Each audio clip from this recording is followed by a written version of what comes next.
Warning: viewer discretion is advised.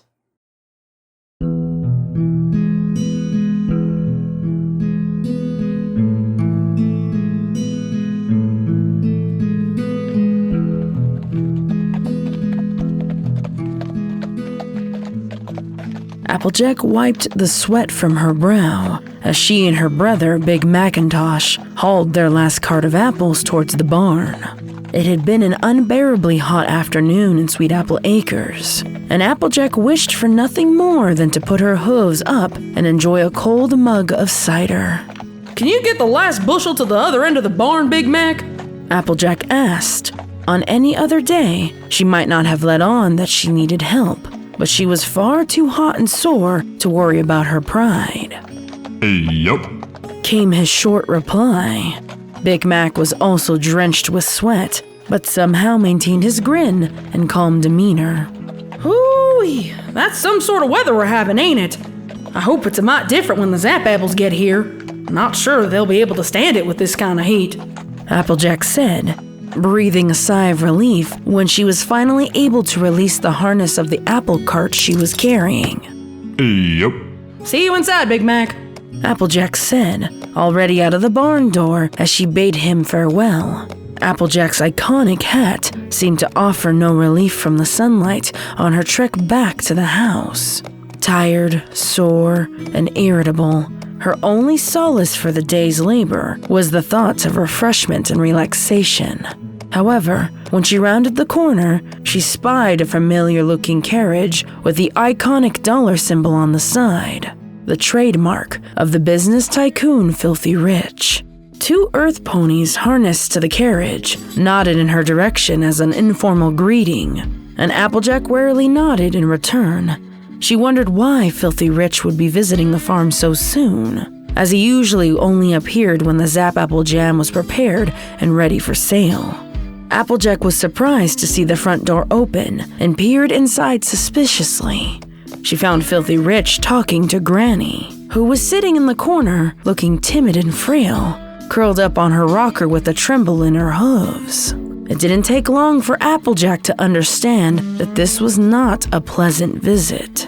"You owe a great deal more than that, Granny Smith, and I, for one, would hate to see you lose this farm," Filthy Rich said, all manner of pleasantry gone in his tone. Granny Smith looked up at him with wide and pleading eyes, but before she could answer, Applejack came to the rescue. "What in darnation are you talking about?" Applejack asked sternly. She narrowed her eyes and glared at Filthy Rich, protective instincts taking priority over common sense. "Your granny here is in quite some debt with me, young filly, and it's high time I'm paid my money." "The Apple family hasn't borrowed money from you in ages," Applejack protested, stomping towards him with a growl. "Now hold on there, Applejack. That ain't quite true, young'un." Applejack broke her glare to look at Granny in confusion. "What do you mean, Granny?" "Well, I didn't want to worry you none, but this season hasn't been too kind on Sweet Apple Acres, and we've been needing an extra bit or two to keep up with work demand. It's a bad weather spell is all, it'll pass." That may be so, but what has passed is my deadline. What with interest and everything, I'd say you'd owe about half of your farm's worth by now. "Half the farm? Granny, why didn't you tell me we were hurting for money?" Now, Applejack, this here is my business, so don't you worry none. You're a reasonable pony, Filthy. Can't we work something out?" I believe I may know just the thing," Filthy said, calming his speech a little and straightening his necktie. "I think I could overlook this little debt of yours if you gave me twice the amount of Zap Apple jam this year." "But you already take half." "Precisely." "Wait a minute. You want to take our entire supply of Zap Apple jam this year? We need that money along with the cider sales just to keep this family going during the winter." "Well, the way I sees it, y'all don't have much of a choice now, do you, Missy?" "You can't actually be considering this, can you, Granny?" "Well, "I'll be by in 2 weeks for my product," Filthy Rich said, having already considered this a done deal. And I'll be counting them jaws too, so don't go thinking y'all can just hold out on old Filthy Rich. I get every last jar, or this farm goes into foreclosure, you hear? Applejack was stunned into silence. Filthy Rich cleared his throat a couple of times until she snapped out of her trance and realized she was blocking his exit. With his head held high, Filthy Rich left the farmhouse with a sarcastic, "Good day." Applejack waited until he had gotten into his carriage and was out of hearing range before she confronted Granny again. What are we gonna do if we don't get those Zap Applejam earnings this year? We can't pay off a debt if that means we'll be hurting for money in the winter months. Your Granny Smith always thinks of something, Applejack. You just worry about harvesting those Zap apples and leave the rest to me, you hear? Granny said, offering her an apologetic smile. Applejack didn't reply. Instead, she looked back outside the open door to see the sorry state of the apple trees, baking under the unforgiving heat of the sun. If the rain stalled much longer, she knew her family's troubles were only going to get worse.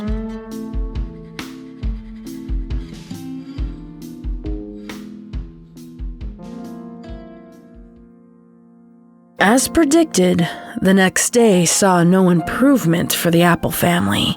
Things had taken a sharp turn for the worse, and Applejack resigned to the fact that she couldn't solve this issue on her own. She raced from Ponyville Hospital to consult the only pony she knew that could figure her way out of this mess. Twilight? Applejack called, letting herself into Twilight's castle. Are you in there? I need your help. It wasn't too long before Applejack found the princess pacing in the library. She noted that Twilight looked a little more haggard than usual. There were beads of sweat along her brow, and her usually kept mane was hastily tied in a ponytail to keep it off of her neck.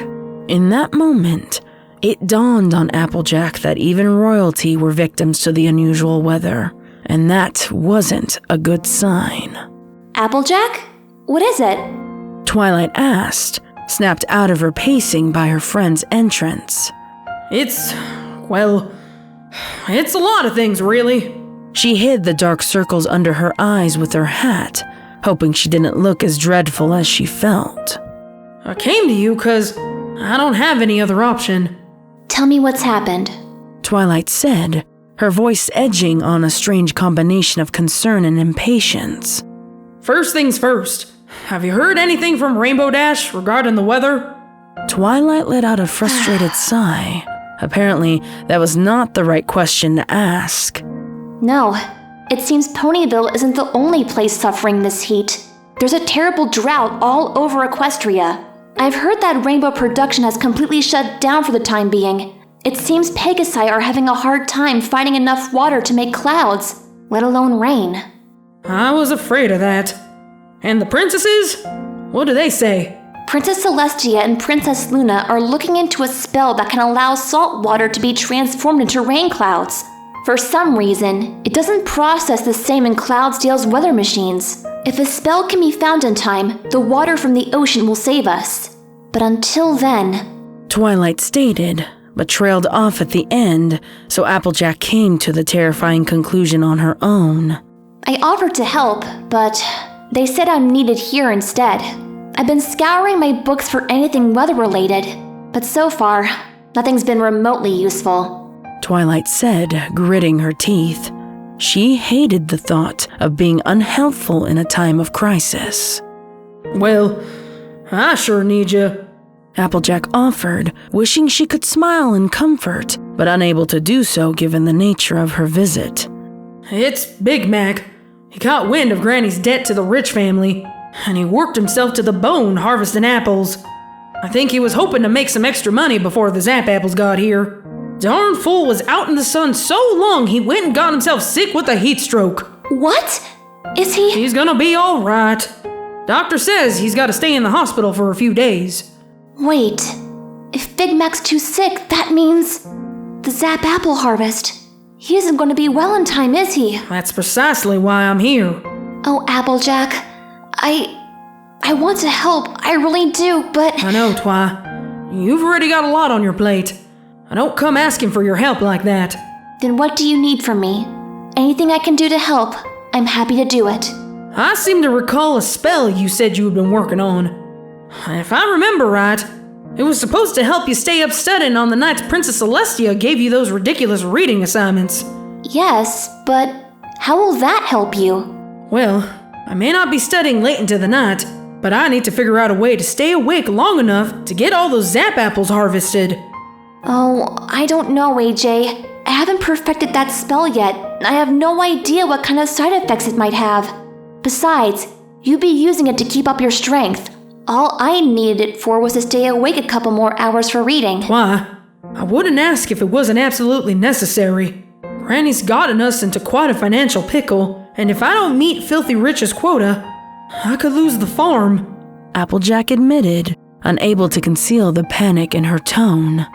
Twilight furrowed her brow and opened her mouth to protest, but was unable to find the right words. Feeling the pressure of the situation and the frantic pleading in her friend's voice, she knew she couldn't refuse.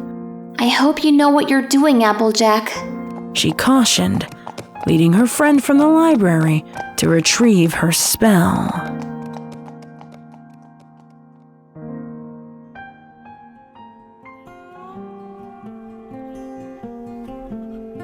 The sun's heat showed no remorse on the day of the zap apple harvest. Despite the severity of their situation, the Apple family found it difficult to gain any outside assistance. Most of the extended Apple family was tending to their own dying orchards, and Applejack's friends all had places to be. Still, there were a few kind Ponyvillians willing to lend a hoof, though most of them didn't last more than a few hours under the sun. By the day's end, only Applebloom and Applejack remained.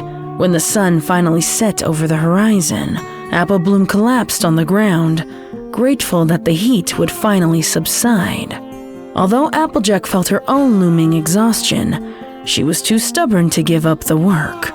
She looked at a few bushels they'd collected, and then at the remaining zap apple trees, realizing that despite their hard work, more than half of the bucking was left to do.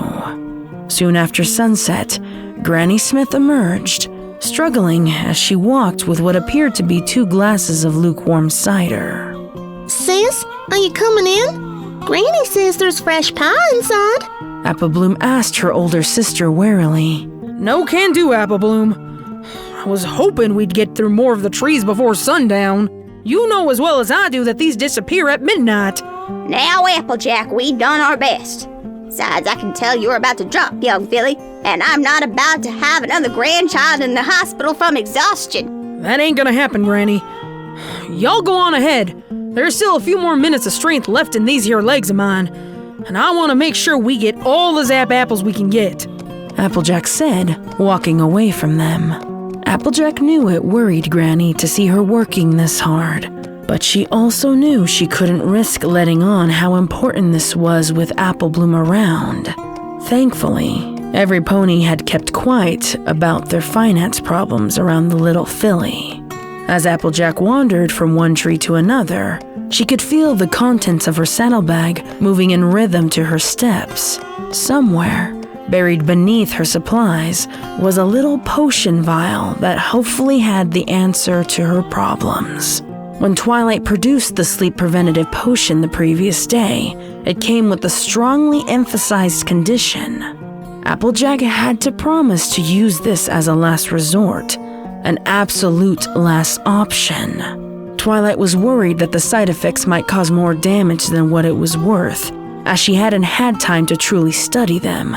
Applejack could see the genuine concern in her friend's expression, and gladly made the promise, even knowing full well that she intended to use it. Still, staying true to her word, Applejack gave the zap apple bucking her best effort without it. It was an hour or so after sunset that she could feel her body threatening to shut down. Her muscles tensed up, and her vision became hazy, causing her coordination to suffer. Although the sun was long gone, beads of sweat were still rolling off her cheeks, and her breathing became raspy and short, In her rapidly escalating exhaustion, Applejack made a miscalculation in her bucking and ended up being pummeled to the ground with zap apples.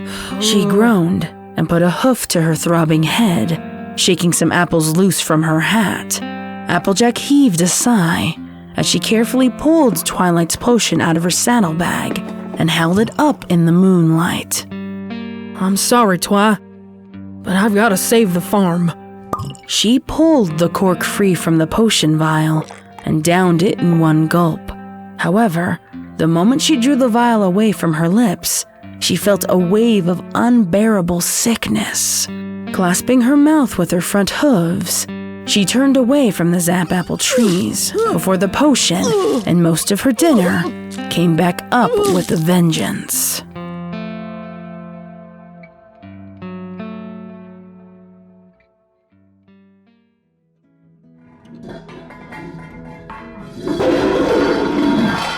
Apple Bloom awoke just after sunrise when she heard a crash coming from the kitchen. She wiped the sleep from her eyes as she quietly trotted downstairs to see what was happening. When she entered the kitchen, she was surprised to see row upon row of jars filled with freshly prepared zap apple jam. Somewhere hidden behind them, she could see the outline of her older sister, who was busily stirring the current pot of jam while simultaneously measuring out the correct amount of honey. Sis? Apple Bloom, what in the hay are you doing up so early? I heard a crash. Apple Bloom said. She maneuvered her way into the kitchen, making sure not to knock over the precariously stacked jars. How long have you been up? How'd you make all this jam? Once I got a little more focused, the rest was easy. Don't you worry none, little sis. I'll have all the jam jarred and ready for sale 2 days earlier than expected. Then we can be done with all this financial nonsense. He'll get his order all right.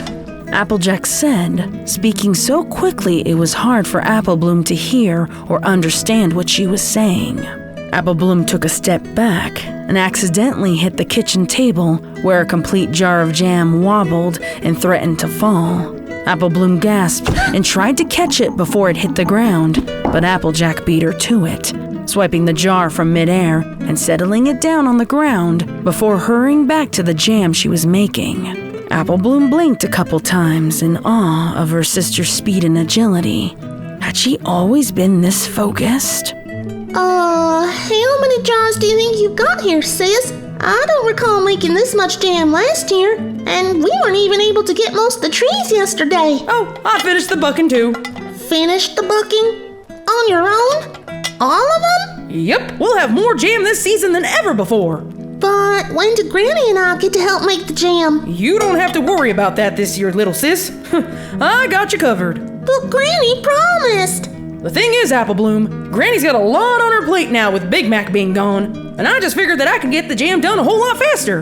But it just ain't fair. I already told the crusaders they could come and help out with this year's batch. Sometimes you can't have what you want. That's just how life goes. But Apple Bloom, I'm not arguing about this now. But Applejack... I said no! Applejack screamed.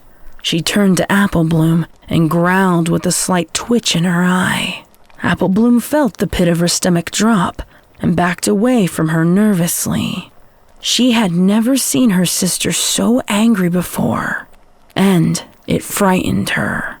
After a moment or so of silence, Applejack blinked a few times and shook her head, returning to the pot of jam. I was just gonna ask if I could help you. Apple Bloom whispered. Applejack paused for a moment and looked back at her little sister with a frown.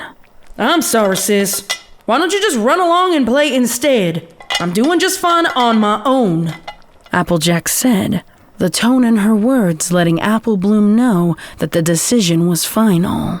Defeated and slightly hurt by her sister's words, Apple Bloom left the kitchen while fighting back a sniffle.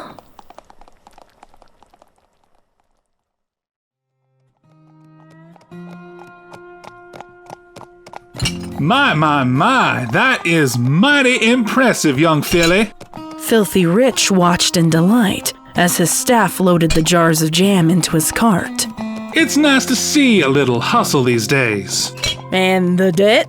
Applejack asked. finding it difficult to remain still as she stood beside Filthy Rich. Repaid in full, as far as I'm concerned. Good, Applejack said, rubbing her right front leg with her left. She could feel the tremor in her body and was aching to get some more work done. 400 jars of jam for the debt repaid. Beg your pardon. 400 jars. That was the deal. Twice your order from last year. I believe I said every jar of jam, young filly. Now, I know you're a reasonable pony and all. You know that if we don't get the sales from the Zap apples, we'll be hurting again in the winter months.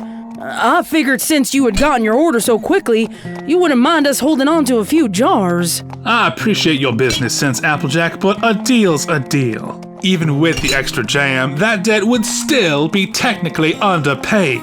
I'm doing you a favor, and all I ask is for the jars I was promised. Applejack's heart was racing, and her blood pressure was increasing rapidly. Now hold on just a minute. That ain't fair and you know it. Ain't about being fair. It's about knowing how to conduct business. Applejack stamped her hoof in frustration, but Filthy Rich held out a hoof to stop her before she could say anything else. Tell you what, I'll let you buy back some of your jam. Half price. For personal use, of course. And if you're hurting for funds by the winter months, then y'all know y'all can come back to old Filthy Rich. Applejack snorted angrily. Her legs began to quake and her eyes narrowed. Though she would have liked nothing more than to cuss out Filthy Rich, she clenched her teeth shut instead. Without another word, she stomped towards the orchard, each hoof step beating against the ground in anger. Apple Bloom, Scootaloo, and Sweetie Belle remained hidden behind a bush nearby, trying to understand what they had seen. It can't be true. It just can't. Apple Bloom said, not wanting to believe what she was hearing. Sweetie Belle threw her hooves around her friend in a hug until Scootaloo interrupted them. Guys, I think there's something off about Applejack. What do you mean? Well, she seems kinda mad. Of course she's mad. That greedy stallion won't even let us keep a single jar. And after she worked so hard, too. Yeah, but I mean that too! I can't believe Diamond Tiara's gonna have this told over our heads. Reformed or not, she'll never let you lift this down, Apple Bloom. guys, Scootaloo said, her eyes growing wide. I ain't gonna give her the satisfaction. I say we grab a couple jars and hide them before Mr. Rich can get them all from the house. Yeah! guys! What is it, Scootaloo? Apple Bloom started, but was cut off when she followed Scootaloo's gaze. Applejack was bucking an old apple tree angrily, kicking it so fiercely that it was beginning to weaken. The three fillies could hear the unmistakable sound of the trunk cracking, so they raced from their hiding place to call out a warning. Applejack couldn't hear the fillies' cries. She was lost in her rage, imagining that instead of bucking a tree, she was bucking the tar out of a certain greedy business pony. She could see his smug grin and the selfish gleam in his eyes reflected in the tree trunk. She panted and sweated as she bucked, so focused on getting out her frustrations that she didn't realize the tree was falling apart. Branches cascaded down and left little cuts in her fur as they fell. However, Applejack remained unfazed, unable to feel the slightest bit of pain. Soon after, the image of Filthy Rich on the tree began to laugh, as if to mock her efforts to take out her anger. Although her back hooves were physically unable to handle the amount of stress she was making them perform, she didn't care. All she could think of was bucking the smile right off that pony's face. Apple Bloom and the other crusaders were only a few yards away when they heard the terrifying crunch. At first, they believed that Applejack had actually managed to buck down an entire apple tree. But upon closer inspection, they realized the sickening truth. It wasn't the tree that had cracked, but the bones in Applejack's back legs. They were unmistakably visible under Applejack's skin, jetting out to the side and causing her hooves to turn the wrong way. Sweetie Belle screamed in surprise, and Scootaloo lost all color in her cheeks. Apple Bloom was frozen in place, horrified at what she was witnessing. Meanwhile, Applejack's ears were ringing, and she felt a wave of nausea as she attempted to buck the tree again. This time, however, she felt a tremor in her body when her hooves made contact with the bark. She didn't realize the feeling as pain, and it only served to confuse and anger her more. As she tried to buck again, the ringing in her ears only got louder, and her vision began to blur. Contact with the tree sent a wave of shock through her body, and she felt her muscles tense and freeze. Applejack stumbled to the ground, still oblivious to the broken bones. She looked up at the tree, but no longer recognized it to be anything other than Filthy Rich, towering above her and delighting in her defeat. Applejack! Apple Bloom cried, averting her gaze from her sister's back hooves. Applejack! She screamed again. Applejack was unresponsive, still staring intently at the apple tree. Apple Bloom caught the look of fear and anger in her sister's eyes, then looked at the tree in confusion. Applejack? I'll get help. Scootaloo offered, taking the opportunity to get as far away from that place as possible. Quit your laughing! Applejack gasped. Her voice cracked as she spoke. She attempted getting back up, but each time she tried, she faced a new wave of nausea and unresponsiveness. Applejack felt some pony tugging on her front hoof and turned to see Apple Bloom hovering over her. Apple Bloom was saying something to her, but all she heard was muffled shouts with no meaning and a loud, unyielding ringing in her ears. She tried once more to get up, but Apple Bloom protested, pointing to her back hooves. Applejack propped herself up to see what all the fuss was about and realized something had happened. She tilted her head to the side, wondering why she hadn't felt any pain. Even now, she failed to see the marred state of her fur, caused by the fallen branches and debris. Apple Bloom shouted something incoherent again and ran away. As soon as she left, the ringing in Applejack's ears waned. With what conscious thought she had left, she pulled a few branches within reach closer, looking for a few thick and sturdy ones. Her head was swimming, and she felt wave after wave of nausea, but wasn't deterred from her task. Once she found what she needed, she pulled her useless back legs in front of her and laid them as straight as she could manage. Her heart was still pounding rapidly in her chest as she calmly searched for some rope in her saddlebag. She'd never set a bone before, but she wasn't willing to wait useless on the ground until some pony found her. She positioned her front hooves over her leg and applied pressure. When she heard the snap, she winced in anticipation and felt a shiver run down her spine, but no pain followed. The second leg was even less of a shock, despite the multiple snapping noises she heard. Once she properly tied her makeshift splints to her legs, she pulled herself up using the strength in her forehooves. Now, she just needed to figure out a way to make it to Ponyville Hospital across town.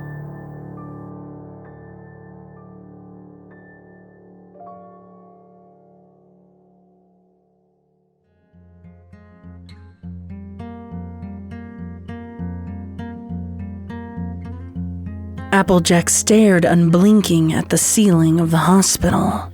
She'd grown irritated rather quickly by the staff, who both marveled and chastised her for making her way to the hospital without assistance. When she attempted to explain the situation, she found it difficult to recall any detail. All she could remember was the fury she felt for Filthy Rich and the senseless beating she gave him afterwards. She continually demanded to see him to make sure that he was all right. She must have really done a number on him to break her legs like that. He was a lot stronger than most stallions she knew. In fact, she thought the only other pony who might be able to withstand a beating of that caliber was her older brother. Wasn't he in this hospital too? Applejack's thoughts were louder than she remembered them being. Sometimes she couldn't hear the doctors or nurse ponies over their frantic buzz. She wasn't sure how long she had been in that hospital bed. She recalled having some pony tell her she needed to rest. but sleep wouldn't come.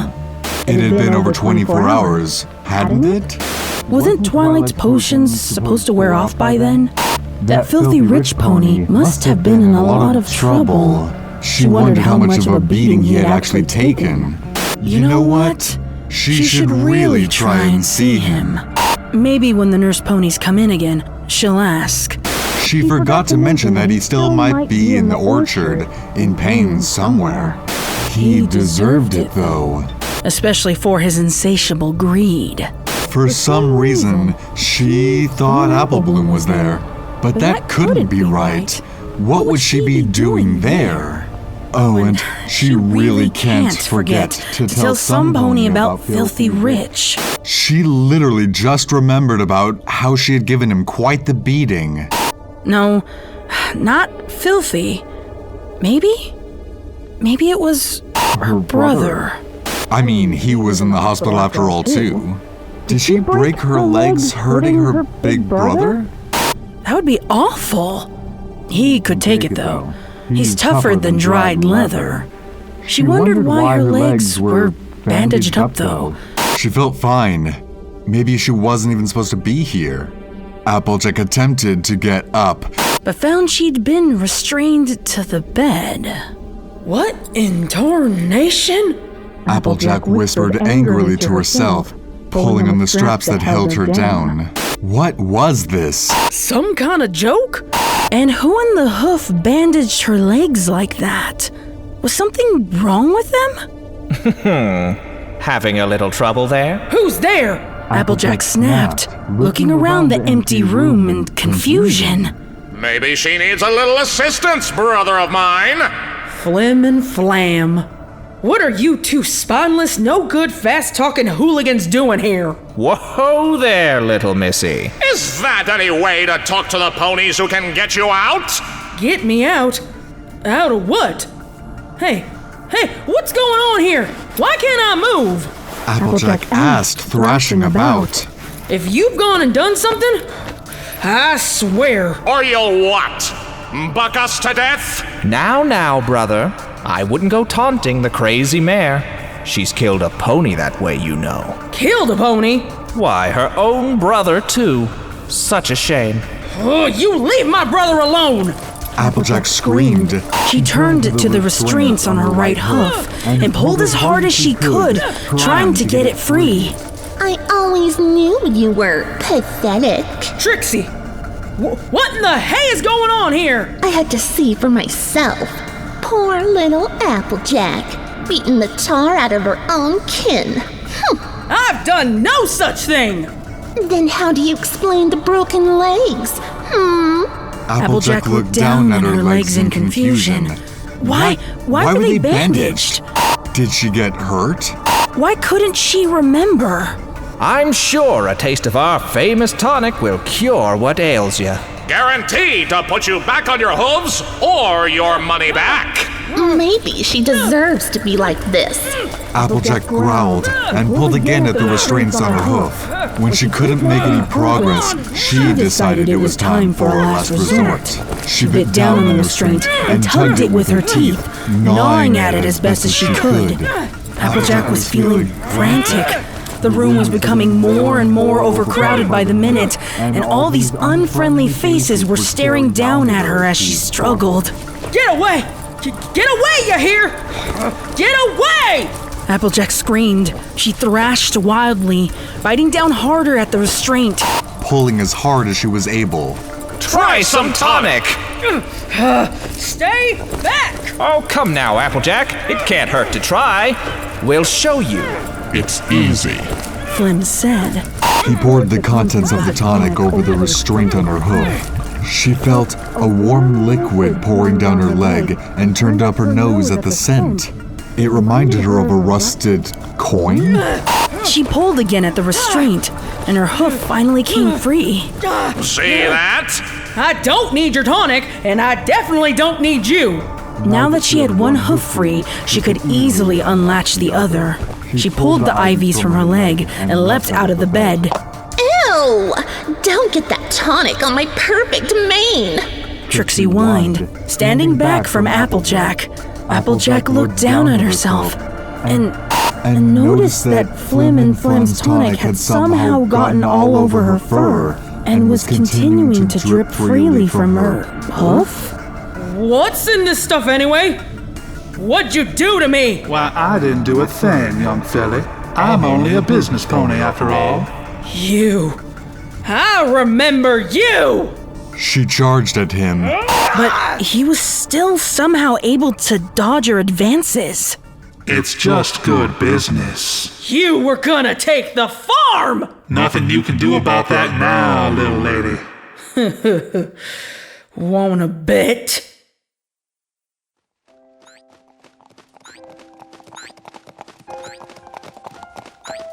Four ponies shuffled along the dismal white halls of Ponyville Hospital, and one bounced.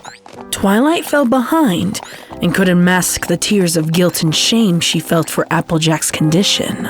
Once she learned what had happened, she knew she was to blame. Doctors had refused Applejack visitors for the first few days, trying to rein in her sanity. They contacted Twilight personally when they were medically stumped as to why she wasn't responding to their sedatives. Twilight pored over her notes, gleaming every detail that she had on the subject of the potion she had never mastered. Book after useless book was thrown in disarray, while she and her friends waited to see their ailing friend. When the time had come at last, weeks after the initial incident, Twilight felt like nothing short of a complete failure. All she had learned was that the potion she had inadvertently created was robbing Applejack of her sleep, and there was no known cure. Pinkie Pie bounced happily in denial, paused at the door, and declared out loud, "We're here!" She turned to see the hopeful smiles from her friends, with the exception of Twilight, who hung her head in shame. Come now, darling.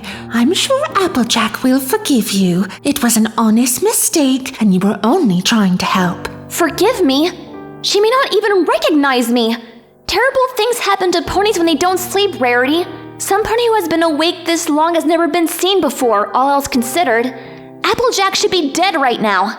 Well, that's not very cheery. We're supposed to be cheery, remember? It's not like we haven't run into these kind of problems before. You'll figure it out, Twi. And you will be fine. Yeah, you're probably right. Her friends knew it was a lie, and not a convincing one at that. But it was all the permission they needed to press onward. No pony knew what to expect when they opened that door. They were surprised to see the lights were off, and there was a momentary hope that Applejack might have finally fallen asleep. While Rainbow searched the wall for a light switch, the ponies all turned their nose up to the strange smell. Is that... Rarity started, but was quickly cut off by Fluttershy's shrill of terror, moments before the light flickered on. Blood! Twilight cried. The other ponies could only stare in horror at the chaos of the room. The hospital bed was thrown up against one of the walls, the medical equipment strewn in every corner. The restraints were empty, but the one in the upper left corner of the bed was gnawed clean through and caked with a layer of blood. The blood smeared on the floor and walls showed that quite a struggle had taken place. It didn't take the ponies long to notice the open window and the trail of blood that led to it. She can't have gotten far. Come on! Rainbow Dash said, soaring out the window in pursuit. What's she gonna do, Twilight? Will she hurt herself again? I don't know. We've got to find her, now!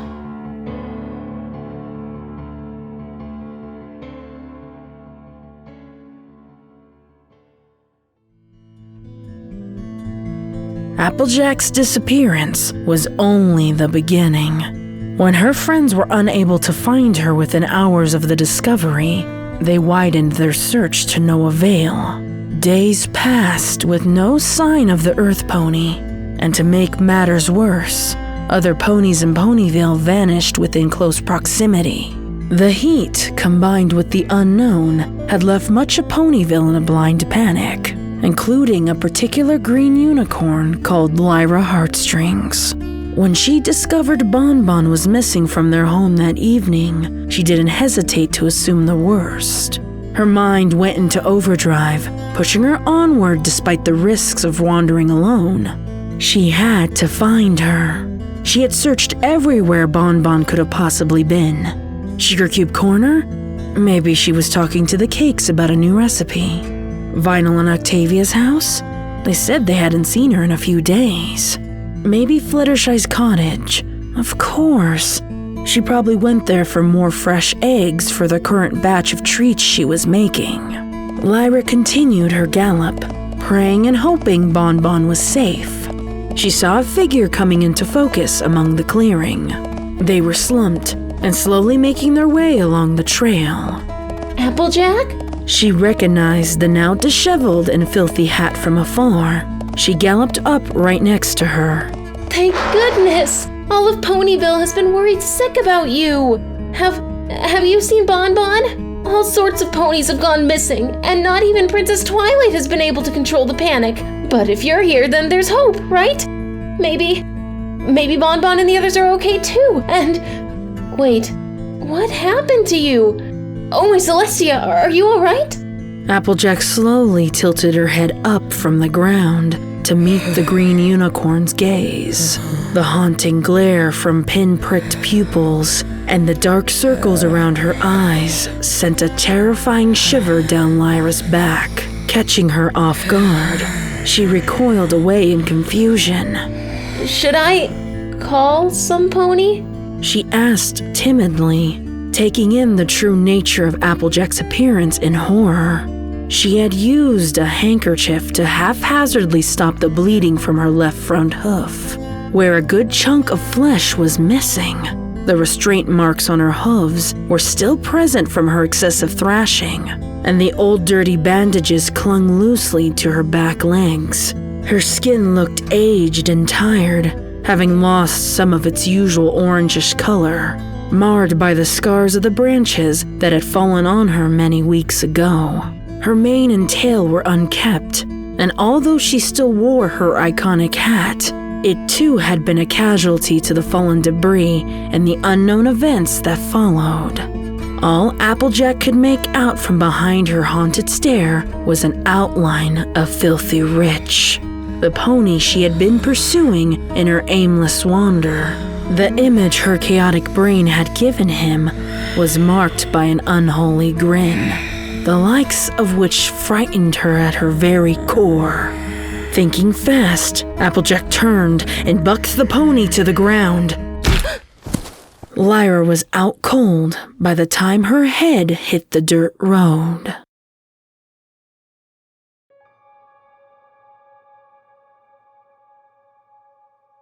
When Lyra regained her consciousness, she found she had been restrained to what felt like an old tree stump.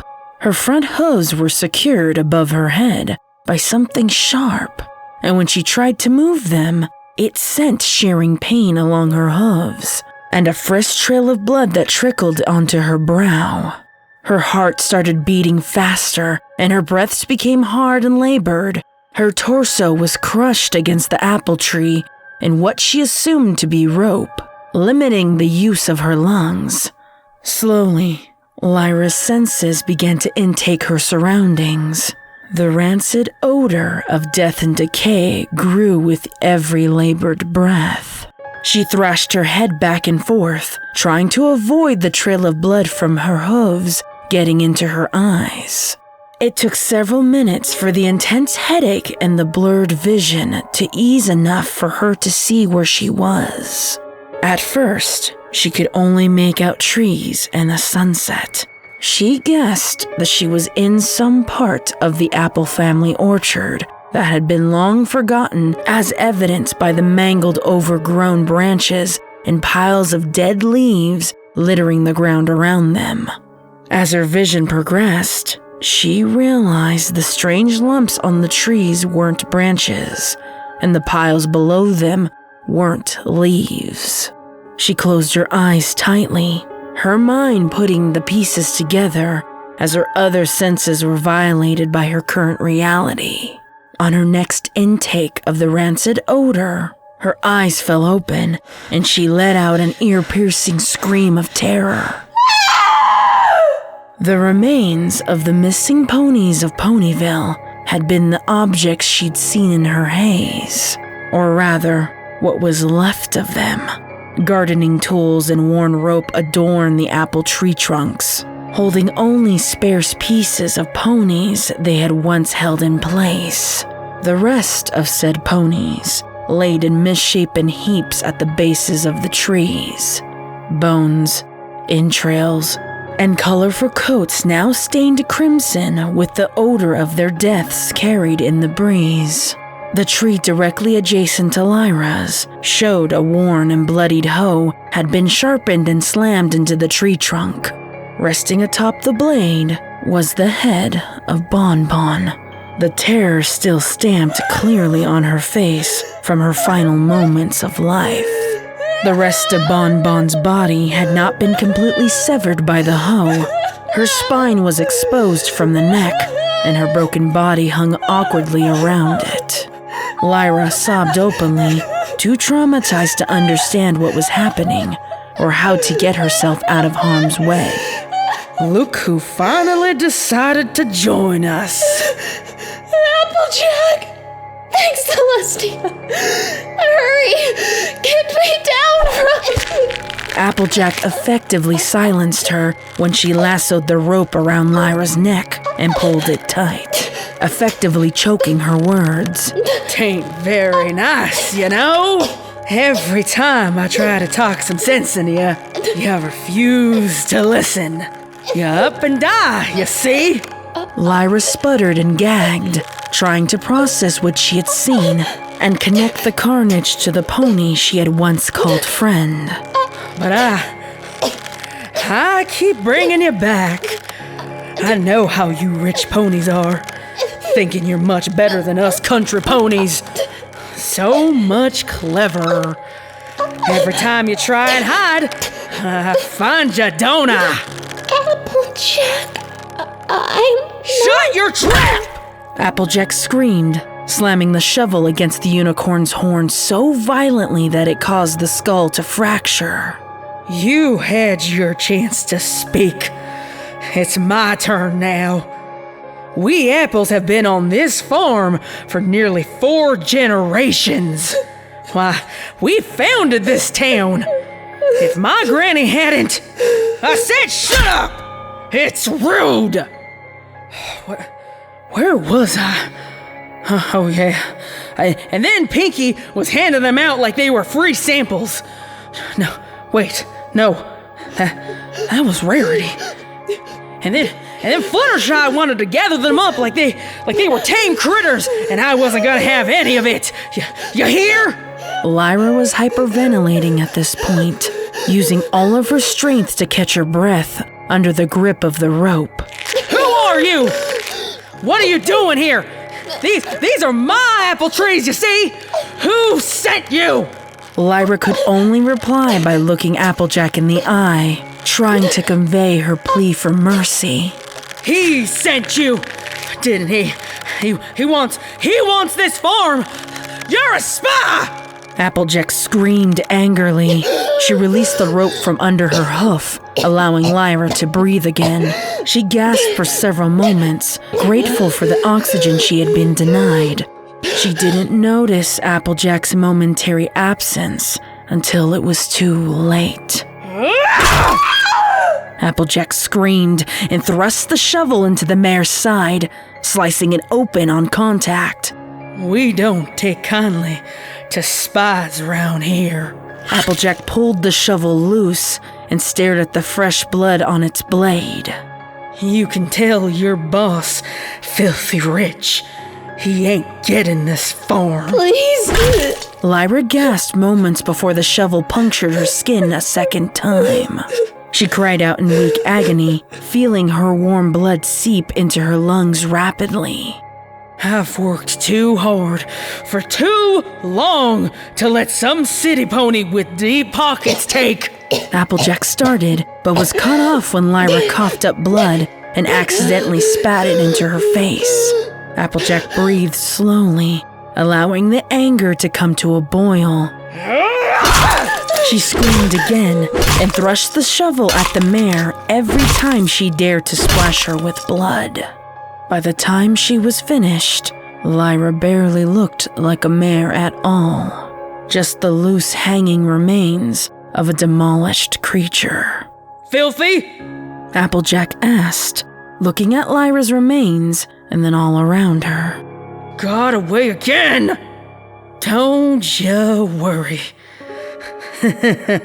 I'll find you, and I'll keep finding you too. You can't hide forever, you coward! She said, pulling the gardening shears from the hooves that held it in place against the trunk. Lyra's remains sloshed awkwardly to the ground, freeing the rope that had been tied around her torso. Applejack's movements were slow and deliberate, aside from the occasional twitch. Determined to find and punish Filthy for his crimes, she left her little corner of the orchard in pursuit, unaware that his remains had already painted the orchard floor red from Applejack's rage.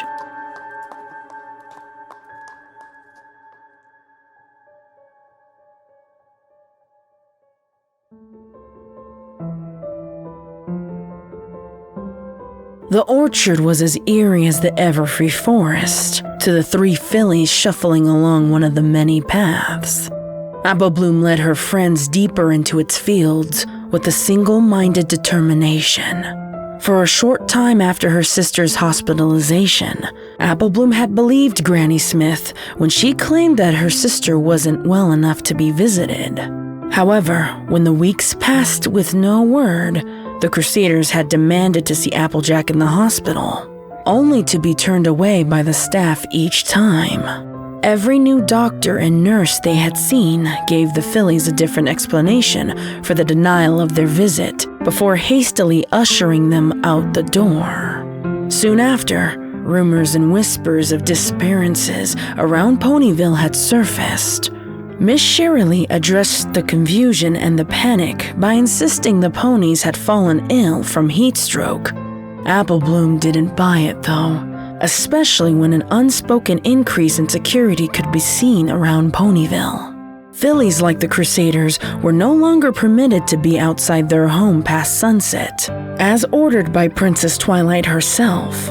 With every new lie told, Applebloom's patience wore thin and her temper flared. She knew if she were to get any answers, she would have to find them herself. Ponies were so distracted by the unchanging heat of the day and the panic of the night that it wasn't too difficult for the three fillies to stage their escape. They had arranged a harmless playdate at Fluttershy's cottage, reaffirming that such a thing would brighten their spirits. They knew that Fluttershy would spread herself thin, caring for her animals suffering under the heat, and might be the only pony they could evade.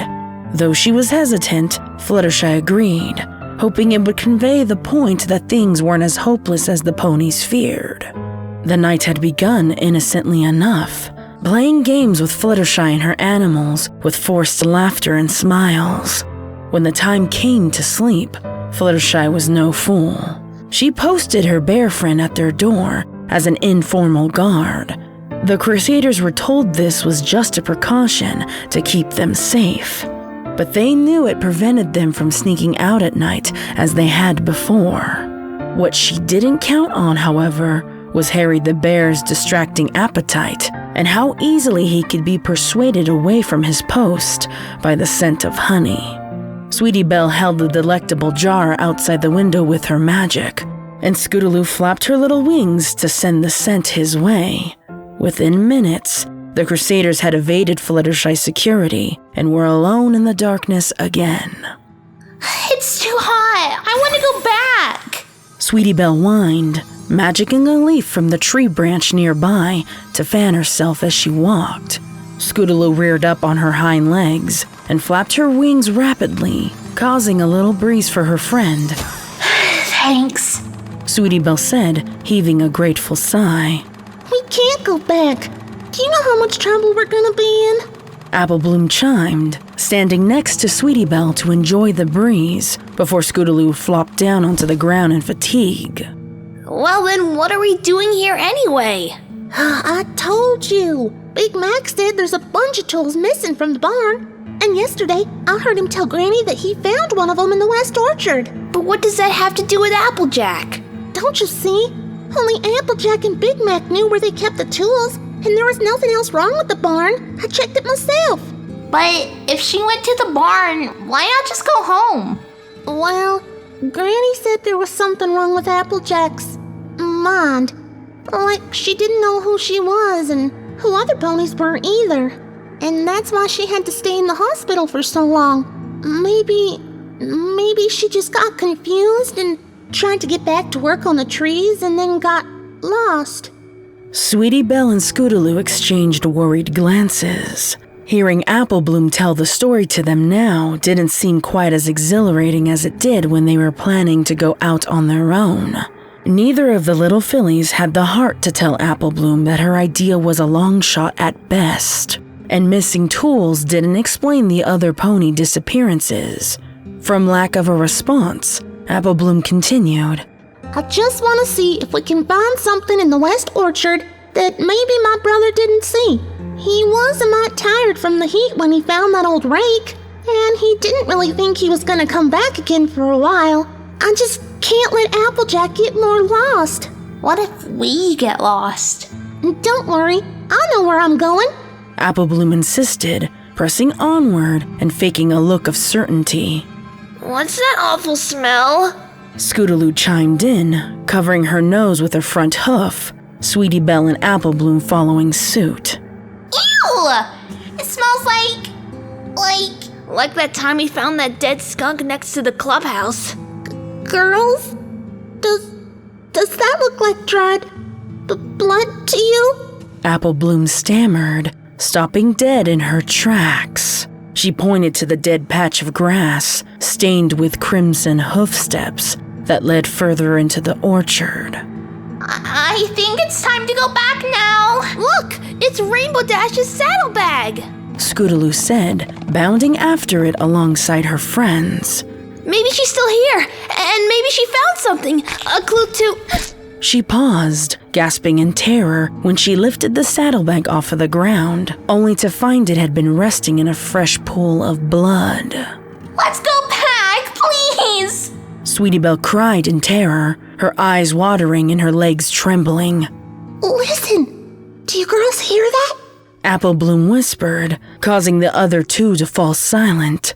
The three fillies strained to hear the sounds of garbled cries coming from somewhere in the direction of the bloody hoofprints. Rainbow Dash! Scootaloo screamed, abandoning her logic and racing alongside the blood trail in a blind panic. Scootaloo, wait! Apple Bloom protested. She and Sweetie Belle weren't too far behind. All three fillies came to a grinding halt when a wounded Rainbow Dash sped backwards through the air, landing with a crash into the trunk of an apple tree. Rainbow's face was badly beaten, and blood oozed from her lips.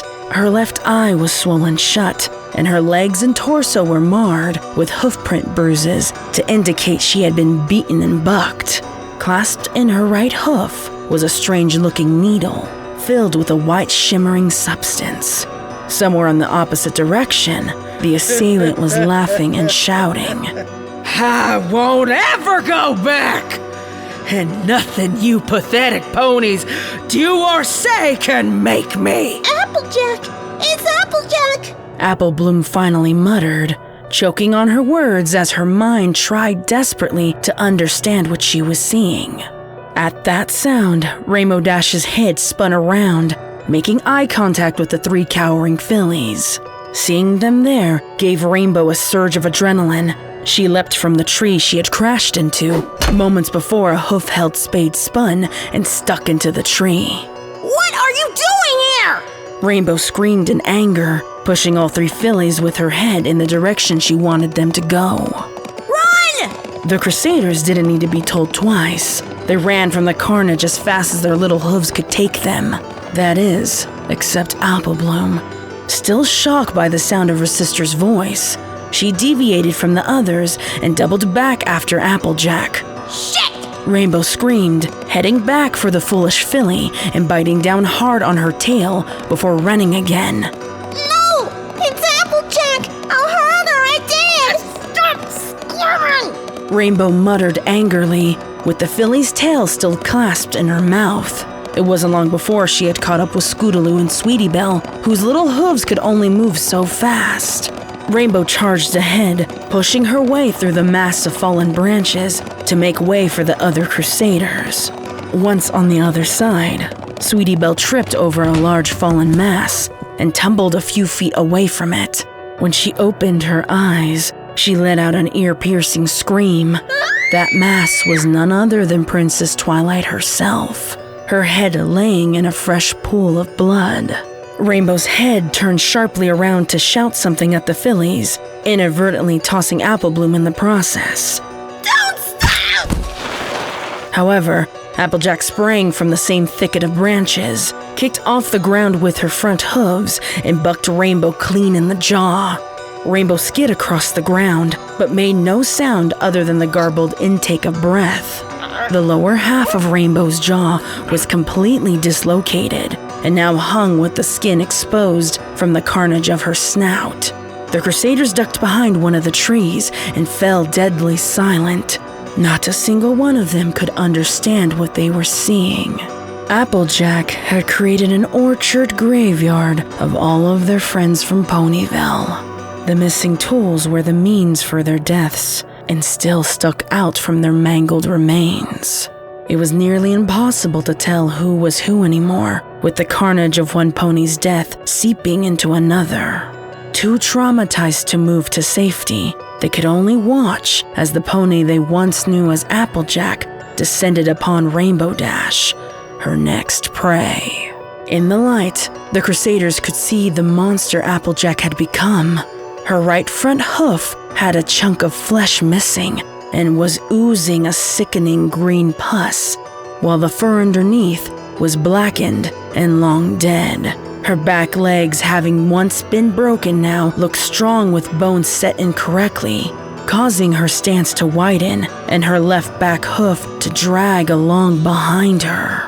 Her fur was marred by all manner of scars and matted with twigs, blood, and other pieces of fur and hair that were not her own. Most disturbing of all, though, were Applejack's eyes.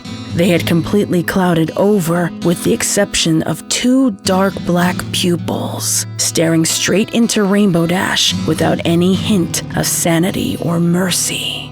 I told you, I don't want your fucking cure, Applejack said, spitting on Rainbow Dash, who fought against choking on her own blood. Cure? Applebloom looked up from where she had landed, searching frantically for the needle that had been flung from Rainbow's grasp at the same time she had. Dazed and still in shock, it took a moment for Applebloom to focus her eyes and concentrate on nothing but finding the needle. Do you honestly think there's anything left to cure, Rainbow? Do you still believe you're saving me? Rainbow's eyes darted from Applejack to spy Applebloom creeping towards the needle, which was sticking out of a pile of dead pony debris.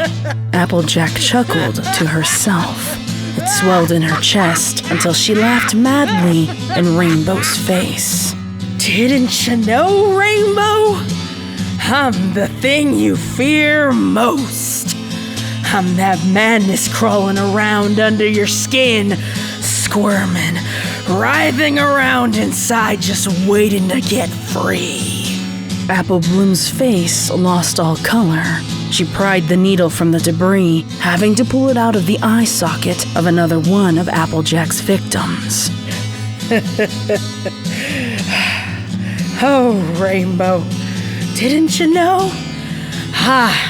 I am the inevitable. I'm the harbinger of fear and the messenger of truth you silence with hope! Rainbow Dash made conscious efforts to not look at Apple Bloom, and instead riled around on the ground to keep Applejack's attention on her. Applejack took the bait, stamping her hoof hard on Rainbow's back, and leaned down close to her ear. And that truth is that in the end, there ain't nothing at all except me. Apple Bloom waited until she was within range, then charged at her sister from behind, the needle held high in hoof. She pierced into Applejack's flank and plunged the liquid into her bloodstream. Almost as if on reflex, Applejack reared her hind legs in the air and bucked Apple Bloom hard into the nearby tree.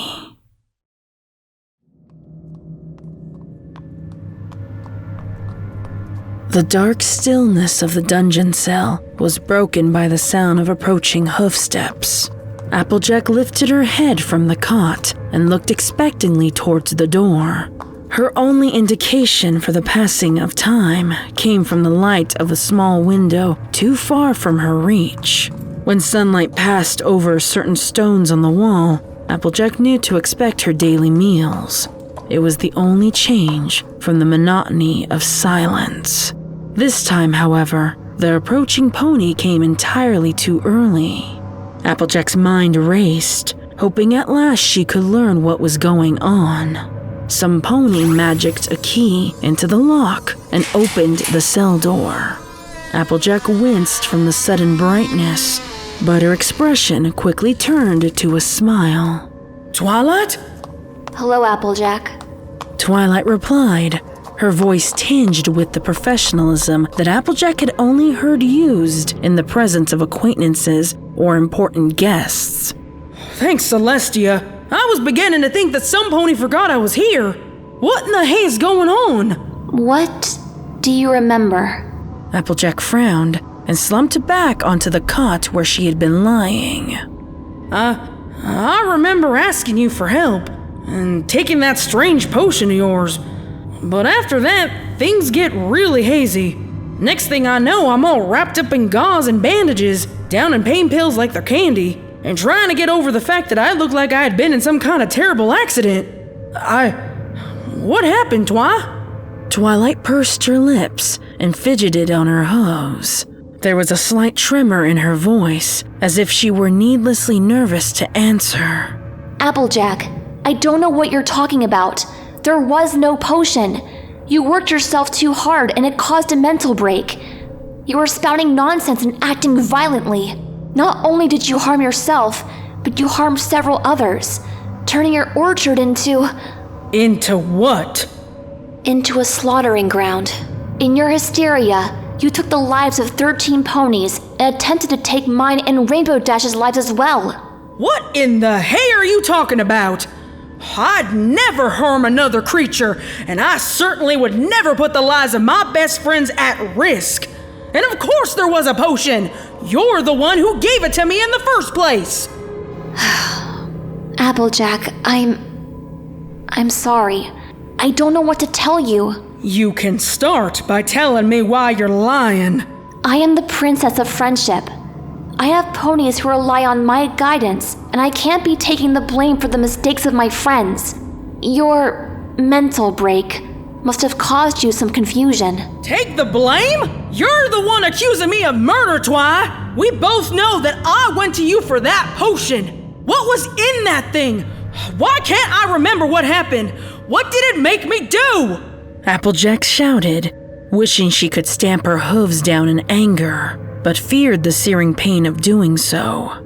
Twilight completely ignored the outburst and continued.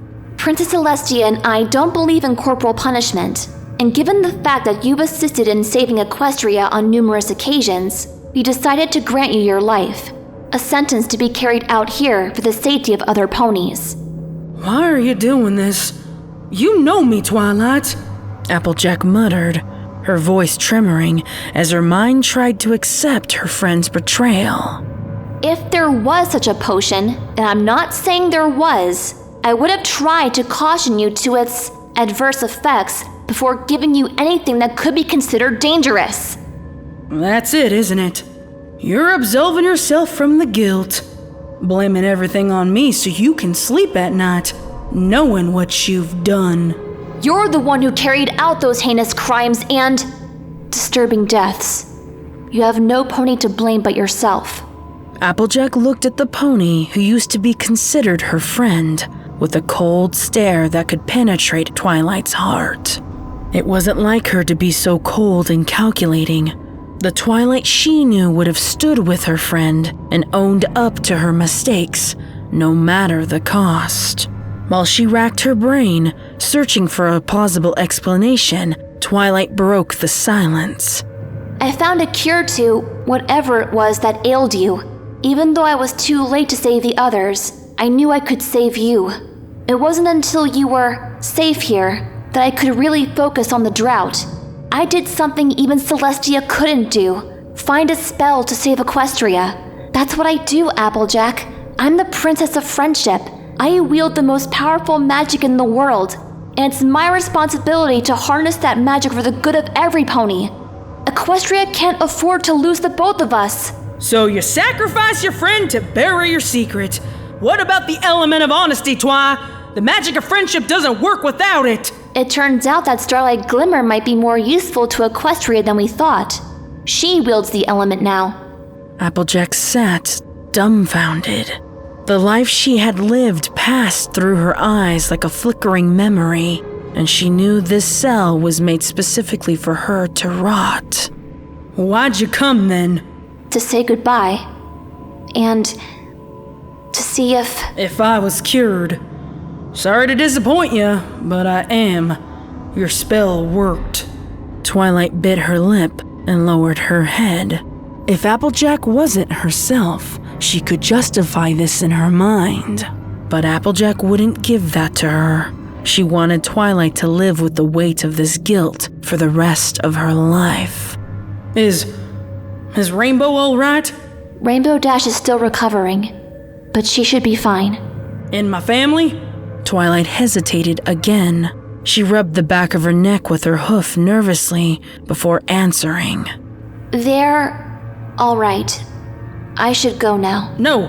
What's wrong? Is Big Mac still hurt? Twilight's horn ignited, and she made her way towards the door. Is he? He's fine. And Granny? I've gotta go, Applejack. Apple Bloom?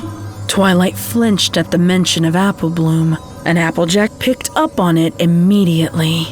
What's wrong with Apple Bloom? Goodbye, Twilight said, choking back tears as she closed Applejack's cell door and locked it again. Twi, where's Apple Bloom? Twilight briskly walked away from the cell towards the guard pony waiting to guide her out. The sound of Applejack's cries were masked by the boom of thunder outside and the new rainfall hitting against the prison wall. Twi, please, you owe me this much. Tell me she's okay. Tell me what happened to my sister.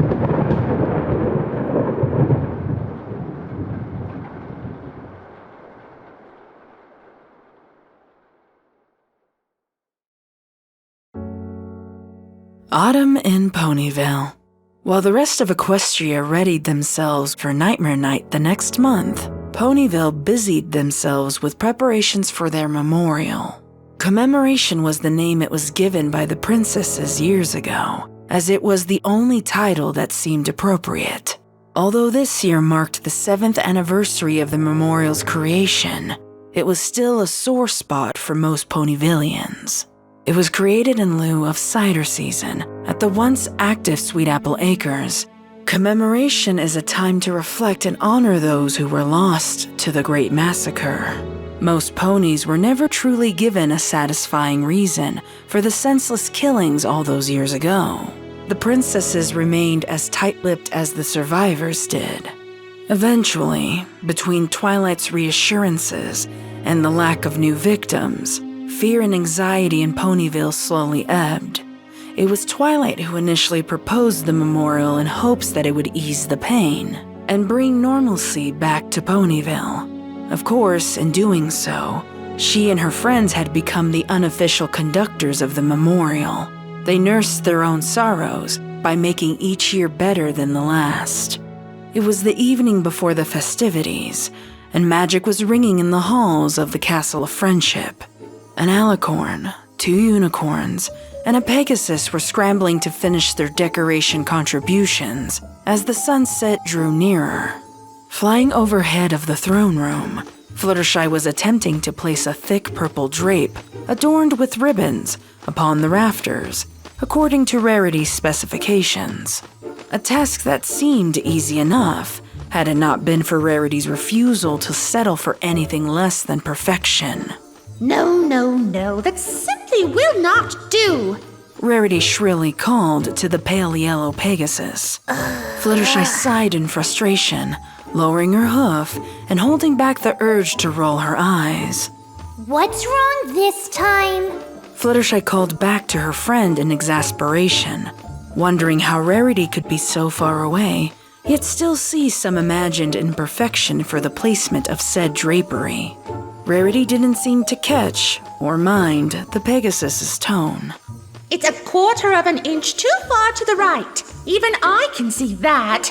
While I am grateful for your help, Fluttershy, you know how flawlessly decorated the castle must be for our future guests. Rarity called out, hoping her friend would follow and agree with her logic. She looked away from the ceiling for a moment to finish the stitch she had started on the vast tapestry draped over her hooves.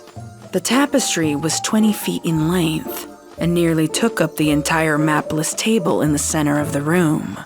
Along with the complicated stitchwork and the bright appealing colors, Bonbon's silhouette took center stage in the piece, her name expertly sewn beneath it. When Fluttershy didn't echo Rarity's logic, Rarity turned to Twilight to back up her statement. Wouldn't you agree, Twilight? Twilight Sparkle, the Princess of Friendship, didn't seem to heed the growing tension between her friends as she busied herself with a checklist. It was nearly as long as Rarity's unfinished masterpiece. She glanced up from her scroll, tired eyes locking on the unicorn, before following her gaze to the drapery above. It looks great, Rarity. Twilight muttered absently as the quill in her magic jotted down yet another unchecked task. Just move it slightly to the left, Fluttershy, and you'll be good. We really don't have time to fuss over silly details like that. Starlight Glimmer firmly chided, like a mother scolding her misbehaving children. Starlight's horn was aglow, and she was busying herself with ice picks and a giant slab of ice. She'd been sculpting for the better part of an hour now, and she took great pride in the art that she was able to create thus far. The sculpture showcased each of the fallen, and Starlight only hesitated for a moment when she reached for the smooth surface of ice, where the 14th pony would be. Starlight's heart panged and stomach clenched. She swallowed back a burp of bile, knowing that it would do no good to bring up her objections for the 6th consecutive year. This memorial had become a staple in the lives of the Ponyvillians. Ponies understandably wanted the 14th pony remembered and honored, even if, unbeknownst to them, she was the pony who had slaughtered the rest. Rarity bristled at Starlight's comment, dismissing her initial statement. And how exactly do you suppose that the ice sculpture won't melt by tomorrow? Rarity asked, and though the question was genuine, her tone reflected her inner bitterness. I've done my research. There's a spell that prevents ice from melting. I found it in an old book in the library. Starlight answered tactfully and devoid of annoyance. Still, Rarity was unimpressed. Fluttershy said nothing, secured the drape in place, and flew back to the ground before Rarity could protest yet again. Rarity pursed her lips to the side in defeat. She was clearly outnumbered. It'll do. Next, I'll have you hang the floral arrangements. Fluttershy's ears dropped, along with her stomach. Just when she finally felt freed from Rarity's discerning eye, she was thrust back into the thick of it again. Starlight rolled her eyes and put the finishing touch on the final sculpture. As much as she would have loved to take a step back and reflect on the ice sculpture's mastery, Starlight instead turned away from it. She was hoping no pony would notice its completion, so she wouldn't have to be reminded of that final face.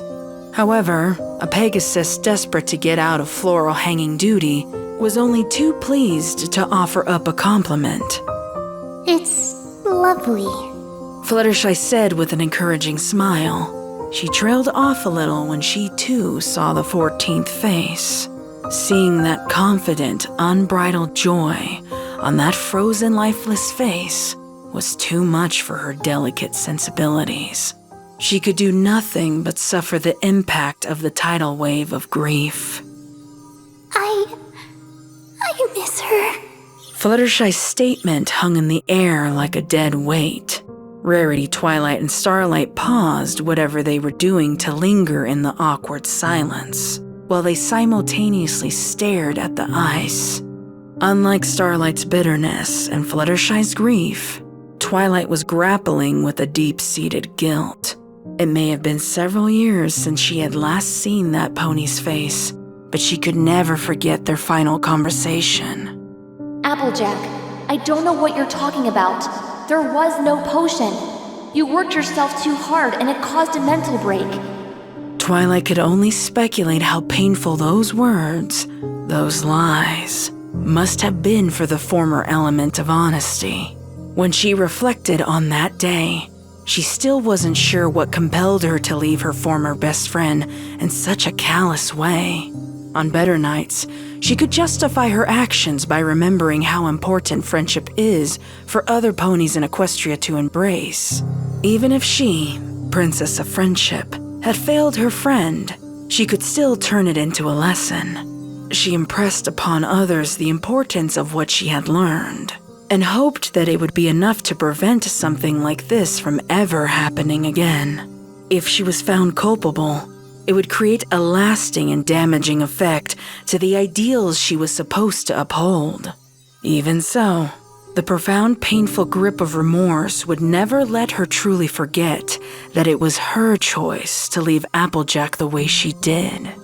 So, Twilight resigned herself to an unspoken atonement and guard over Ponyville like an immortal sentry. She took the role so serious, in fact, that she turned down her former teacher's request to rule all of Equestria and allow the royal sisters to retire. The silence in the throne room had now lingered for too long, but no pony was willing to be the first to break it. Luckily, the double doors across the way burst open and ended the silence for them. A bright pink earth pony paraded into the room. She triumphantly pushed a large dessert cart into view. I'm back! Pinkie Pie called out joyously with a voice so powerful it could have alerted the entire castle. She hurriedly pushed the cart towards the others to show off the various cupcakes, pies, custards, pastries, and the elaborate 4-tiered cake that she had prepared in the castle's kitchens.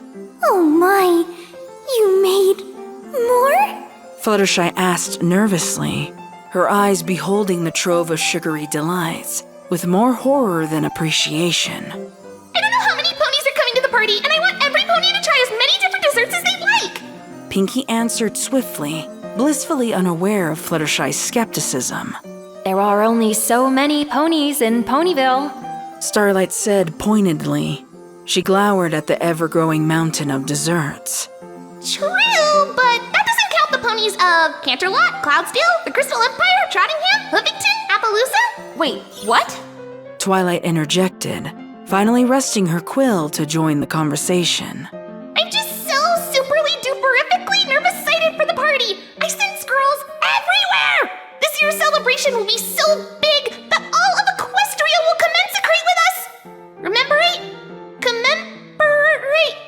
I can never remember what it's called.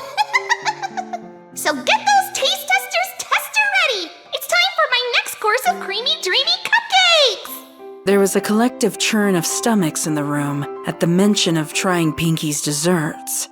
She had started baking 3 days ago and hadn't stopped. It wouldn't have been so unbearable if she hadn't been so insistent on her friends trying and approving each new batch. Every pony was well beyond their tolerance of concentrated sugar. I have every flavor you could possibly think of!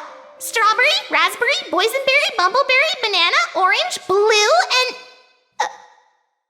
Pinkie stopped mid-rapid ramble, and her demeanor instantly dropped. She'd unintentionally told a lie by declaring that she had made every flavor. There was one flavor she had purposely left out, a flavor and ingredient that she would never use again. Ponies had asked her periodically why she no longer baked apple desserts, but she would simply state that apples reminded her too much of sadness, and the subject would be dropped immediately. Once again, the silence hung in the air, but this time was cut short by the sound of a speedy Pegasus zipping through the open doors and completing the circle of friends. Sorry I'm late! We're planning or decorating or something, right? Rainbow Dash asked, hovering over her throne chair around the circular table. Rarity scrunched up her face in disapproval. The rest of us certainly have been. We've been here since dawn and still have so far to go. This is only the 10th tapestry, you know. I'll have to stay up all night to finish the rest. What could possibly have been more important than this? Me and the Wonderbolts were... The Wonderbolts and I. Whatever. We were practicing the routine that we were gonna perform tomorrow, and I wanted to make sure that it was just right. And then, well, Spitfire made this comment about how I was gonna tire myself out, and I said that even with all the practice, I could still whoop her ass in a race. And, well, it kinda turned into me racing all the Wonderbolts to prove my point. Rainbow admitted with a guilty smile. My animals haven't been fed all day. We really could have used your help. Fluttershy interjected in exasperation, and Rainbow was surprised to see her, of all ponies, aggravated at her absence. She knew it must be serious if Fluttershy was frustrated. I'm sorry. I'm here now, and I'm still not too tired to help. Here, I'll hang these. Rainbow said, gathering some of the bouquets on the ground and zooming around the room. Rarity's eyes widened in horror. She trusted Rainbow at least to hang her floral arrangements just right. She tried to protest, but Twilight spoke first. That'll save us some time. Since Pinkie Pie apparently invited all of Equestria, we had to get these tasks done as quickly as possible. I divided our duties into separate lists. Twilight said, horrifying the bunch by levitating long scrolls of checklist items to each of her friends. If we get started now, we should finish about an hour before the celebration begins. Sure wish a certain little assistant was around to help us. Rarity grumbled bitterly while eyeing her task list. But I suppose one does have to leave the nest eventually and forge a path all their own. Don't worry, Rarity. Every pony is invited, and we can catch up all day tomorrow. Pinkie exclaimed happily, rolling the checklist and depositing it into her mane, as if to glean the information on the scroll through osmosis. But first, we've got work to do.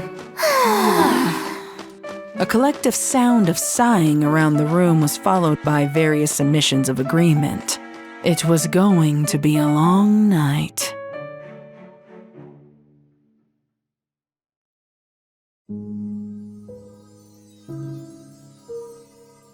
The hours ticked by, and eventually, Twilight Sparkle found herself hunched over a desk in her bedroom. Her eyes were transfixed on the specific scroll laid out in front of her, while a quill, held aloft in magic, waited for the next cue. Twilight broke a moment of long, unblinking concentration when the candle she had ignited to write by snuffed itself out, its wax spent. She ignited a new candle inside, crumpling the parchment in her magic and tossing it aside with the other discarded failures. Twilight peered at the task list she had meticulously written for herself, but the nagging feeling in her stomach prevented her from moving past the little checkbox labeled, "Write the hostess speech to start the memorial." She knew that it had to be just right, Somehow, she had to convey that it was okay to celebrate the lives of their loved ones and still feel sorrow for their absence. She needed every pony to feel safe, secure, and protected by their princess.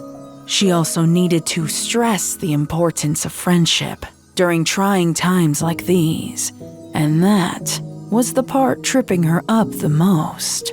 Just as Twilight pulled a new clean scroll from her desk drawer to start again, she heard frantic hooves pounding against the stone floor. The sound was growing increasingly louder as they approached from down the hall. Typically, Starlight Glimmer would graciously knock before interrupting her mentor, but there was no hesitation now when she burst through the bedroom doors. Twilight saw the terrified look on Starlight's face and whirled around to face her. Aside from the panic, the only thing Twilight noted out of place was the scroll held too tightly in Starlight's magic, hovering nearby. Starlight? What's... Starlight didn't answer, but magicked the scroll to the princess so hastily it almost collided into her face.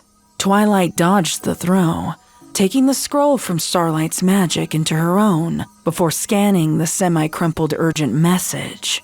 As she read, reality refused to sink in. Only a few key words and phrases stuck out in the unicorn's mind. Escaped. A struggle. The Canterlot guards can't recall the past few days. She was living in a waking nightmare, and each word she read pulled her deeper into that soul-shattering terror. Twilight reread the scroll once, then twice again in a silent panic, while the distressed Starlight waited on bated breath for what to do next.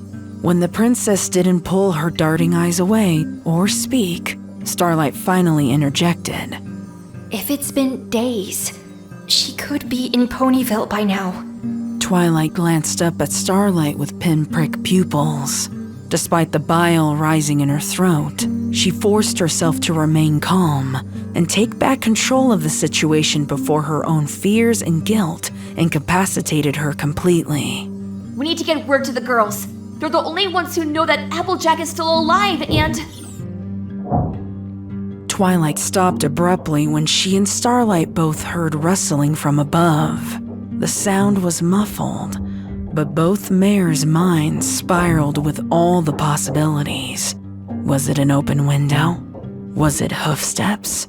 Was it something knocked over in haste? Neither of them could be sure, but both feared the worst. I'll check it out, Starlight said, vanishing before Twilight could respond. Twilight's heart was racing, and beads of sweat formed on her brow. How could this be possible? How could Applejack escape? Perhaps Applejack's story softened the heart of one of the guards, and he helped her escape? But even if she had escaped Canterlot's prison, where would she go? What would she do? How would she react to seeing her friends again? How would she react to seeing Twilight again? Twilight's heart was beating fast and loud now, but she felt as though she were trapped in the belly of a great drum. She realized that she had been uselessly pacing for an unknown amount of time, just trying to grapple with the cascading horrified thoughts of what was to come. Blinking a few times, she forced her hooves into action, praying that she could devise some sort of plan to fix this egregious mistake. Twilight learned long ago never to underestimate what Applejack was capable of, and knew that she would need specific supplies before she began the hunt. She raced to the far side of the bedroom and ignited her horn. She had to ignore the hiccup lapses of magic from sheer anxiety to find the specific stone in the wall behind her bed. The stone pressed deeper into the wall with magic as the bed began to rumble. Slowly, a platform under the bed gave way to a secret set of stone steps, leading to a dark room below.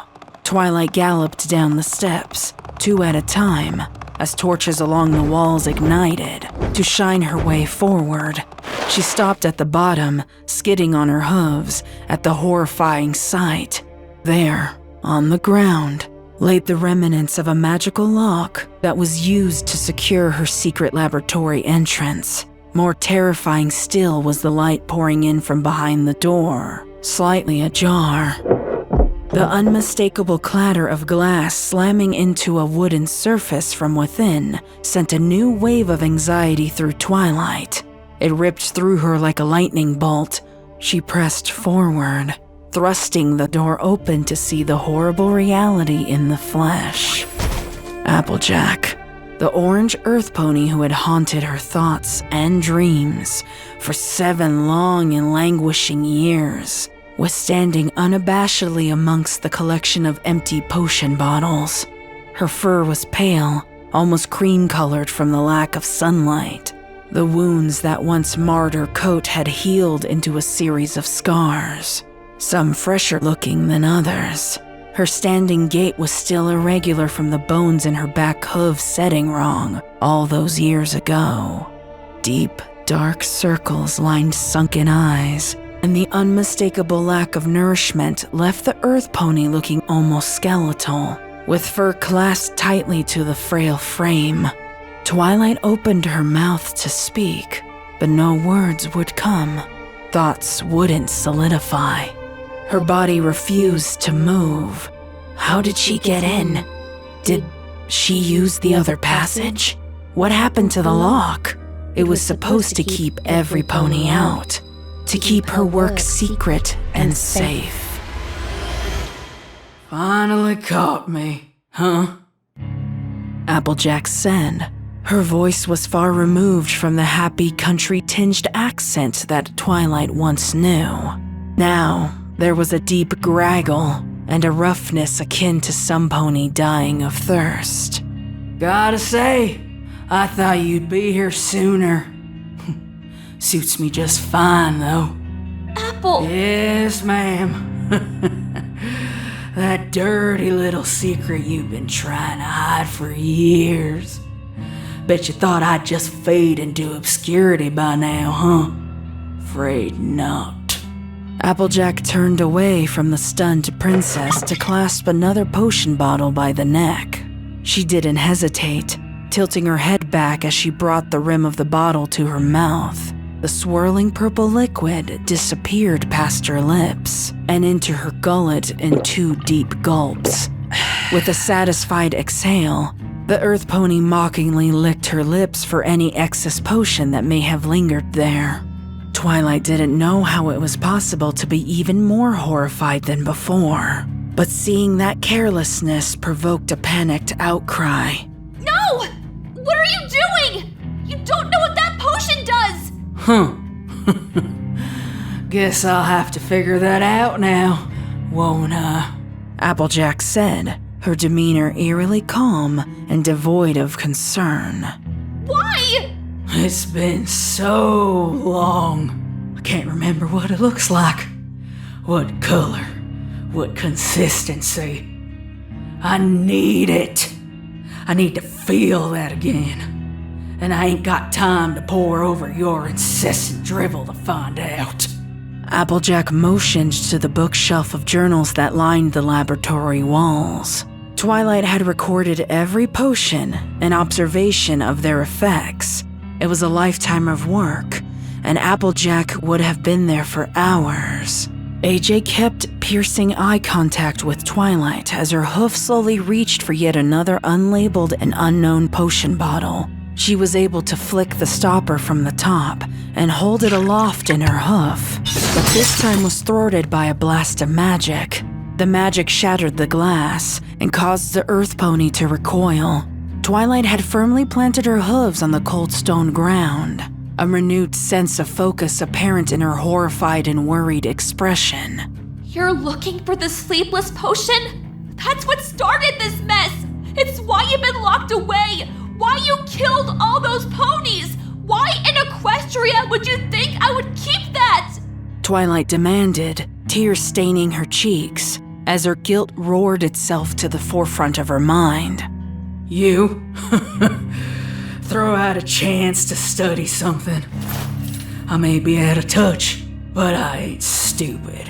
Applejack snarled, casually brushing the pieces of shattered vial from her fur. You've consumed all of those? Twilight gasped in horror, her eyes finally beholding the graveyard of discarded bottles, beakers, and vials around her laboratory. She stuttered in disbelief. But not all of my potions are for ponies! There are several that can't be ingested! Well, guess you better hope that these kill me then, huh? Dangerous to combine so much magic. I can only imagine the hell I'm in for if I drink the wrong ones. Not that it matters, of course. I suppose death is another way out of this hell you saddled me with. Twilight couldn't help but shudder at the unemotional way Applejack shirked off her own uncertain doom. Her eyes quickly scanned the potion bottles that remained, but she couldn't be sure if that one was among them or not. Does that make me the experimenter?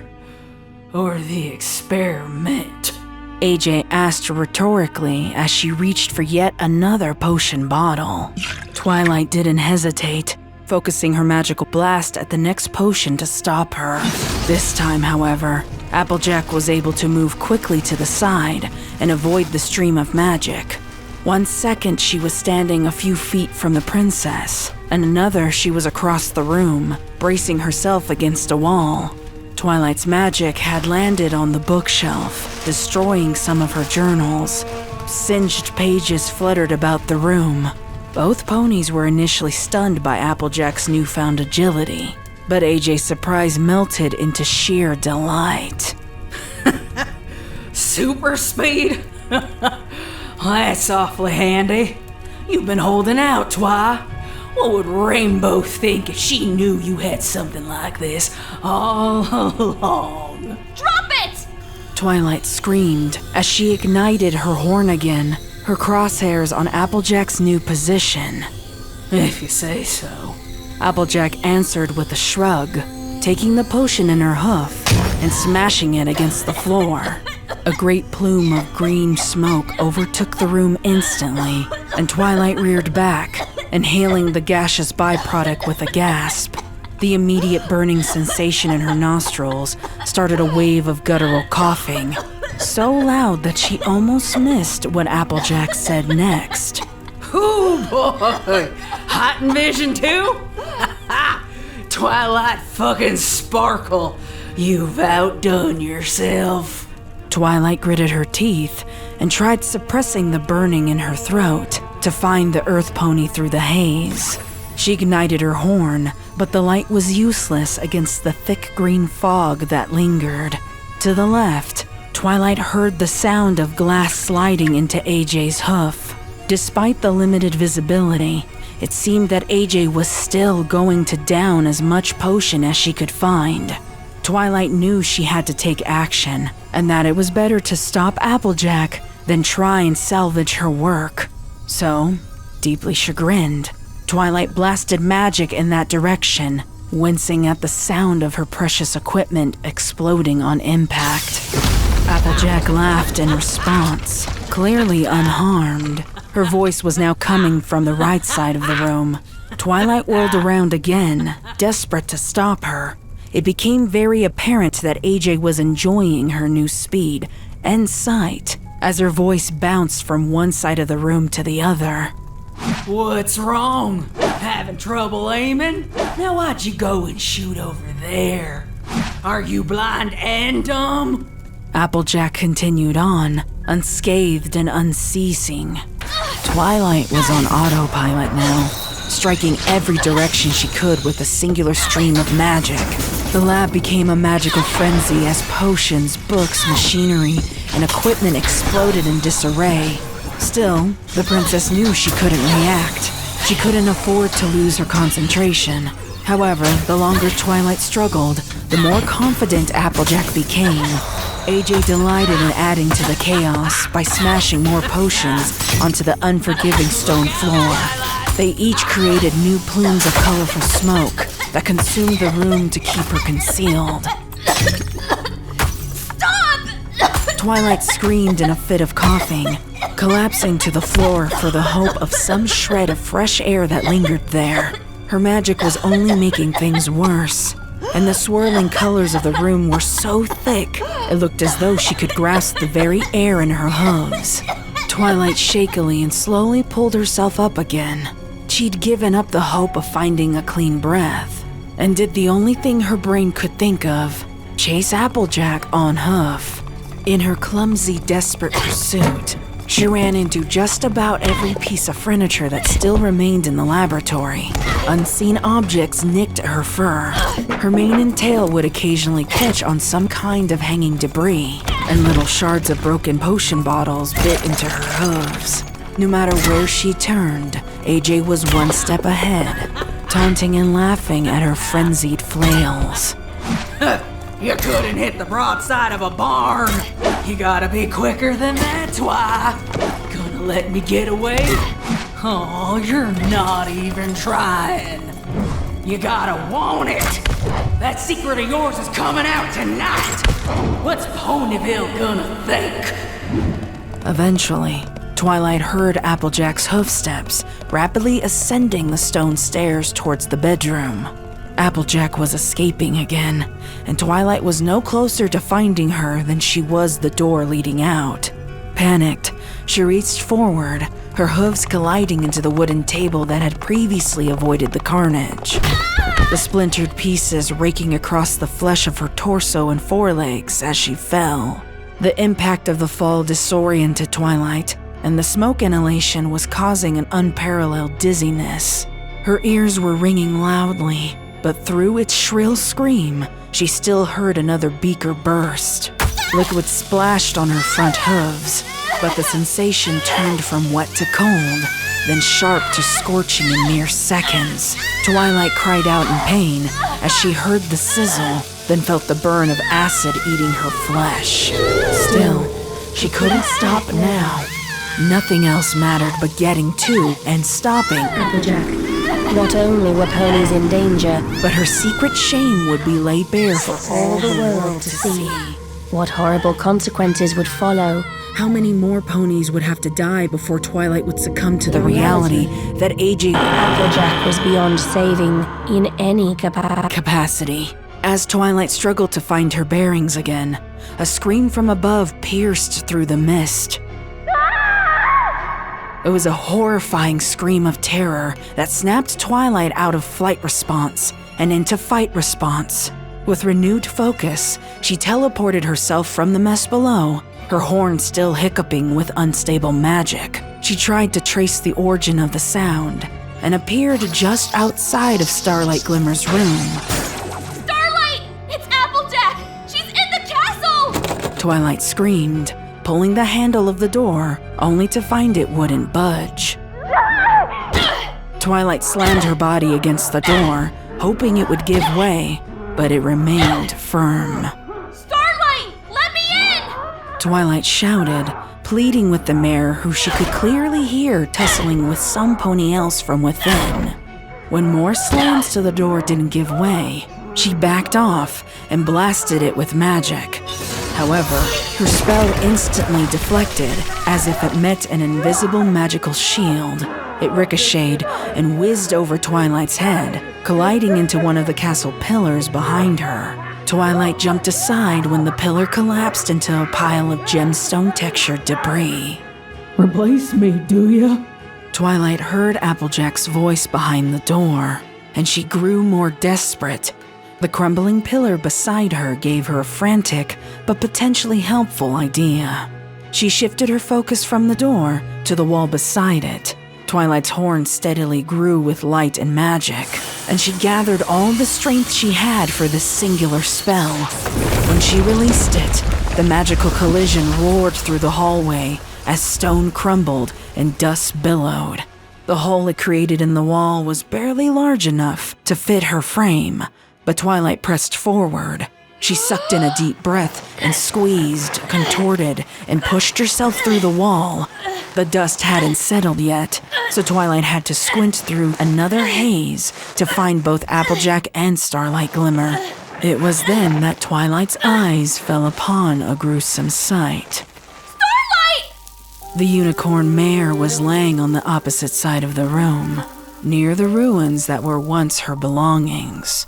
As the dust from the explosion slowly settled, some of the destruction in the room came into view.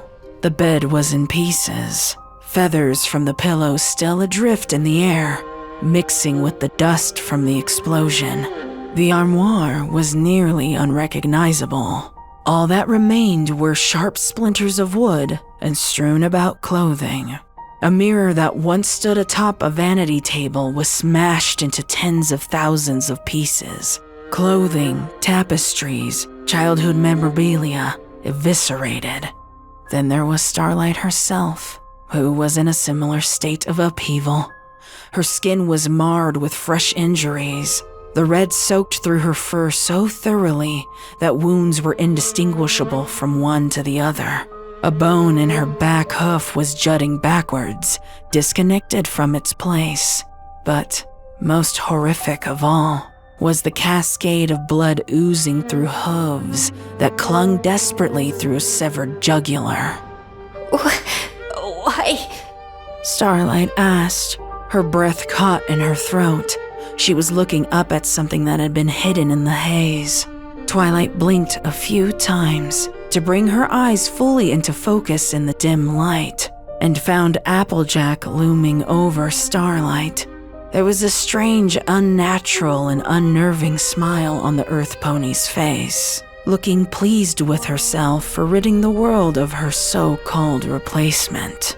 This was the moment that Applejack was no longer a pony in Twilight's eyes, but a demon that needed to be destroyed. Clearly magic was no threat to this evil beast. So, Twilight changed tactics, gripping a sharpened shard of mirror in her magic and leaping towards Applejack with a frenzied cry.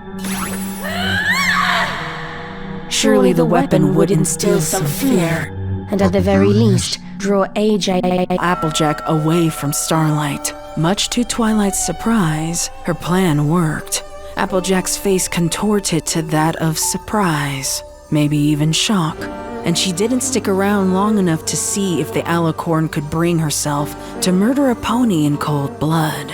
She whizzed past Twilight so quickly, it seemed as though she was flying. In less time than it took for a pony to blink, Applejack leapt out of the hole the princess had just made in the wall and disappeared without a trace. Twilight could do nothing but stare after her, her magic finally failing as the shard of glass clattered to the ground. She knew the severe consequences that would soon follow if she didn't pursue her, but Twilight's mind wouldn't detach itself from the need to save her friend. Starlight! Starlight! Starlight! Her heartbeats were drumming loudly again, echoing Starlight's name over and over as she allowed insanity to creep into her reality. Twilight. Starlight stammered, each syllable uttered only strengthening the waterfall of life, drenching the mare's fur and pulling underneath her. Twilight cried out unintelligibly, collapsing on the floor beside her friend. She wanted to hold her, to ease the pain, to promise she'd be okay, to make it stop, but it would only delay the inevitable. Starlight's gasping and gagging was fading, and Twilight could do nothing but watch as Starlight clung to her last shred of life. Please! Please don't go! Please don't leave me!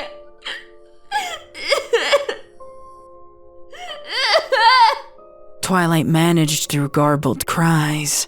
She watched Starlight's face change from fear to confusion to finally sorrow. Twilight knew she should have said something, offer up some kind of solace or peace, but words wouldn't come. Instead, she helplessly kept her gaze locked on Starlight's as seconds slowly passed them by.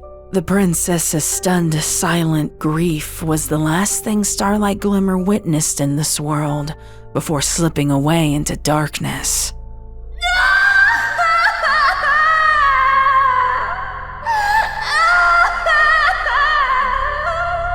Twilight let out a scream that would echo through every hallway in the castle.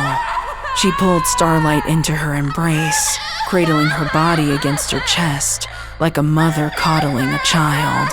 Twilight was consumed in grief, letting no other emotion take precedence, despite the severity of the situation around her. She didn't have long to dwell in it, however, when she felt a large, heavy object slam into the back of her head, and the alicorn collapsed onto the floor. The sound of a pan clattering against the kitchen floor echoed through the quiet sweet shop called Sugar Cube Corner. The accidental drop was loud enough to wake the young Cake twins, who jolted upright in their beds. Living in a bakery, they knew that awful loud clang rather well, but weren't used to hearing it at that time of night. They contemplated remaining in bed rather than run the risk of being caught snooping. But curiosity won out, so the pair quietly scampered down the main staircase towards the kitchen.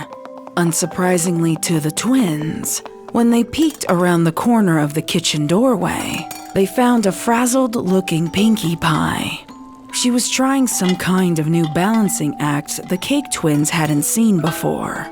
A bag of piping was in Pinkie's mouth, which she was using to ice something onto a cake, while simultaneously grasping a saucepan in her left hoof, a cupcake tray in her right hoof, and attempting to open the oven door with her back hoof. This left only one back hoof on solid ground to maintain her equilibrium.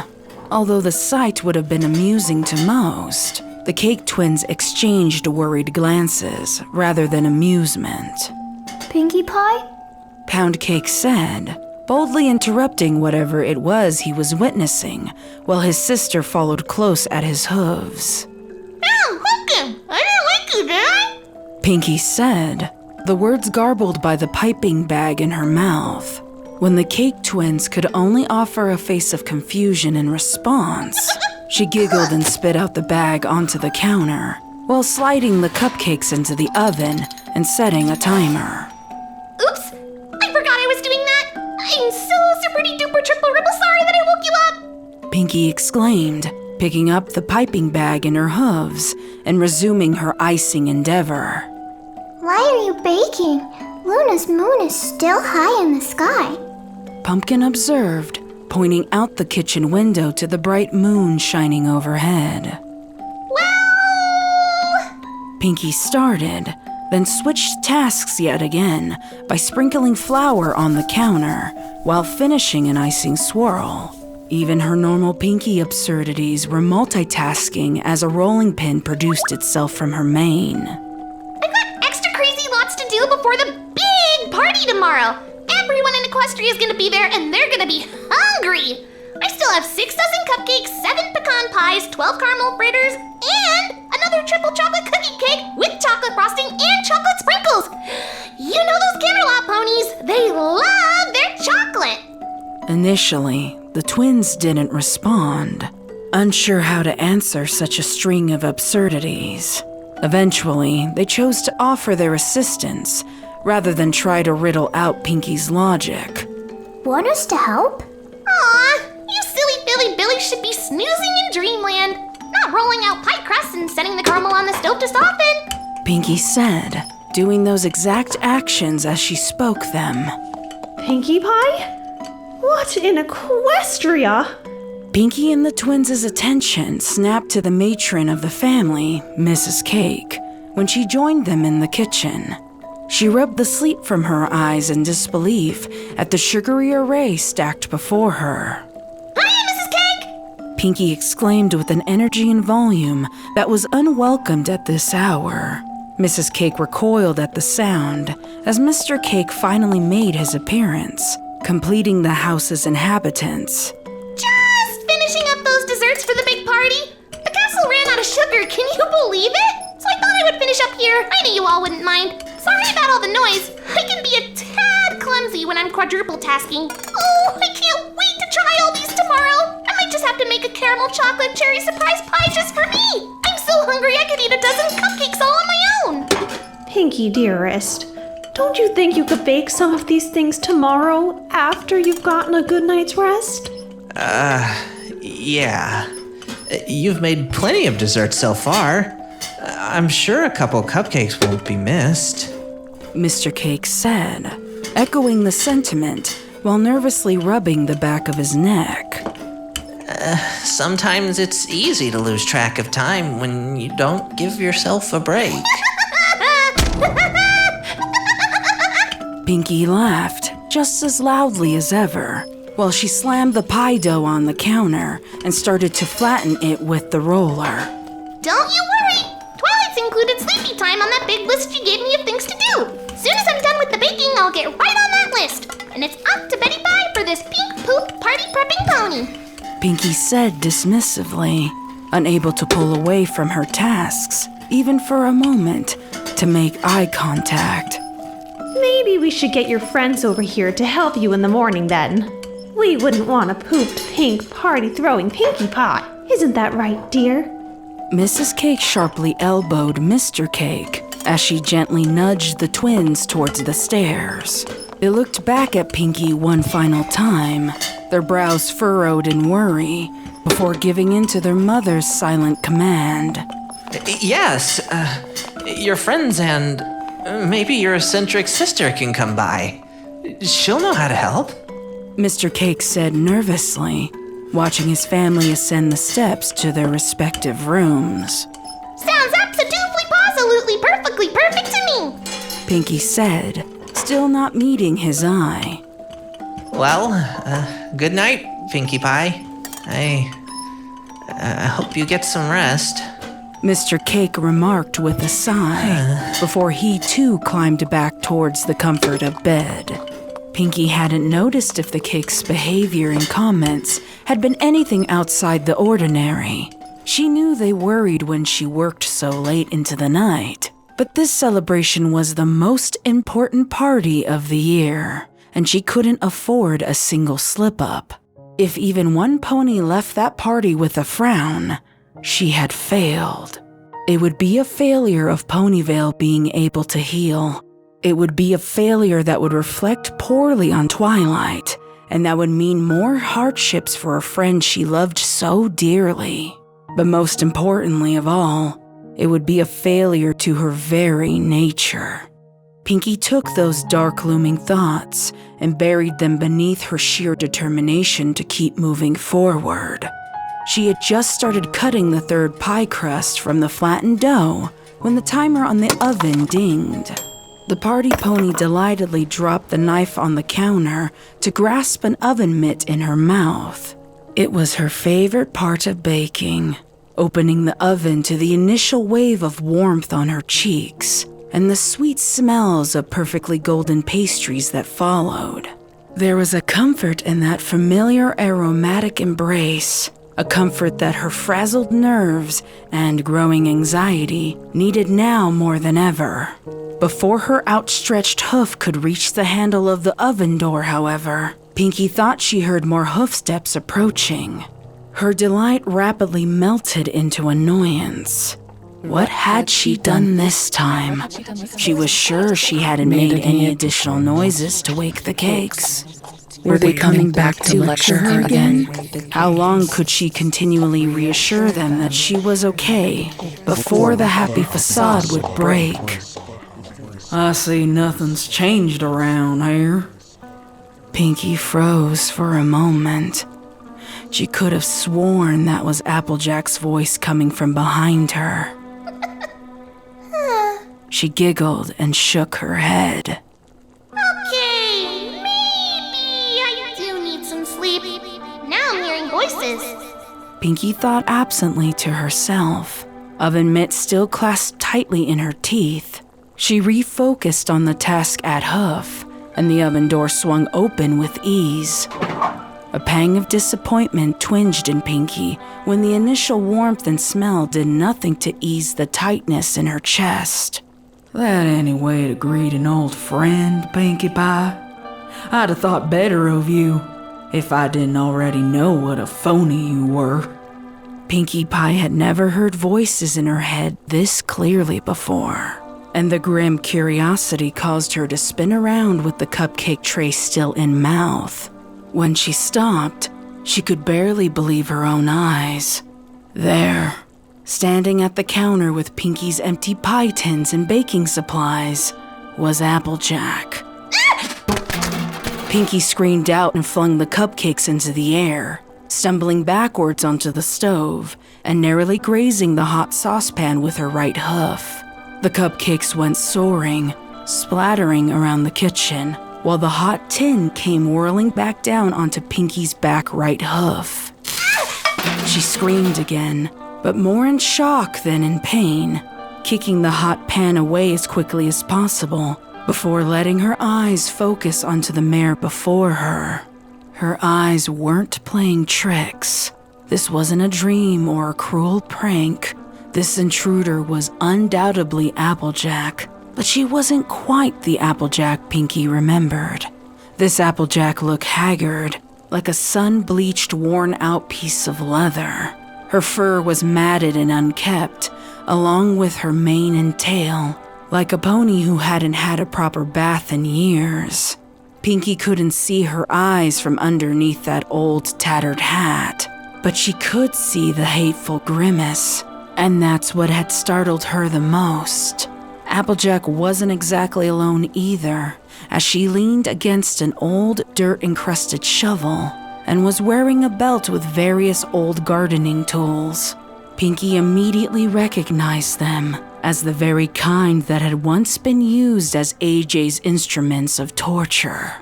Applejack? Pinky said, her voice squeaking more than usual. Applejack! Pinky flung herself forward, her hooves outstretched like she was welcoming back a friend from an extended vacation. It was all Pinky could think to do, knowing that her brain would need time to catch up with itself. Despite the innocence of the gesture, Applejack didn't give her the satisfaction. She didn't want Pinky believing, even for a moment, that there was anything good left between them. She shoved Pinky away, hard, and the pony fell against the sink, her head snapping back and forth so violently it gave her a headache. You don't get to touch me like you give a damn. But, AJ... Pinky trailed off. She had a million thoughts buzzing around in her head, competing for a chance to form into words. So many things left unsaid, and so many questions. It only made her head throb harder. Don't you but AJ me. Applejack snapped back, taking her hoof and setting it behind one of the empty pie tins. Before rocketing it off the counter, Pinky jumped and gasped out when the tin hit the adjacent wall. The ringing soon took hold in her ears and wouldn't relent. An unsettling feeling of dread was growing steadily in the back of her mind. Twilight made sense. She had to keep up that perfect little image of hers. And I wouldn't expect Dash to give a shit. And Fluttershy will do whatever the hell the rest of y'all tell her to do. Rarity's another fucking story. But you, Pinky, what's your grand excuse? Applejack growled, violently flinging another pie tin across the room. Excuse? Pinky asked, voice shaking as she helplessly covered her ears from the increasingly loud timbre of ringing. For abandoning me! Applejack screamed, taking the shovel in her hooves and knocking every last item, ingredient and pastry, from the counter. Among the disarray, a bag of flour collided into the kitchen window, mere inches from Pinkie Pie's head, and she had to bite back the urge to sneeze when its contents billowed around her. No, I didn't, I swear! When Twilight told me the truth, I went there every day, Applejack! Every day! I wanted to see you, but they wouldn't let me! I begged, I pleaded, I even tried to bribe them with cake! Twilight had to drag me away! I wasn't going to give up, so she said I could send you letters and packages! I was writing 3, sometimes 4 letters a day! I didn't stop until they all came back! They said And you believed them. Just like that. Some friend you are. AJ's words stung like 1,000 bees, all attacking Pinky's heart at once. She had often wondered if it was truly Applejack who had sent back her countless letters, all unopened and unread. Deep, deep down in the pit of Pinky's stomach, she'd always known it was a lie. I shouldn't have given up. Pinky admitted, strands of shame gripping around her heart like a vice. She hung her head, unable to bite back her tears. There was a brief, uncomfortable silence between them while Pinky succumbed to her soft sobs. They were interrupted by the wind whistle of Applejack's shovel whirling past Pinky's head to land mere inches away, stuck into the wall beside her. She jumped, gaping at the shovel that could very well have implanted itself into her skull. Applejack? I'm not really feeling very merciful tonight, Pinkie Pie. Lots changed since you knew me. And some things, well, I just can't forgive. Applejack abruptly jolted towards Pinky like a mad mare, hooves outstretched for the party pony's neck. Pinky didn't even have a chance to scream. She could only squeak in fear and duck out of AJ's way. She scrambled, crawling towards the stove as Applejack pried the shovel from the wall. Come here! Pinky could hear the orange mare's gallop, her rapid heartbeats in sync with AJ's thunderous hooves. Pinky jumped up from the floor and grabbed onto the only thing she could reach, the saucepan of caramel that had been melting on the burner. With an outcry of effort, she flung the pot and its contents in AJ's direction. Oh, God! AJ let out a scream of pain and anger, the garbled sounds of her guttural shriek mixing with the ringing in Pinky's ears. The caramel contents spilled out onto the floor as the saucepan clattered to the ground beside the pair of mares. At first, Pinky couldn't believe a pony could take a red-hot pan to the face and still remain standing. But with grim realization, she remembered Twilight mentioning an aversion to pain as a side effect from that accursed sleepless potion. But they said they cured you! Pinky stammered. She was backing herself into a corner while the former farmer stalked ever nearer. You knew they were fucking lying. You knew that I never got any of those goddamn letters, but you still gave up. You gave up on me. Pinky knew that if she didn't act fast, she would surely meet her gruesome end. She gathered what courage and stamina she had left and charged into the mare, slamming her head into AJ's chest and forcing her backwards until she hit the countertop. Pinky didn't take the momentary victory for granted. She extended her hooves to gather as many pastries and cupcakes as she could reasonably hold from the carnage on the floor. They would be her arsenal of weaponry. Taking one muffin in hoof, she desperately flung it in Applejack's direction, following it up without hesitation with the remaining treats, one by one. Pinky knew her chances of survival and escape would increase drastically if she chose to throw something heavier or sharper, but she couldn't fully comprehend those consequences. Objects like that could maim, dismember, or kill. Not Applejack. She couldn't do that to Applejack. She'd already failed her. She couldn't keep failing her. The other mare didn't need to contemplate the severity of such a situation, as Applejack unsheathed the spade from her tool belt and hurled it towards Pinky. Pinky dodged again, only running on adrenaline now. As she looked for a way out, she saw the back door was a few gallops within reach. But what about the cakes? If her baking woke them before, what was to stop them from hearing this potential massacre? She knew she needed to get to the stairs and block Applejack from reaching them. Pinky veered to the side, choosing to run around the kitchen hoping to confuse Applejack. She made one mistake, though. Pinky forgot the sticky caramel was now soaking into the wooden floorboards near the discarded saucepan. Although it wasn't enough to keep her stuck in place, it was plenty effective in tripping her.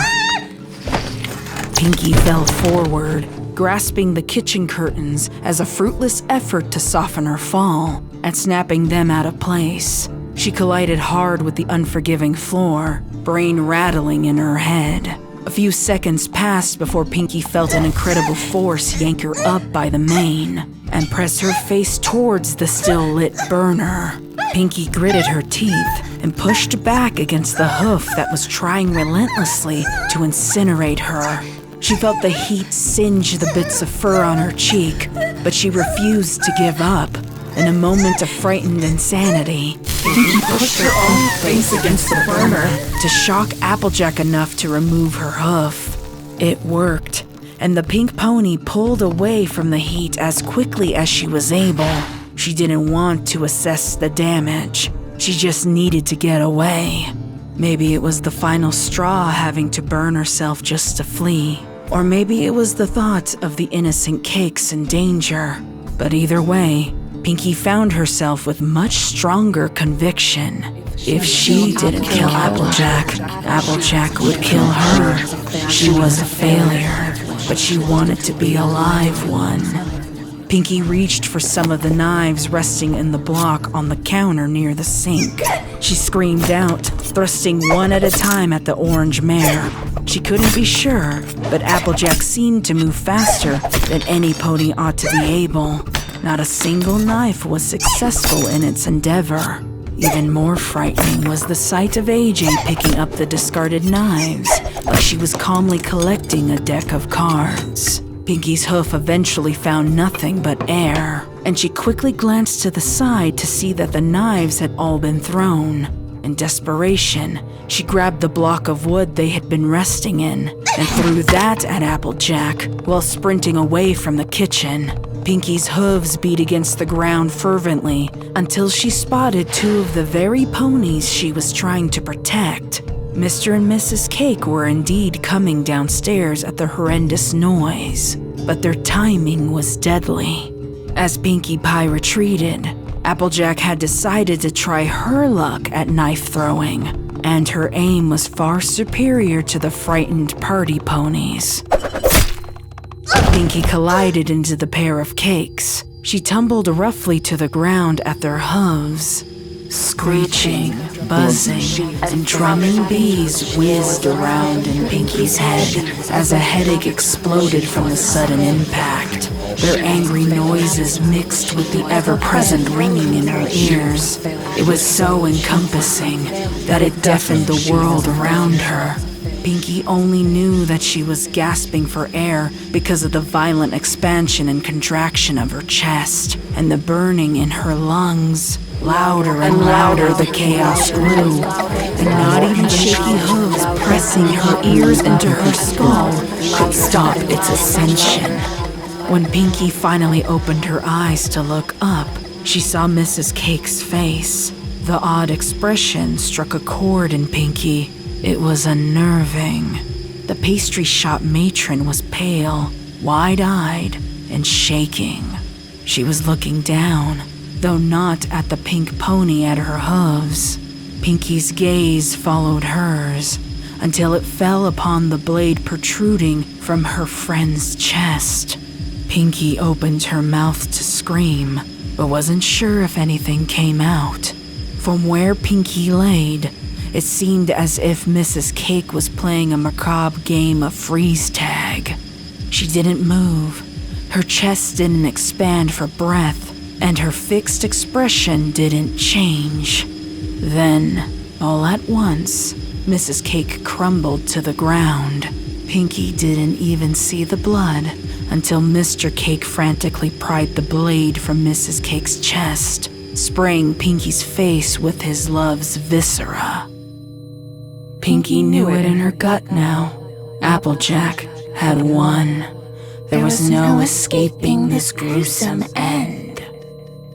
Pinky awkwardly scrambled backwards, wincing from droplets of blood in her eyes, clouding her vision. The sight before her was too much to bear, so she turned back towards the kitchen to face down her demise head-on. Instead of finding a murderous mare, however, Pinky met the smiling face of what she could only describe as a demon, its figure aglow. It took a few seconds for her to realize that the glow wasn't from an otherworldly sight, but the beginning wisps of flames on cupboards and counters. Fire had broken out in the kitchen, and Pinky spied the fallen curtain resting and burning on the open stovetop. This was her fault. Abandoning AJ, leaving her loved ones in danger, starting the fire from her carelessness. All of it. Pinky was ready to give up the fight and curl into herself in anguish. But just as she was about to squeeze her eyes shut and await her demise, Pinky caught sight of the twins. Somewhere in the confusion, they must have joined every pony downstairs, only to find their mother's lifeless corpse. Their little cheeks were marred with tears as they tried uselessly to shake her back to life. Pinky didn't know what strength she had left, but her hooves responded. She sprang up from the ground and screamed above the roar of the blaze at Mr. Cake. It was odd to feel the words in her throat, but be unable to hear them. The fire and the damage it was causing had taken the place of the ringing and humming, but it was still too loud to be heard over. Pinky grabbed Mr. Cake's hooves that were still clutched tightly to the body of his wife. He shirked her away from him angrily, but she kept trying to drag him up. Pinky could see the flames in her peripheral vision. They were seconds from consuming them all. It was then that she realized that she could no longer see Applejack, but assumed that she had fled once the flames overtook the kitchen. It was a small mercy to be able to help her loved ones without the crazed mare simultaneously trying to kill them. As Pinky struggled to get a response from Mr. Cake, she grew to realize she couldn't waste more time on a pony that didn't want to be saved. No, she had the twins to think about now. Pound was the closest, and her hooves wrapped around his little waist, prying him from his mother. He thrashed wildly, beating his hooves against Pinkie Pie, and even bit down hard on her foreleg. She couldn't afford to release him, though, and silently withstood his frenzied resistance. Pinky and Pound were the closest to the back door, and the encroaching blaze had not yet overtaken it. She bolted towards their freedom until shaky, sweaty hooves were forced to fumble with a lock. Pound's thrashing was only making things more difficult, but Pinky clasped him tighter to her chest. Finally, the door handle moved, and a rush of fresh air entered the kitchen as the door swung open wildly. The gust of wind it created picked up the powder of flour scattered about the kitchen, and the flames immediately took hold. A resounding explosion followed after Pinky's getaway, sending her and Pound flying into the street behind the bakery. Pound finally had leverage over Pinky, kicking her away from him as he bolted free from her grasp. Luckily, the foal was wise enough to run away from the fire rather than attempt any futile effort to save those within. Pinky didn't have the strength or mental capacity to follow after him. All she could do now was lay in the street and stare. Sugar Cube Corner was completely alight, burning away all that she loved. Tears stung the burn on her cheek as she helplessly watched the fire's destructive glow. She kept her eyes locked, transfixed, on the orange mare standing in the window of the bakery's kitchen. Applejack hadn't fled at all. She remained to watch the fallout. Flames were licking the sides of her fur, but she did not burn. The unholy demon was immune.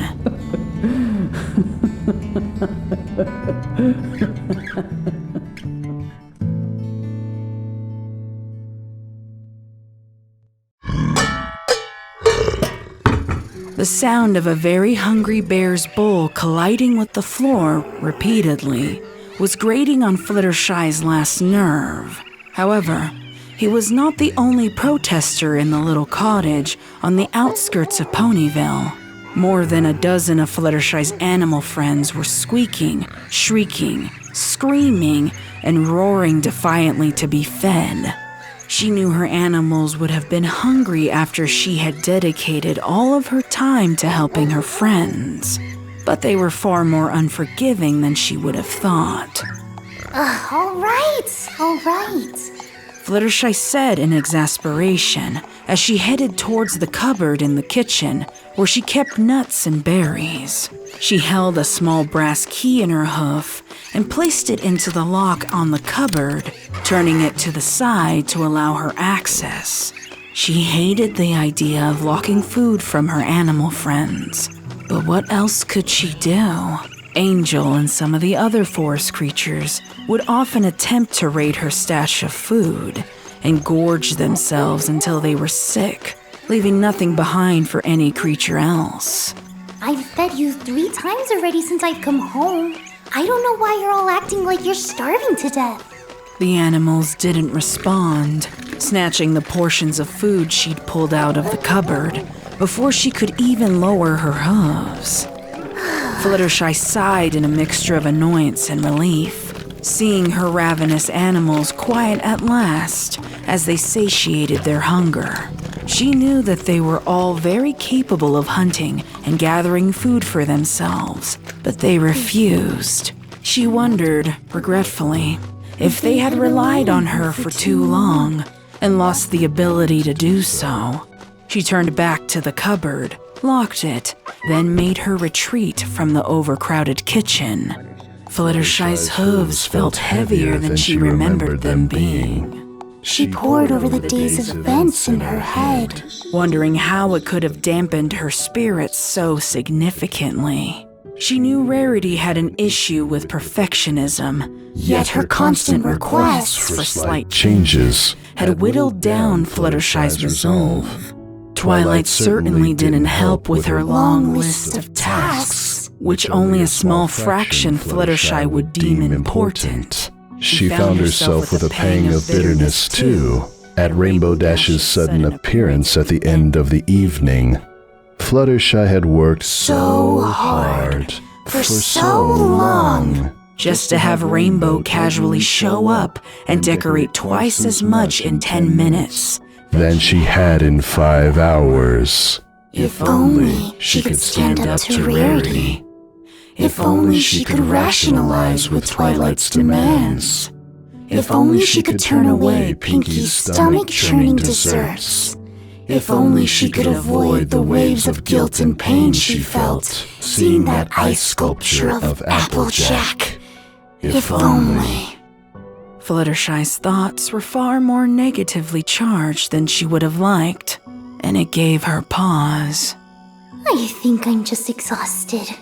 Fluttershy muttered out loud to herself, dragging those tired and near-useless hooves towards her bedroom.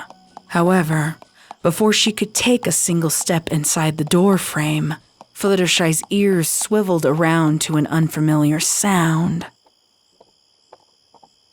Slow, drawn-out hoof steps. She wasn't sure why, but the sound instantly filled her with fear. Fluttershy snapped her head to look behind her, but found nothing. Fluttershy shook her head and pressed a forehoof to her temple. She massaged the skin to try and calm herself, but found little relief. She went to move again, and the hoof steps returned, louder this time.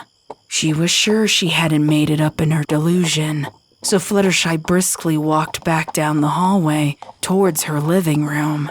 Hello? She called out, hoping no pony would answer. What you been doing to them animals, Fluttershy? I ain't never seen a more frenzied pack of wild vermin.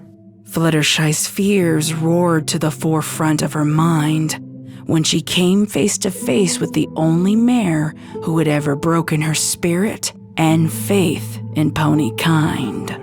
Though her face was obscured, The familiar orange hue, apple cutie mark, worn Stetson, and gathered blonde mane and tail were unmistakable.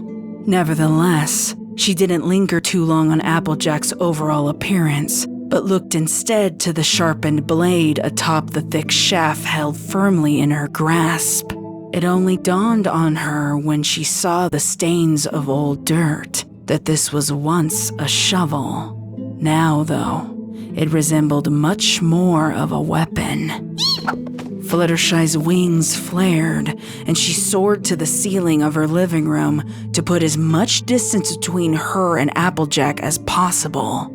You never were one to mince words, were you? How did you... Where did you come from? That's not the right question to ask, Fluttershy. Applejack said, calmly wiping the end of the shovel with a handkerchief, like a chef cleaning a knife before carving into meat. What? What you should be asking is what I'm gonna do while I'm here. Applejack added, tilting her head towards the ceiling and locking eyes with Fluttershy for the first time.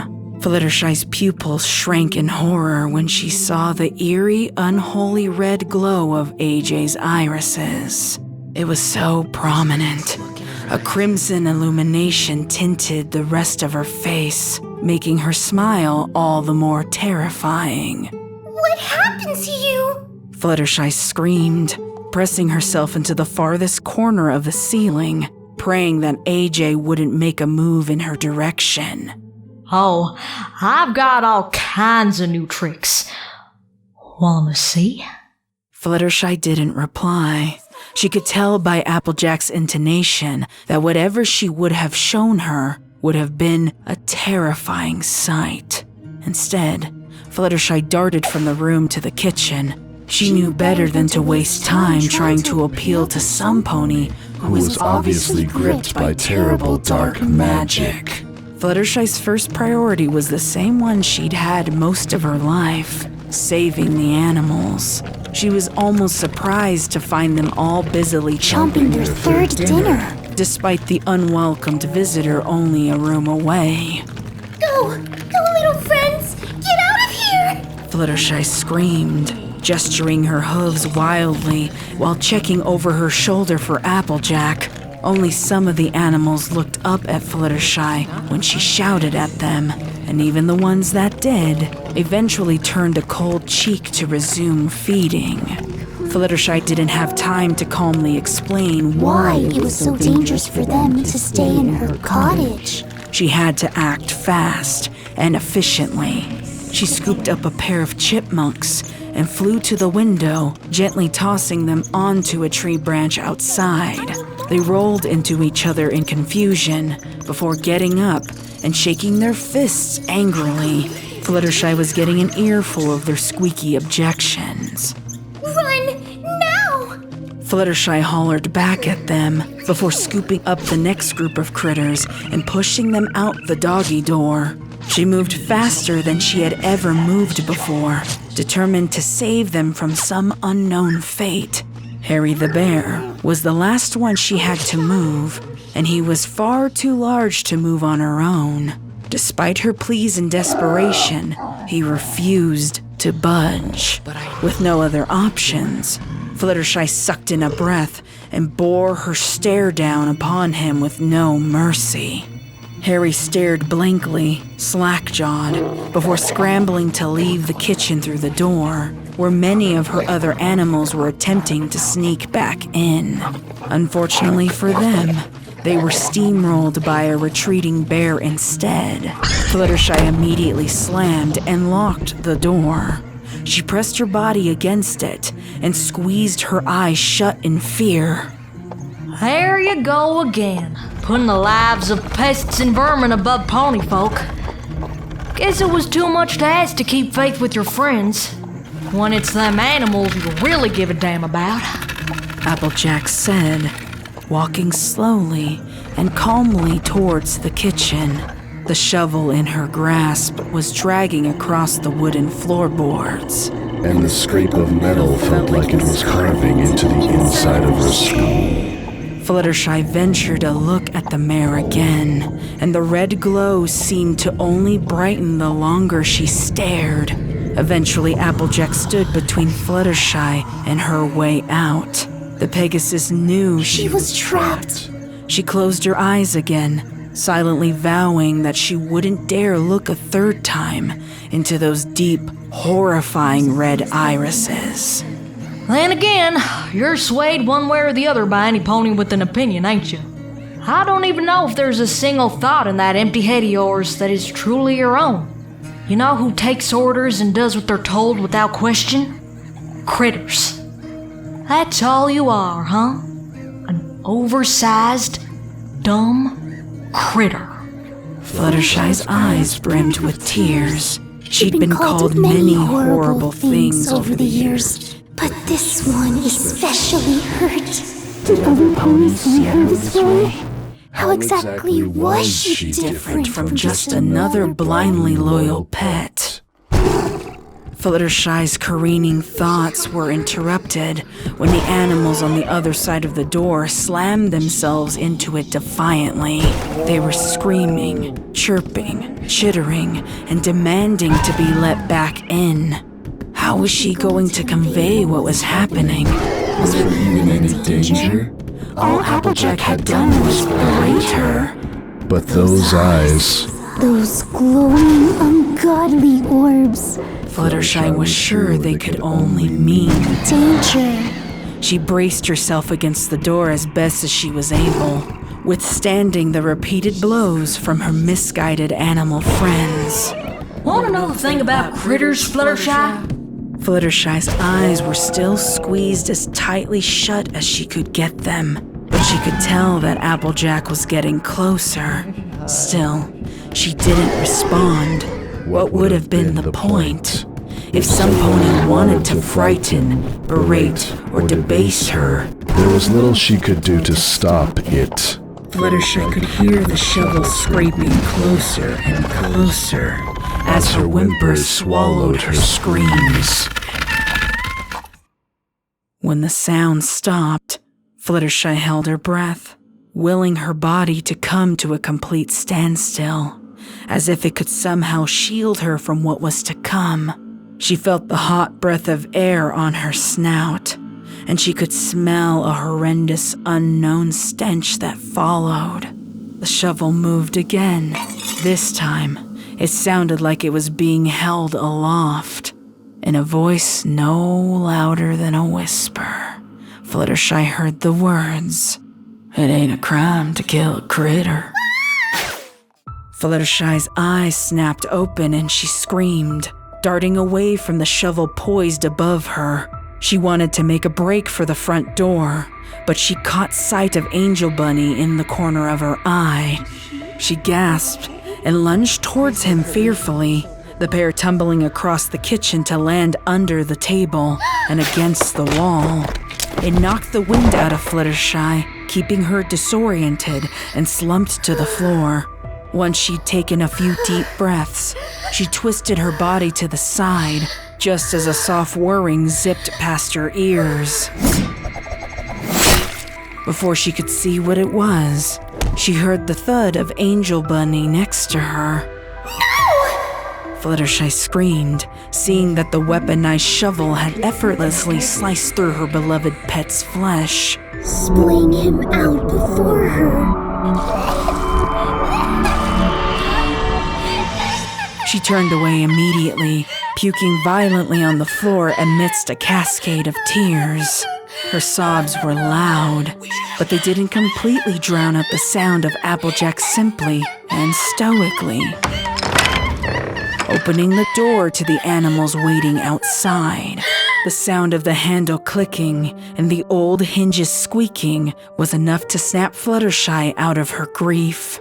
She sucked in a frightened gasp. Her animals. She had to save them, so she clambered her way out from under the table in a frenzy. Fluttershy was so convinced that Applejack was going on an animal killing spree that what she actually saw momentarily stunned her into place. Applejack wasn't attacking the animals at all. Her hoof was gingerly cupped to Harry's ear, and she whispered something Fluttershy couldn't catch from her distance away. Fluttershy didn't understand what she was seeing. Harry was calmly staring straight ahead with a glint of recognition and understanding in his eyes. Her breath caught in her throat when AJ's gaze moved to lock on hers. Even so, Applejack didn't stop whispering to Harry. But this wasn't logical. It just didn't make sense. Applejack couldn't speak to animals. Unless that glow, it is dark magic. Fluttershy's gaze detached from AJ's long enough to see Harry's new pair of glowing red eyes. Something deep inside Fluttershy was awoken the second she beheld his new, unnerving, and evil illuminated face. It was like an erupting volcano. Red-hot anger that had been kept dormant for too long finally unleashed. A few dark whispers from Applejack was all it took. Mere words and her animals could be swayed. Just like Fluttershy when her friends told her to feel one way or another. They just succumbed. Pushovers. All of them. Useless, mindless animals with no real capacity to make their own decisions or to come to their own conclusions. The pieces were slowly falling into place. Applejack wasn't going to get her own hooves dirty. She had something far darker in mind for the Pegasus and her demise. Fluttershy took one final look at Angel's mangled, soulless body, then let out a guttural scream that could have shaken the cottage's foundation with its magnitude. Harry roared defiantly back at Fluttershy as the pair raced towards each other. Fluttershy's mind was in a frenzy. No clear thoughts could penetrate the anger radiating from the tips of her wings to the base of her hooves. She had always been grossly underestimated when it came to speed, agility, and strength. She used that to her advantage now as she zipped around Harry, landing blows to his torso and head as he swung wildly at her. His claws were bared, and he was able to get a good swipe at Fluttershy's left flank in the struggle. She screamed out in pain, glancing to see the damage, and only finding a dark representation of how she felt. He'd sliced into her cutie mark, marring it with blood. It was soon soaked through and visible from the spreading crimson. Animals don't have cutie marks anyways. Oh, come on! Animals kill animals all the time! Survival of the fittest, Fluttershy! Other animals started to enter the fray, their glowing red eyes unforgiving as they bore down on the mare they had once viewed as a saint and a mother. A final pang in Fluttershy's heart echoed through her chest at the sight of her animals turning on her as they did.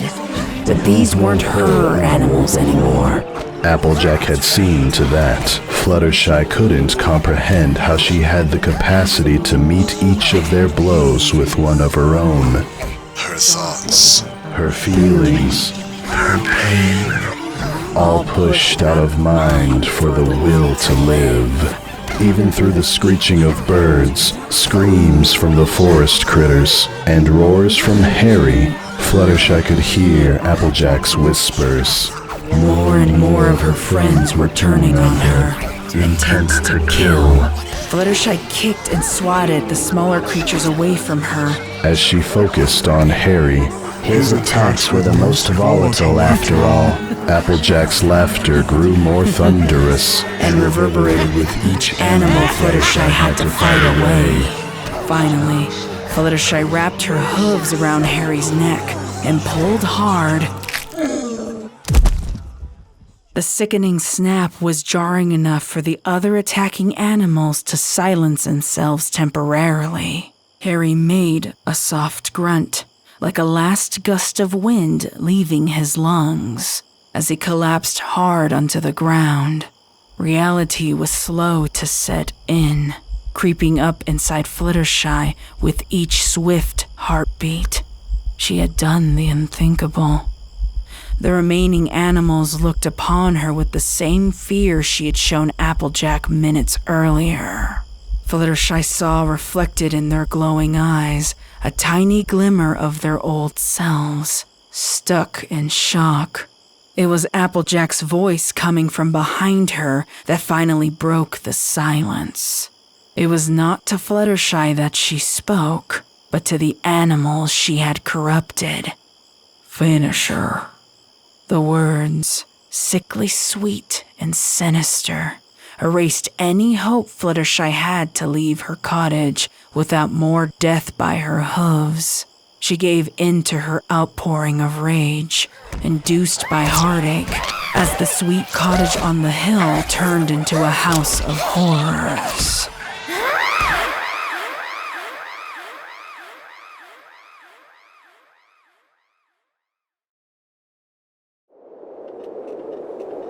Luna's moon shone directly overhead as a strong autumn wind beat mercilessly against Carousel Boutique. The gusts were powerful and eventually worked their way through small cracks between a window and its sill. Rarity jumped and gasped out in surprise when the pane gave way and opened to the roaring wind outside. She steadied her breath and trotted to the window to firmly press it back into frame. A voice called out from the room above the boutique and carried down to the nearly empty shop below. What was that? Rarity looked up at the staircase with chagrin. Just the wind, sweetie. You can go back to sleep. Rarity called to her sister, but received no reply. She bitterly wished she could be like Sweetie Belle right now, warm in bed and drifting off to a contented sleep. But Rarity's tapestries remained unfinished, so she could not afford such a luxury. Instead, Rarity clung to the anticipation of a soft pillow and a proud sense of accomplishment. She just hoped that Luna's moon would still be in the sky by the time it became a reality. With the wind muted, the boutique's ambience quieted to the soft hum of a sewing machine, and the rustles of fabric fed into it with precision. The 13th, and the most elaborate tapestry to date, was nearing its completion. Rarity hoped it, and the many other tapestries she had created, would remain hung in the castle, or perhaps town hall, long after Commemoration's conclusion.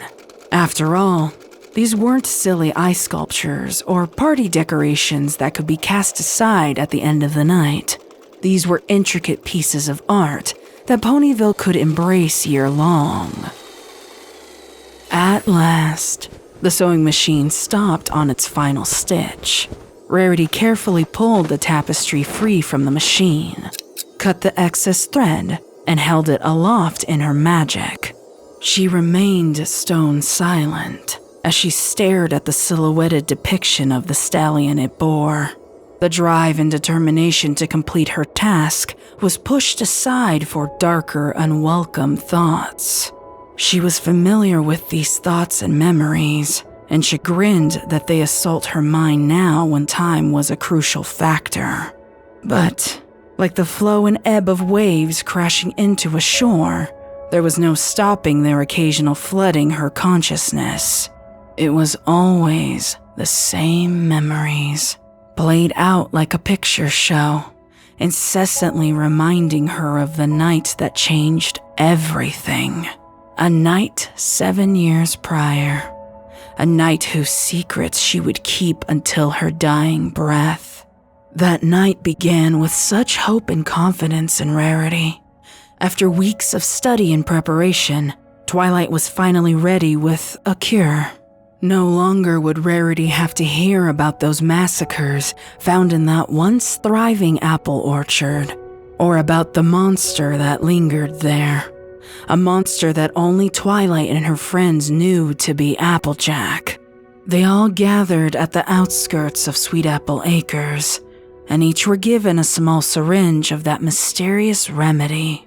Rarity recalled clutching the syringe tightly in her hoof and feeling an odd reassurance of safety and hope. Her friends all felt varying degrees of anger, fear, and betrayal, but Rarity felt conviction. If this was the cure, it meant that the fault did not lie with the pony, but with the potion.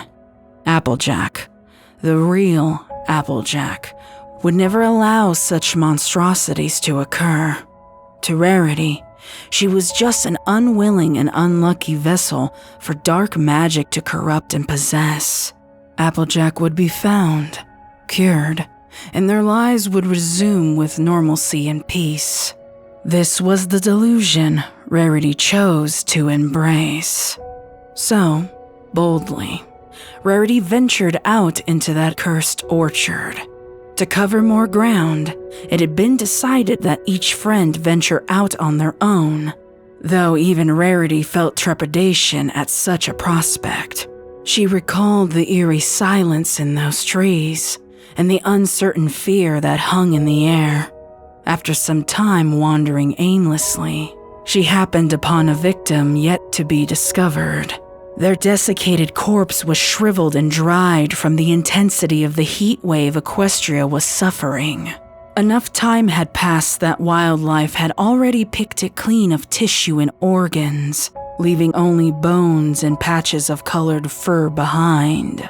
The shock and stench of decay brought instant tears to Rarity's eyes. She refused to investigate it further and give an identity to the poor pony victim, but made a mental note instead where to send ponies for the remains on the following day. Rarity swallowed her fear and repulsion and pressed onward. Soon after, she happened on a second undiscovered corpse strewn about the orchard in Rarity's path. Then, a third.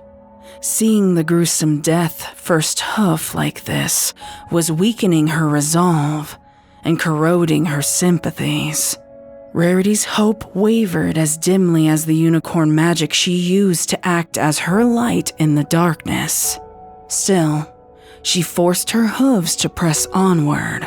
She knew she was getting close and was mentally preparing for the shock of what Applejack had become when she found the fourth butchered pony.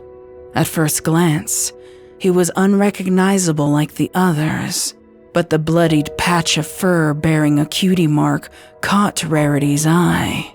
She didn't want to believe it, but her pinprick pupils landed on a torn mustache, and finally, a wide and unblinking blue eye whose hue matched perfectly with her own. There was no mistaking him now. Hondo Flanks, her father. An overwhelming sensation of 1,000 pricks of needles assaulted her skin, and the world around her was swaying off-kilter, as if she could not find balance. Seeing some pony she loved, so brutally annihilated, had shattered her resolve and her mind. Had her legs given out? Had she passed out? Had she even screamed at all?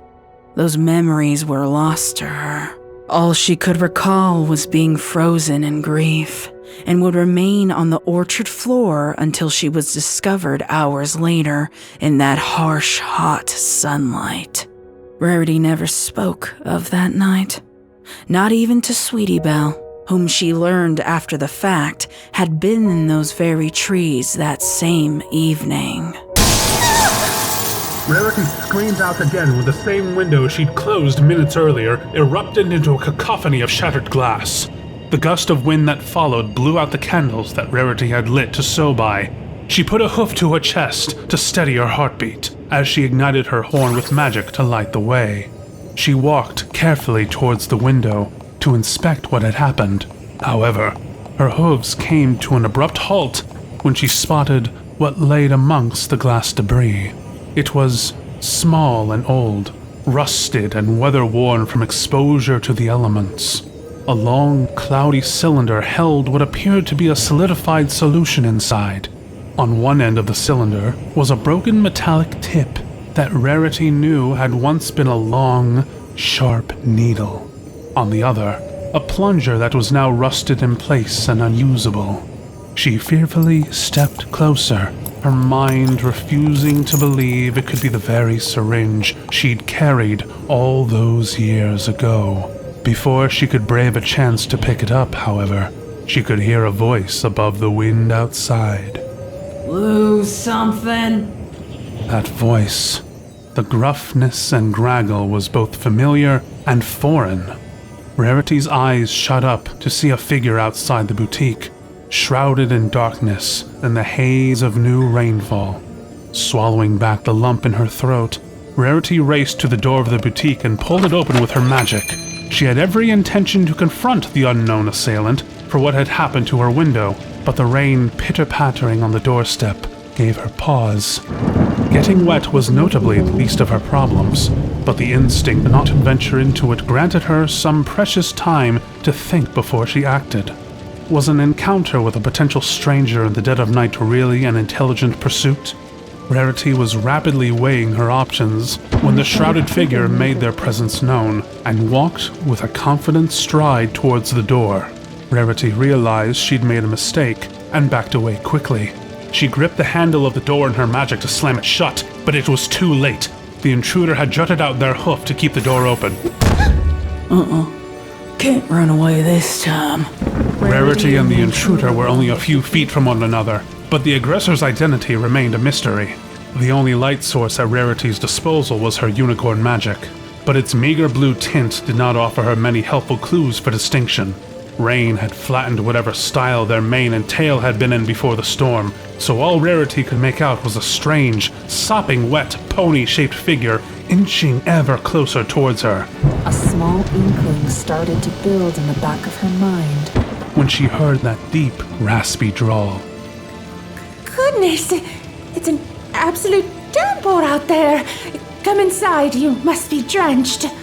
Rarity's years of putting on a professional demeanor for customers was serving her well in this terrifying ordeal. She didn't know if this pony was dangerous, or if they could be fooled, but she held firm to the facade. She motioned for the pony to come further inside as she forced a smile. Let me get you some towels and perhaps something soothing to drink, she asked, looking for any excuse to distance herself from this stranger. Why'd you let me do that, Rares? Rarity's breath caught in her throat, and her hooves froze in place. Only one pony ever called her Rares. The only pony this couldn't possibly be, and yet... Applejack? Rarity dared to ask. She brightened her horn's glow to take in the details before her. An object barely passing for the term hat was practically in shreds as it laid limp and wet atop the pony's matted mess of a mane. The eyes this pony had were sunken into her skull, listless and almost devoid of color. Her skin sagged in places around her eyes that made her appear far older than she was. It didn't help that the fur itself was paler than the warm orange hue she remembered, like Applejack had been sun-bleached. Rarity glanced away from her face to take in the rest of Applejack's wrinkled, marred fur and hooves. She noted that Applejack's frame was bulkier in places than she remembered, as if the elapsed time apart had been spent honing the strength that was present in Applejack from the beginning. When she let the terrifying reality finally settle, she returned her eyes to AJ's to find a piercing gaze that was firm and bore into Rarity. I'm waiting. Let you do what? I don't understand. That night. You and I both know what you saw. Applejack said, taking a step closer to Rarity. She stumbled back a few paces. Her heart was pounding so violently. She could feel it in her temples. Applejack, I couldn't. Rarity scrambled for words. She did indeed know what Applejack was talking about, but she had denied that thought, that reality, for so long that she convinced herself it wasn't true. I don't know what I saw. I saw my father, that's what I saw. Applejack cocked her head to the side in confusion, like she wasn't expecting that response. She moved again, but pushed past a confused and frightened Rarity to stand at her workstation instead. Applejack reached out with a withered hoof towards the tapestry waiting there and stroked the fabric depiction of Hondo flanks. So what? You just gave up on saving me then? No, I wanted. I had every intention. I was just so scared, Applejack. I didn't know if you caught my case or not. I didn't want to be the next victim rotting in your family's orchard. Rarity pleaded. Images assaulted her mind as she was unable to force back the memory. She did see Applejack that night. It was after the discovery of her father's corpse. She theorized later that she must have found her before Twilight or Rainbow Dash had. She could have spared her friends and her sister from what was to transpire that night. Instead, Rarity chose to remain frozen on the ground, while AJ slinked back into the darkness. It weren't like I was coming at you. If I hadn't seen you, you could have snuck up behind me with that. Applejack motioned to the broken glass and the old syringe beneath the windowsill. Rain was pouring in from outside, and a clap of thunder roared into the dimly lit room. Rarity was at a loss for words. She'd had that very thought time and time again, only now it was made real by the pony she failed to cure. You didn't by chance see what happened to Dash? Why? What about them youngins, huh? Scootaloo. Did you see how it affected your sister? Applejack asked. Rarity knew she was dancing around the gut punch, but that it was coming. Applejack stared Rarity down, as if she was waiting for Rarity to mention the name of the final pony present at that horrible scene. When Rarity didn't respond, Applejack's demeanor instantly changed. She took the tapestry in her bare hooves and tore at the fabric, ripping into it as easily as tearing a piece of parchment. No! Applejack, please! Rarity pleaded again, frantic this time and reaching out for her ruined tapestry. What happened, Rares? What happened because you didn't cure me sooner? Tell me! I want to hear you say it! Applejack tore into the tapestry again, but Rarity lowered the hoof she'd raised in protest. Guilt had encompassed her, and she no longer had the will to stop AJ from her destruction. Rarity took a couple of steps back, with her ears flat against her head. Eventually, she turned away completely, refusing to watch Applejack make tatters of her father's likeness. Oh, I see. You're still lying to yourself, ain't you? You still think you're innocent. No, I am not innocent. I know what I didn't do, and what I could have done. Rarity snapped, bitter defeat in her tone. She'd suppressed this shame for years, but knew eventually she would have to confront it. She just hadn't expected to do so like this. Say her goddamn name, Rares. Rarity looked up, in shock, to see Applejack standing on the other side of the room when she hadn't heard her make a single hoof step. She whirled back to see the remains of her father's tapestry, before realizing Applejack wasn't satisfied with just one tapestry. Applejack, please. I know you're angry with me, but you don't have to do this. Say her name! Applejack screamed, tearing another tapestry down the center. When she did, Rarity's all-consuming guilt morphed itself into anger. Stop it! Rarity screamed, using her magic to rip the tapestry from AJ's grasp, exacerbating the damage. Applejack continued her destruction, while Rarity desperately tried to stop her. I'm not the one who took dangerous magic from Twilight. I'm not the one who didn't heed her warning. I'm not the one who slaughtered pony after pony on my family's property. I'm not the one who tried to kill our friends. Apple Bloom wasn't my fault. Applejack stopped suddenly at the mention of her sister's name. After a long pause, she looked up at Rarity with tired, soulless eyes. There now. Was that so hard? The gathered tapestries in Applejack's hooves were then unceremoniously dropped, and she walked away from their remains. Rarity seized the opportunity and raced to protect them from further harm. She fought back the urge to sob as she gathered weeks of ruined work into her hooves. Silent tears fell onto their shreds, but they weren't shed for the loss of art.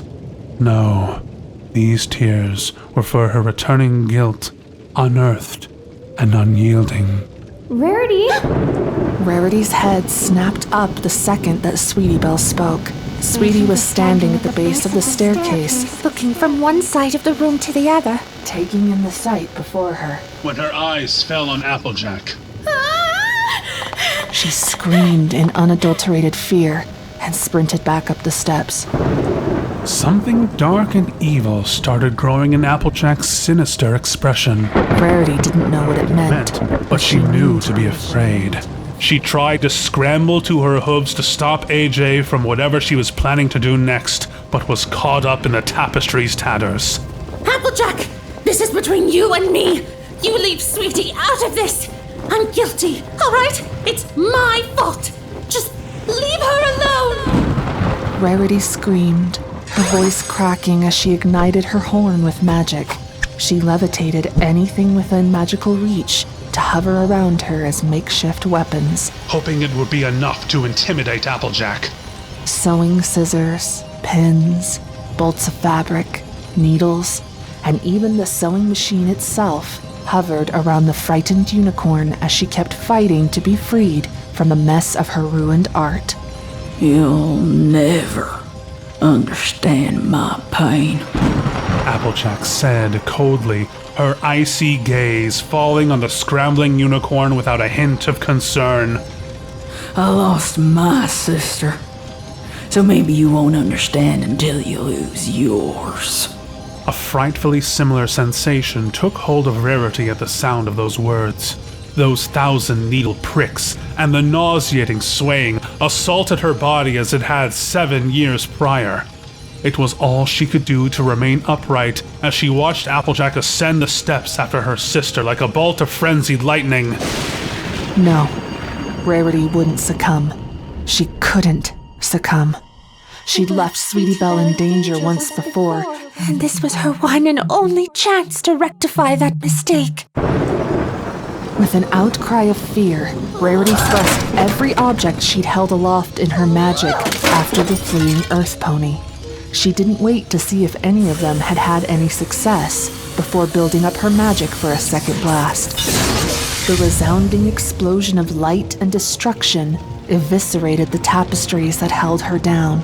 There was no time to feel any regret for the loss, as Sweetie Belle's distant screams urged her forward with single-minded determination.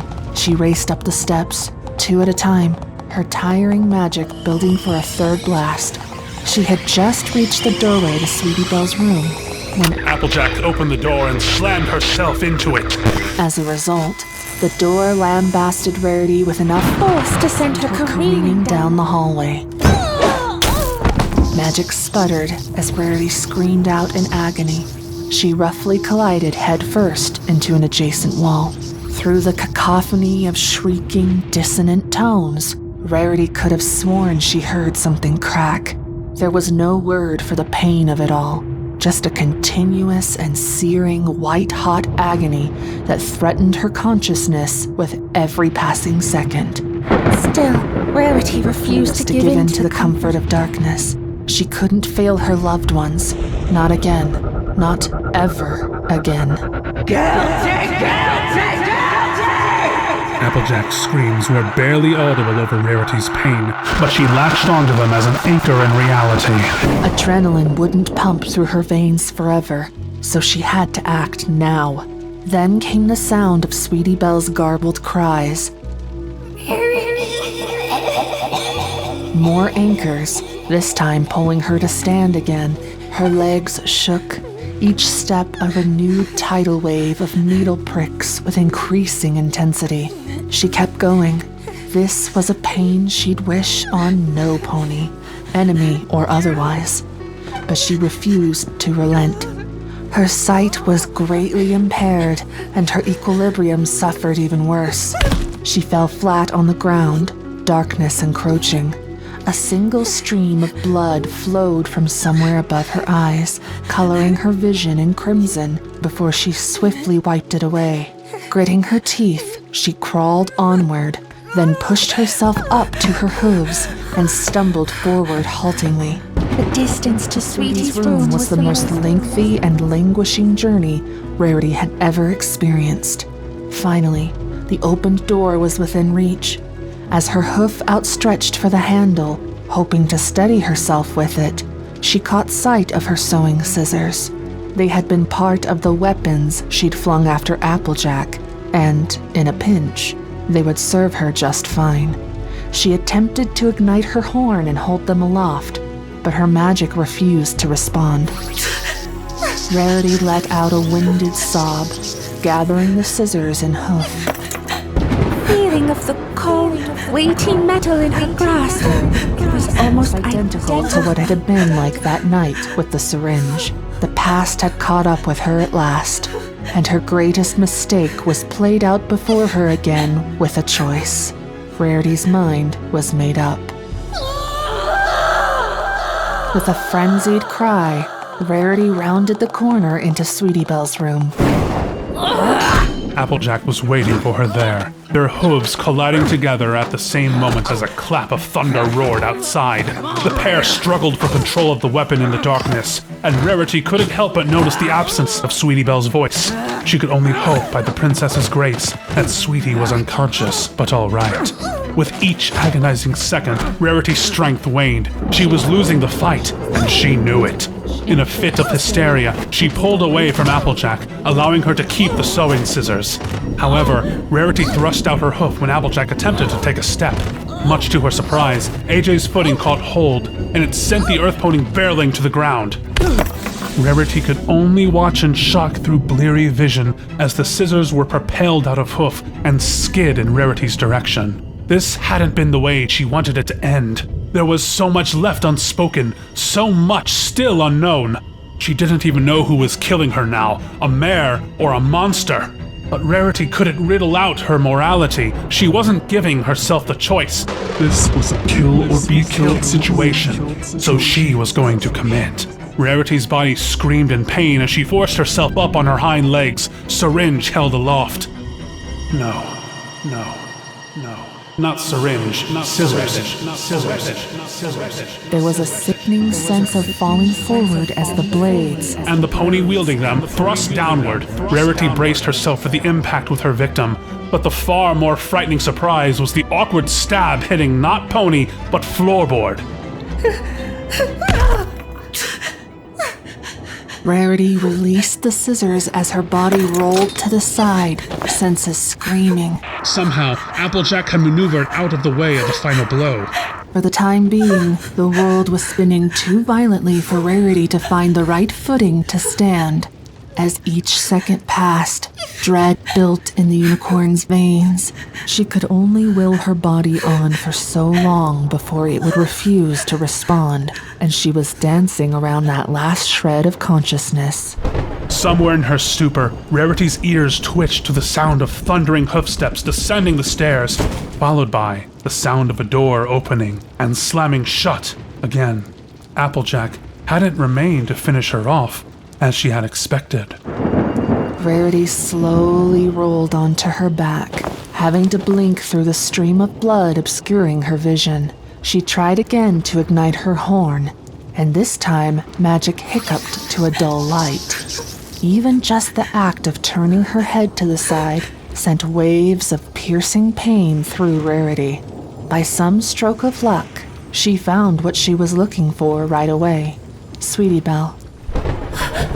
Rarity gasped out in relief to find her sister so nearby. However, Rarity beheld the horror of her little sister's face, and that relief vanished. Sweetie Belle's mouth hung open slightly, blood pooling there from unseen damage within. It leaked onto the floorboards and soaked her purple and pink mane. All Rarity could see was frozen fear in those damp, milky, and lifeless eyes. She whimpered, her horn's magic extinguishing on its own, sparing her from seeing more of what had become of her baby sister. There she was again, frozen in fear and grief on the ground, while the remains of her family rotted away beside her. This time, however, Rarity didn't get to see the stars or feel a night wind blow. She had to mire in the smell of fresh blood and viscera, unseen but potent. Darkness was the only mercy left to Rarity, but even that lasted only for so long. A great flash of lightning from outside the boutique lit the room, and it was then that Rarity beheld what atrocity Applejack had left behind. The acrid smells in the room weren't just coming from the corpse beside her, but from the very walls and ceiling. For even in that second of light, Rarity could see something scrawled over and over with her dear sister's blood. The red of it was still oozing and dripping freely, making it sound as if the rain outside had leaked into the room. Another flash as Rarity's eyes beheld the final judgment that Applejack had laid on Rarity for her crimes. Guilty, guilty, hoof-written and frantic, and found all over the walls, the ceiling, the canopy bed, the fixtures, and some furniture. Rarity didn't have the strength to make a single sound at this macabre sight. She couldn't even properly comprehend it, now that the sharp pains, once kept at bay by adrenaline, came roaring into focus. Rarity's heartbeats echoed the sentiment she now felt for her sister's untimely demise. Guilty, guilty, guilty, guilty, Guilty. Thunder clapped and the lightning split the sky, but Cloudsdale's Cloudaceum was unfazed and untouched above the storm. The massive cloud structure was never truly in the same place twice, as it floated freely above Equestria. It was the largest active Pegasi arena and the official home of the Wonderbolts, hosting their many races and airshow spectaculars. However, that was during the day, and at the present hour, it was long past Celestia's sunset. Soren, the Wonderbolt's commander, was resting on a small section of the Cloudaceum's base cloud and reflecting on how unpleasant the place seemed when it was empty. He had grown accustomed to the sounds of the cheering crowd or even the barked orders of his team captain, so it felt eerie to be absent from both. Even the sound of the rainfall beneath him couldn't shake the uncomfortable silence as he waited out the storm. Cloudsdale would never admit it, but they had been struggling since the infamous drought 7 years ago to precisely regulate the weather. Planning and preparing for rain used to be simple and easily scheduled, but even with the most precise timing and ingredients, weather machines seemed to have minds of their own from time to time. Even so, Soren hadn't thought much of staying a little late at the Cloudaceum that night until he heard the clap of thunder that started it all. He internally kicked himself for fussing over their Commemoration performance gear, rather than return home like the other bolts. He wasn't sure who to be more upset with, the weather workers who promised the storm would strike after the memorial, or the new recruit who had forced him and their teammates to endure a grueling practice with her exceptionally high standards. Either way, he was stuck. He could technically fly through the rain, as he had many times before, but his limbs and wings ached from the laborious day. He decided that fighting the wind, water, and lightning wasn't in his best interests, especially before a big performance. As he waited, Soren reflected on the destructive nature of the storm. He winced at the thought of all those perfectly placed outdoor Commemoration decorations ruined by the torrential downpour. But as time wore on, Soren's eyes grew increasingly heavy, and his head slowly sank towards the fluffy cloud that held him. Before sleep took him, however, something swiftly broke through the layer of storm clouds and brought with them a gust of icy cold wind. Soren reared up and gasped out from the sudden onslaught of liquid spraying his coat and wings. Soren, what are you still doing here? The source of that gust, Rainbow Dash, asked in surprise. Me? What are you doing here, Crash? Soren snapped back, using the nickname he knew she hated. I left something in my locker. Not that it's any of your business. Dash replied curtly, her eyes narrowing in disdain. She could usually take a ribbing from the other bolts, but Soren was toying with her last nerve. If I wanted to get soaked, I'd just fly through this damn storm. Soren remarked bitterly, shaking the feathers in his wings to remove any lingering moisture. Afraid of a little rain, huh? I'm not stupid enough to race lightning bolts like some ponies. And if I were, I'd win that race too. What was our final race time earlier? Oh yeah, 15 whole seconds ahead of you, wasn't it? Guess you better hope that Spitfire isn't looking for a new commander after that kind of defeat. Rainbow chuffed. If Soren was going to open the floodgates for a verbal sparring, rubbing today's defeat in his face would be a perfect counter to that ridiculous nickname. Dash didn't ask at the time, but she wondered now if defeating every single Wonderbolt in a one-on-one race on the same day was some kind of record. She knew that kind of defeat might put some of the bolts in a foul disposition, but it was worth it.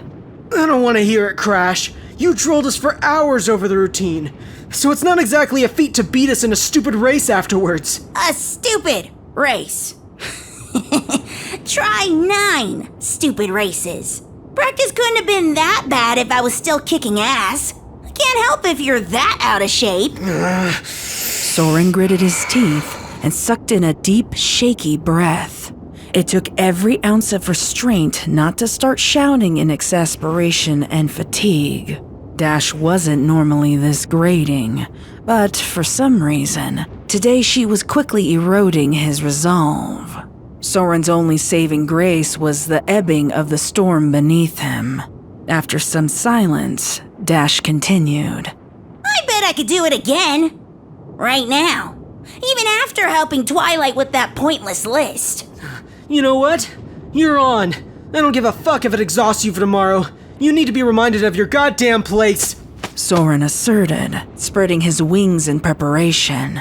He had been resting for a better part of an hour now, and was confident that he could finally shut Rainbow up with a well-deserved defeat.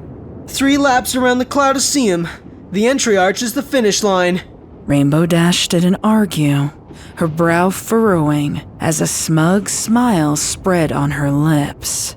3, 2, 1, go! She screamed in rapid succession, taking off like a rocket and leaving a streak of rainbow behind her. She could hear Soren angrily shout something in response, but was too focused on the race to pay attention. The cold night air passed through her feathers at a breakneck pace, chilling every inch of her fur. Its icy grip felt as if it penetrated her very bones, adding to the intense fatigue that she fought to keep at bay. Despite her body's warning signs, Rainbow gritted her teeth, refusing to believe that her ego had written a check that her body couldn't cash. She was so focused on victory, in fact, that she didn't notice the storm clouds dissipating beneath her until they were almost completely dissolved. When she was sure her lead on Soren was secure, Dash's attention shifted to assess her surroundings. It was something she did subconsciously when she flew. Something sour permeated on Dash's tongue as she took in the realization that a heavy mass of trees was directly beneath them. She hadn't given much thought to the exact location of the Cloudaseum that evening, especially since the storm had previously kept her whereabouts obscured. Now, though, a slight fear was trickling up her spine and threatening to ruin her concentration. Could these be the very trees she had avoided all these years? Could she be poised just above the only place in Ponyville she vehemently refused to visit again? Rainbow's breathing quickened even more than the rigorous pounding in her chest. She tried to block the thoughts that trickled around the fringes of her mind by focusing on that final lap. It was ridiculous to allow something so inconsequential to deter her from her task. After all, a mass of trees is no threat to her, not when she was soaring hundreds of feet above them. Success was inching closer and closer for Rainbow Dash. Perhaps that was why her attention veered beyond the clouds, so assured of her win that she could focus on other things. Her line of sight lingered on those trees, trying to coax herself into believing they were truly inconsequential. That was when a glint of light caught her eye. It was only a glimmer amidst the dark grove, but it sent a paralyzing wave of shock through the Pegasus.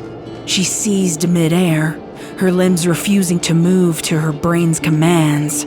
An abrupt halt was too sudden and too late for Rainbow Dash's racing partner to avoid, so the pair of Pegasi violently collided.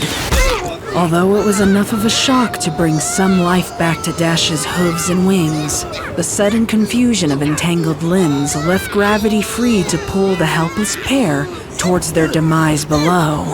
Both Pegasi fought to separate themselves, fighting, bucking, and screaming as they plummeted. Dash was able to get one final clean buck to Soren's chest before the pair descended into the trees. Branches reached up to rake across wings and fur, ensnaring the ponies in their matted clutches. The sting of fresh wounds meshed with the choir of snapping twigs and rustled leaves. Finally, Rainbow's flailing body impacted onto the hard, unforgiving ground. She heard a series of cracks, but couldn't be sure if it had been from within or from the rain of tree debris crashing on and around her. She laid on the ground, her chest heaving as she struggled to regain her breath. Her eyes were wide and afraid, barely blinking as they surveyed the scene above her. When the rustling ebbed, she ventured to look around to see if Soren had landed nearby. Rainbow struggled to right herself, finding her limbs heavy and any movement increasingly laborious. Soren! She called out, her voice cracking more than usual as she fought the rising terror in her chest. Dash couldn't see much from the limited light under the cover of trees, so she flared out her wings to take off in flight. The problem was, only one wing responded. Dash could feel her heart pounding in her head as she slowly turned to find her left wing laying limp at her side. Seeing the marred, twig-encrusted, feathered mess was bad enough, but it was what else Dash's eyes beheld amidst the debris that delivered the worst shock. They were small, red, round, and straight from her nightmares. Dash reared back, every inch of her body screaming to flee. Soren!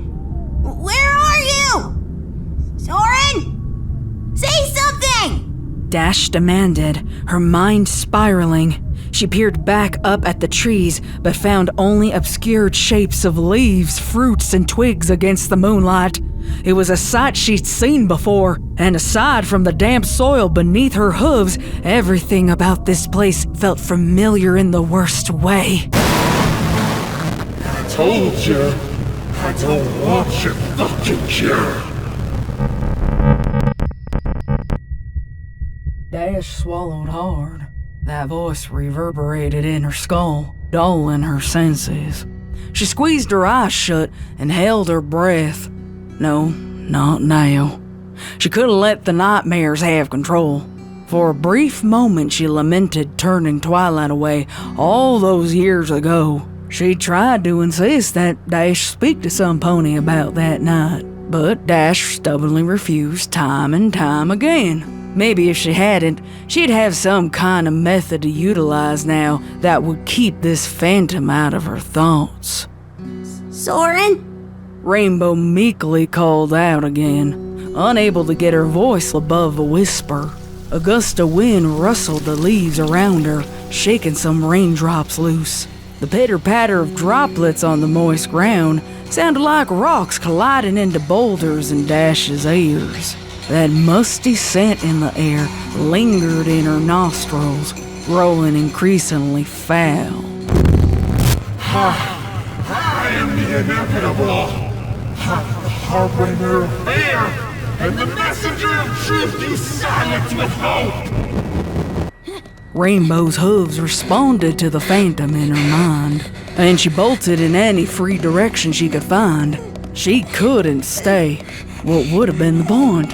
Her fear was already crippling her when she was hundreds of feet in the air. She would be even more useless now that she was grounded. Her eyes scanned for any signs of light or life as she tried desperately to outrun her thoughts. So frenzied were her movements that she tripped and fell over an unseen object.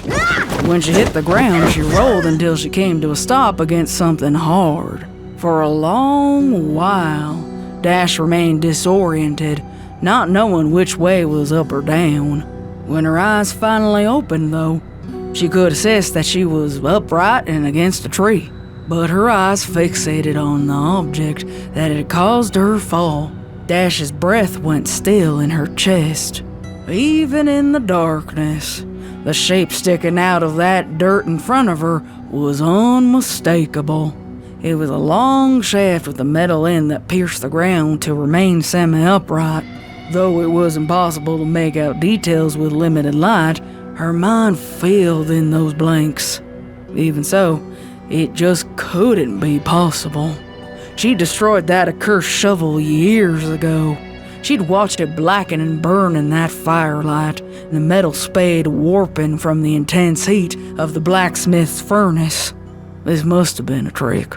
A mirage that phantom in her memories had conjured to torment her. That truth. Is that in the end? There ain't nothing at all, except me. Dash winced, covering her face with her hooves and shaking so violently she was sure she'd lose consciousness. It was all she could do, just to fight back the convulsions and gagging.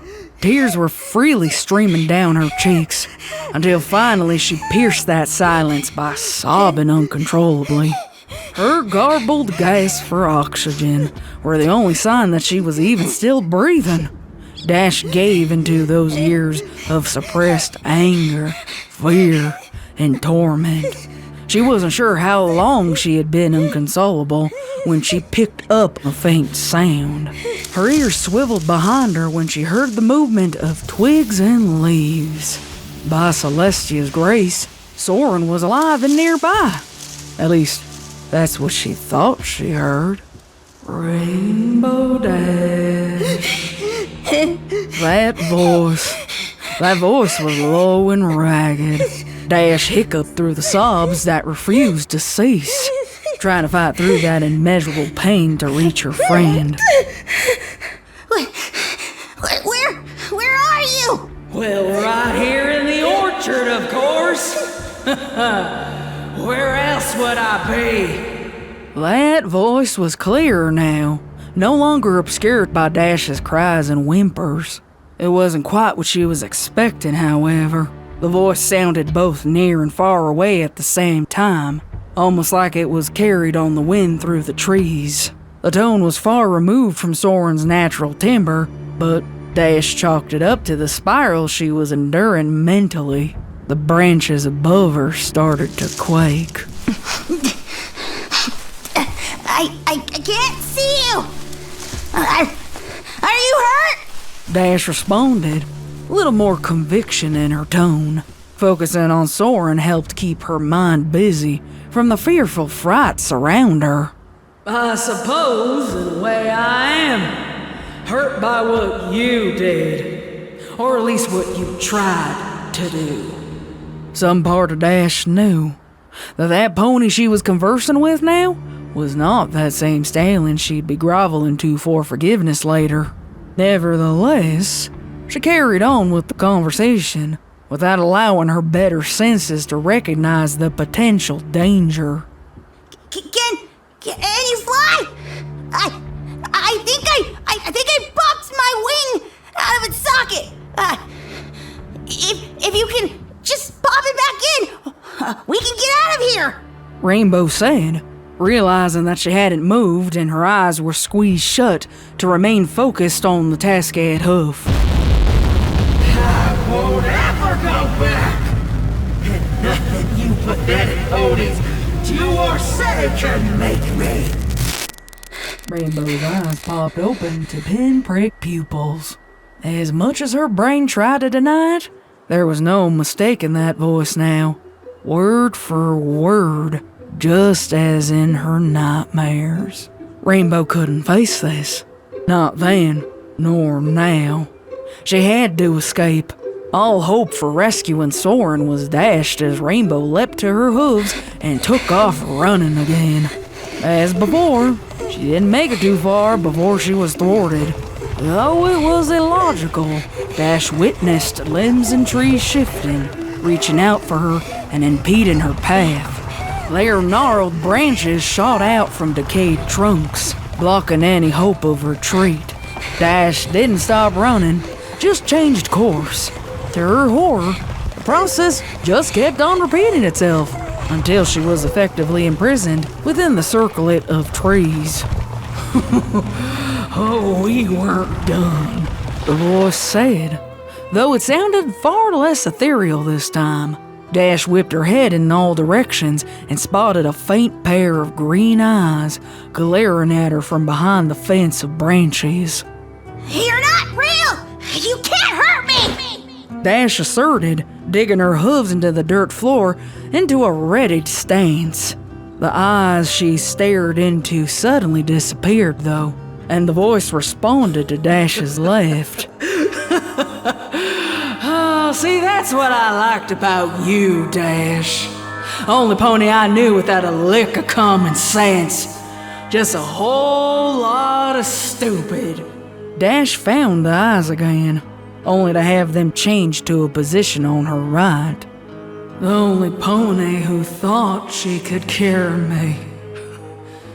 Well, do you honestly think there's anything left to cure, Rainbow?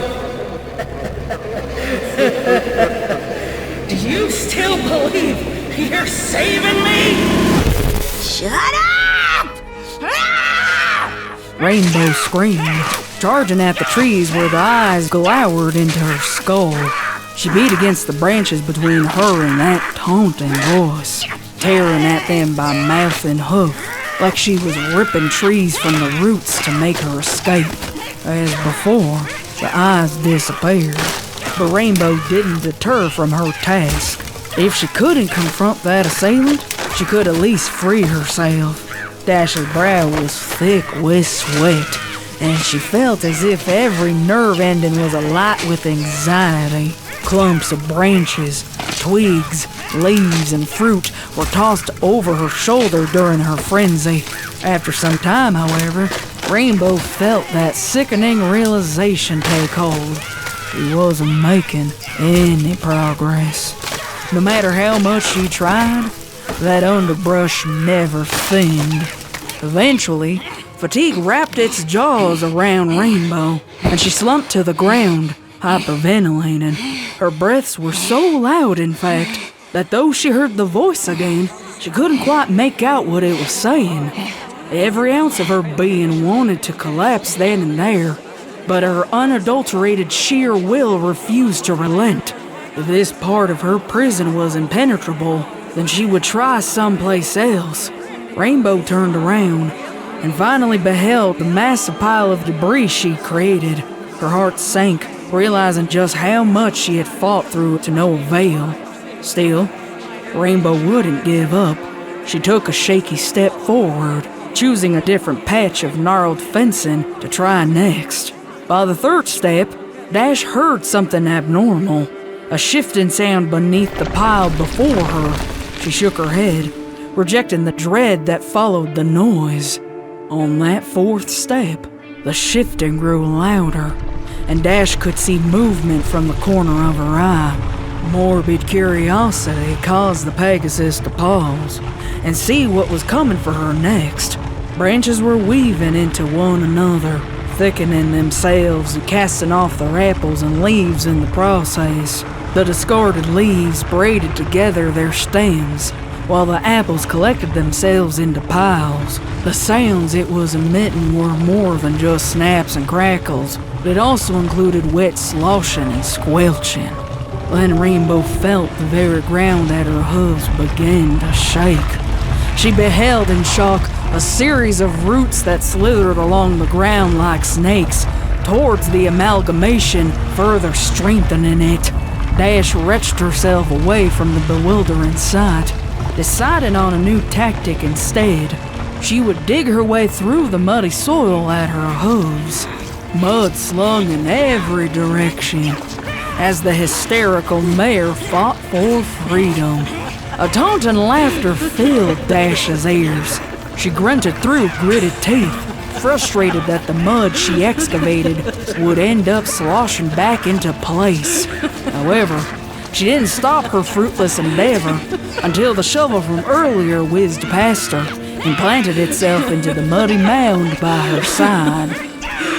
Here, try this. Dash reached for the shovel before turning to see the final conglomerated monster in the center of the orchard prison. The creature was as tall as the trees that bound Dash, though vaguely pony-like in shape. Long twisted roots, branches, and bark made up the limbs and torso, while the leaves cascaded from the tree like a mane and tail. 6 apples adorned its wooded flanks. Perhaps eeriest of all was the eyes on the pony-shaped face. 2 sunken indents of writhing, contorting limbs wove themselves in and out of the massive hollowed sockets. When Dash lingered on the darkness within them, however, she could make out a faint image. Dash squinted her eyes, leaning forward slightly in hopes the shape would manifest itself clearer in her vision. A strange shimmer, almost like a veil of dew, was reflecting from the darkness. Within that shimmer, though, Dash watched 2 smaller ponies take form. The ponies were identical, shy and frightened little mares, clinging to their last shred of sanity. Blues came into focus, then reds, yellows, then a whole hue of the rainbow. These mares weren't real. Well, they were just reflections. Dash was watching mirrored images of herself retreating away from her and further into the darkness. This creature wasn't just an enlarged pony timberwolf. It was a demon. At first, the thing appeared rooted to the ground until Dash gave it the attention it wanted. The left forehoof then lifted itself, roots snapping from place until it came back down hard, only a few inches away from its prey. Dash yelped and bolted, keeping the shovel in her tight grasp. You wanted to kill me that night? A voice that Rainbow Dash finally accepted to be, well, me, said.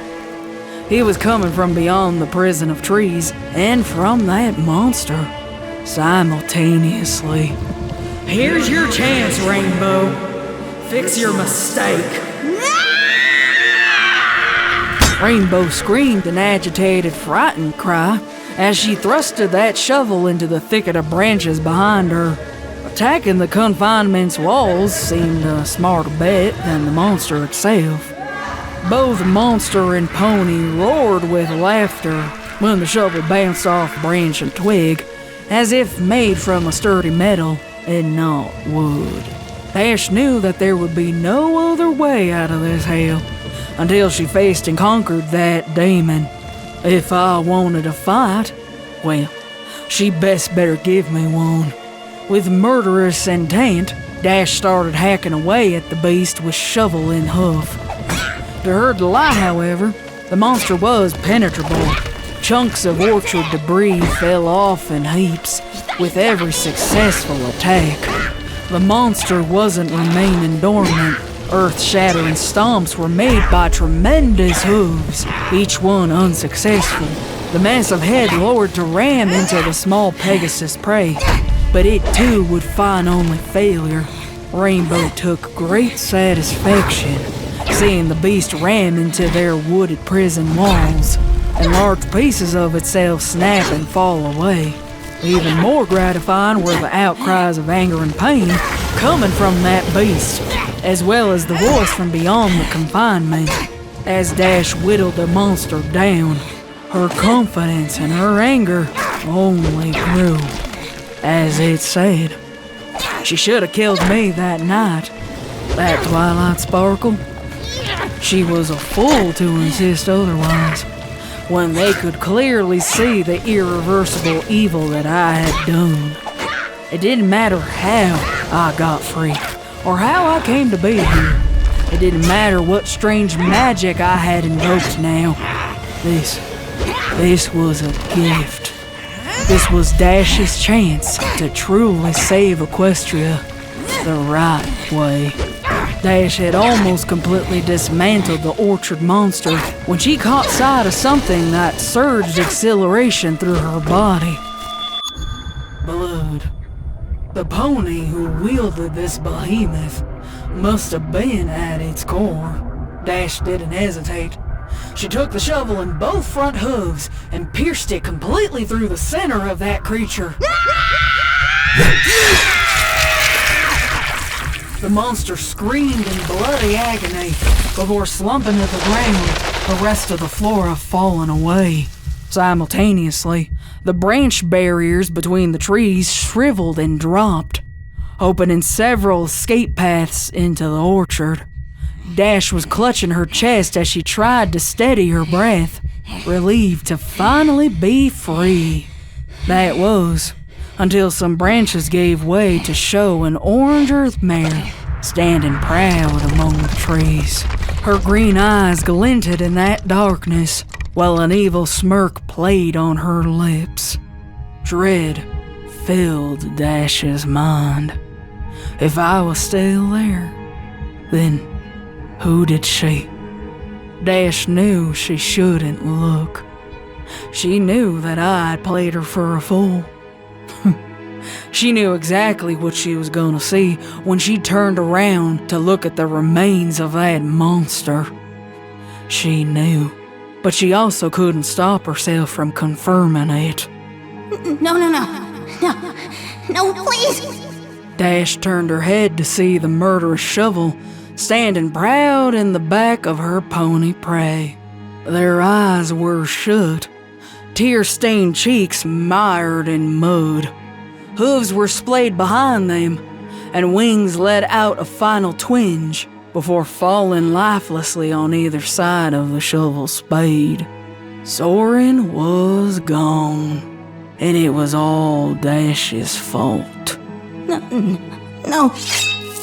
Dash whimpered, prying the weapon from her teammate's back and spraying herself in his blood.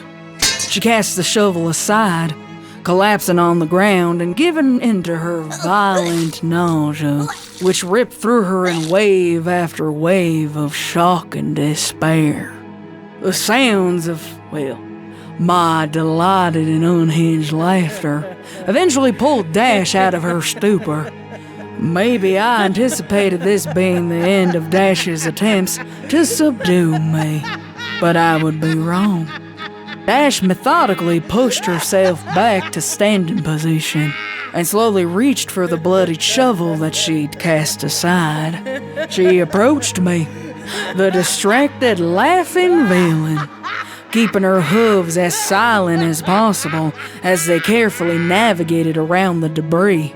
Once she was sure of her aim, she lifted that shovel. Dash screamed, thrusting the weapon at me, who only had a few moments to avoid that attack. Although she was chagrined to see herself miss, Dash did catch a hint of shock and fear from me when I realized that Dash was trying to pursue me still. I reared up and turned on my hooves, racing deeper into the orchard, but this time as prey, not predator. Let's finish this. Dash snarled, casually picking up the shovel and holding it aloft in her good wing. Each step she followed, she did so in confidence. One way or another, this was going to end before sunrise.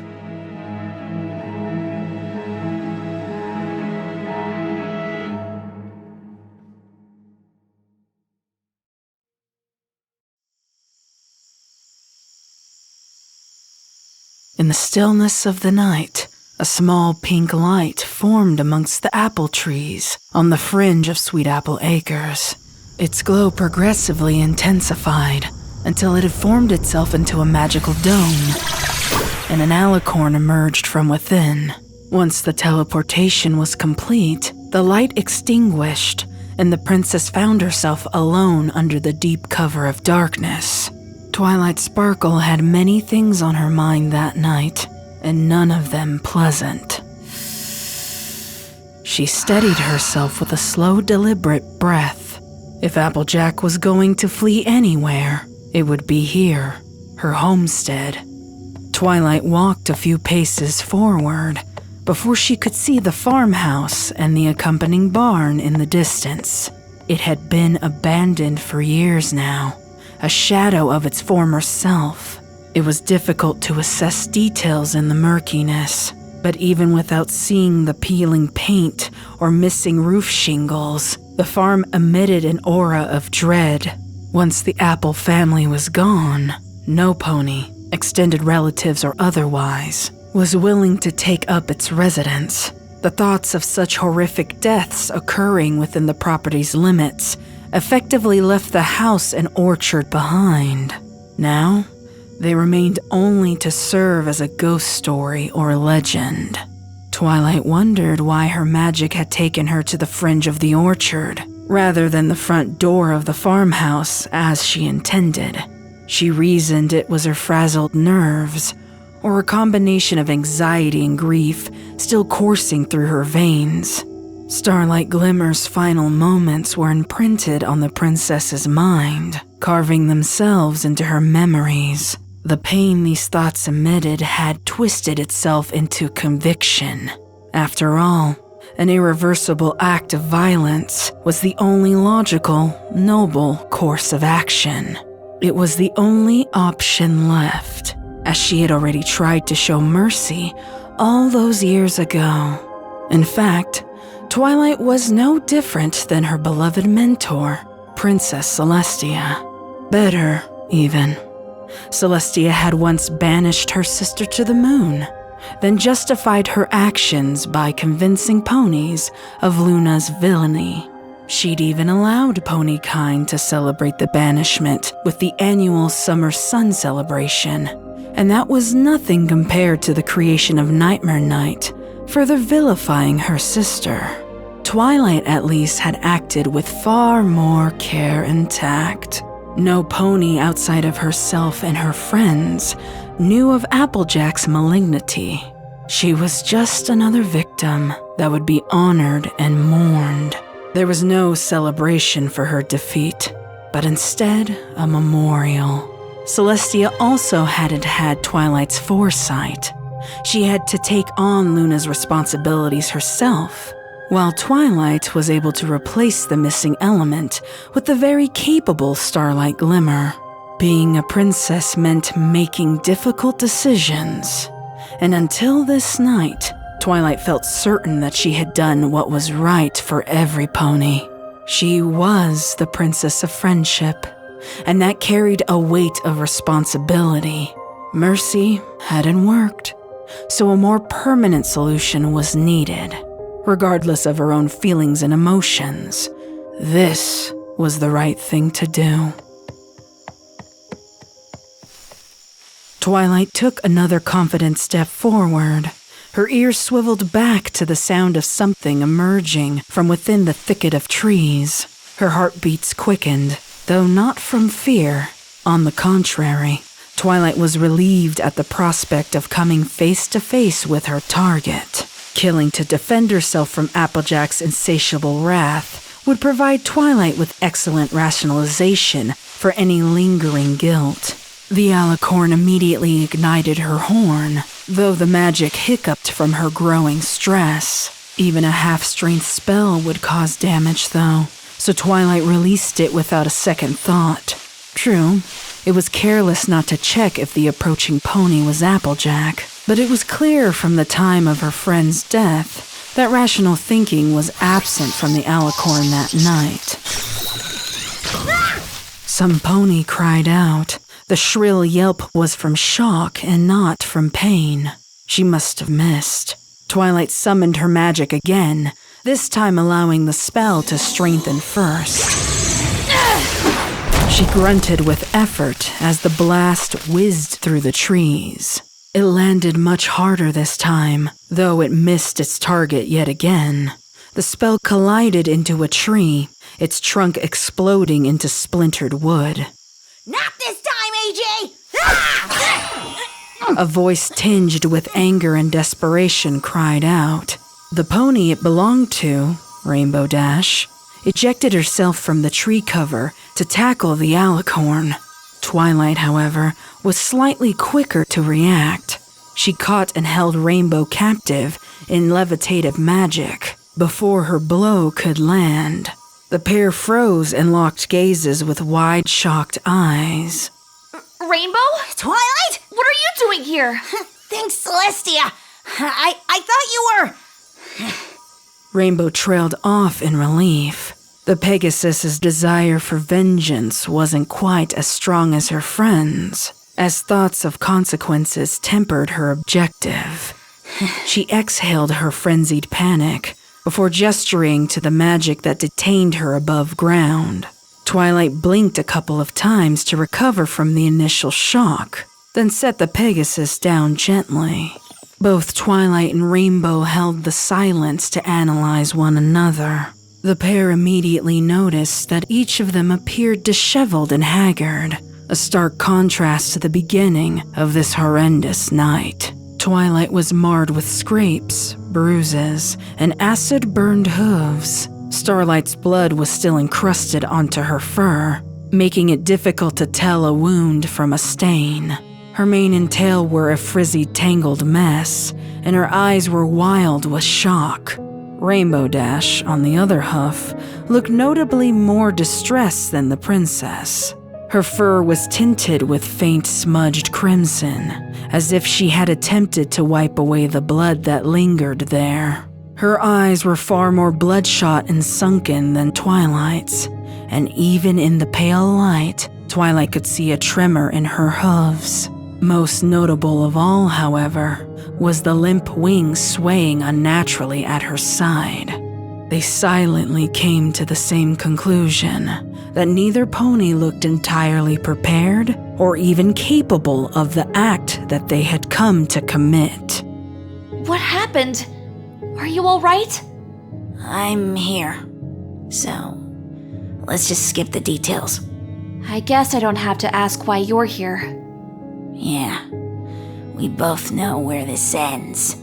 Twilight and Rainbow Dash peered into the distance and lingered on the site of the farmhouse. You don't have to go. You don't have to do this. There's no point in both of us dirtying our hooves. Twilight offered, hoping her friend would grant her this small mercy. Rainbow Dash swallowed hard. She didn't correct the princess by volunteering the information that her hooves were already dirty. Although it was a trick orchestrated by Applejack, she still carried the guilt as if she had murdered Soren of her own volition. Rainbow chose to change the subject instead. We should have finished this. She should have never left those trees alive. Ponies died because we were too weak to bring ourselves to do what was right. I'm not going to fail again. Each word struck Twilight like a series of sharp blades. She conceded. There were no small mercies this night, and there were no happy endings promised with the dawn. In lieu of a response, Twilight merely started walking towards the farmhouse, and the Pegasus followed suit. Soon, the pair left the relative safety of tree cover to walk the bare open field. The eerie similarities of pursuing Applejack now versus 7 years ago were uncanny. The air was as thick and hot, the trees as shriveled and unkept, and the dread as daunting and all-consuming. The silence between the mares exploded into a symphony of metal springs and frightened screams. Sharp, jagged teeth embedded themselves into Rainbow Dash's left forelimb with the strength that greatly outweighed her own. She'd fallen victim to a bear trap, a contraption she'd only ever heard existed and never seen in use. Twilight gasped in surprise, whirling around to see the aftermath of blood oozing from a new wound, and the metal monstrosity holding her friend in place. Twilight immediately sprang into action, fortunate that she had read of these traps and knew, to some extent, how to release a victim from its clutches. Still, she would need to stop a pain-racked Rainbow from thrashing first. Hold still! Hold still! Twilight pleaded, her voice a frantic whisper, knowing that they were exposed and Applejack could be waiting nearby. She raced to the Pegasus's side and attempted to ignite her horn, but magic didn't respond.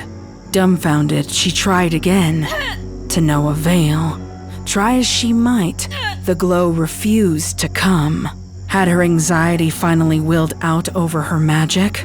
Rainbow's hoof remained unassisted as she fought through grunts and whimpers to free it. Amidst the searing pain, Dash mentally kicked herself for losing her weaponized shovel.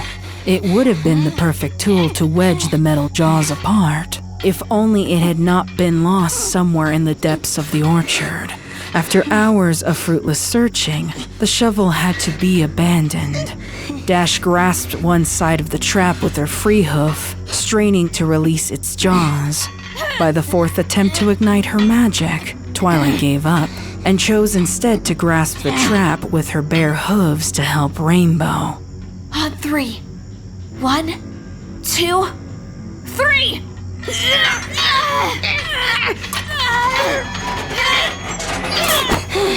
The pair exerted themselves beyond their limits until the metal finally gave way. Rainbow wrenched her hoof free. She laid on the ground, clutching her left hoof to her chest, cradling it with her right one. Blood flowed freely from the puncture wounds the trap had left, and the trickles that spilled onto the grass mixed with the stinging tears of pain in her eyes.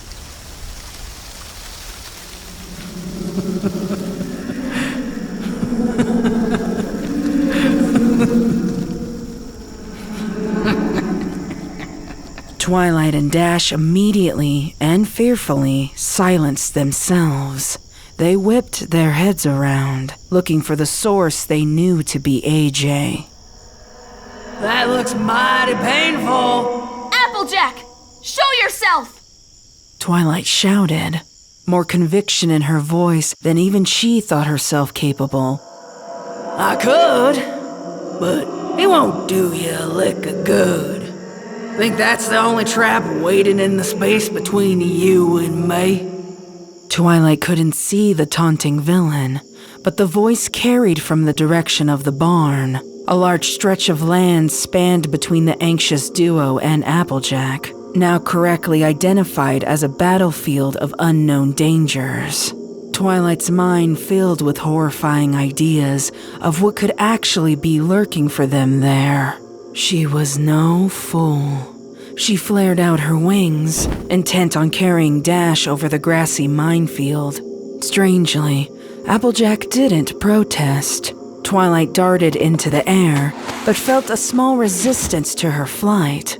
An impossibly thin wire had been tripped by the princess. setting off an unseen catapult poised in a farmhouse window. A round glass potion bottle was flung at the alicorn and shattered on impact, soaking the princess's fur with its contents. With her breath caught in her throat and unable to make a sound, both mares plummeted back to the uneven ground beneath them. Rainbow was thrown out of hoof and grunted as she involuntarily rolled a distance away. Twilight finally found her breath as pieces fell into place in her mind. She was all too familiar with this overwhelming, crushing feeling. Hypergravity, she called it. A potion that could increase gravity's grip on any object or creature without affecting its mass. Even so, knowing its effects and experiencing them were two entirely different comprehensions. The slightest movement took 3 times as much muscle and concentration, and from the already exhausted alicorn, this movement translated into agony. Flight was now impossible for Twilight Sparkle, as her wings would be too weak to carry her weight into the air. She glanced out at the minefield before her with a heightened sense of dread. I take it you don't fancy the Earth Pony life, huh, Twilight? Twilight groaned from her newfound strain, but forced herself back onto her hooves slowly. She ignored Applejack's jab, hell-bent on completing her mission. She took a step forward. Twilight, no!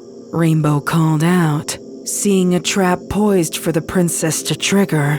The ground looked uneven with freshly disturbed soil around a small mound. Twilight turned to look at Rainbow, but her movement progressed anyway. A sickly sensation of falling forward overtook the alicorn as the ground beneath the hoof gave way.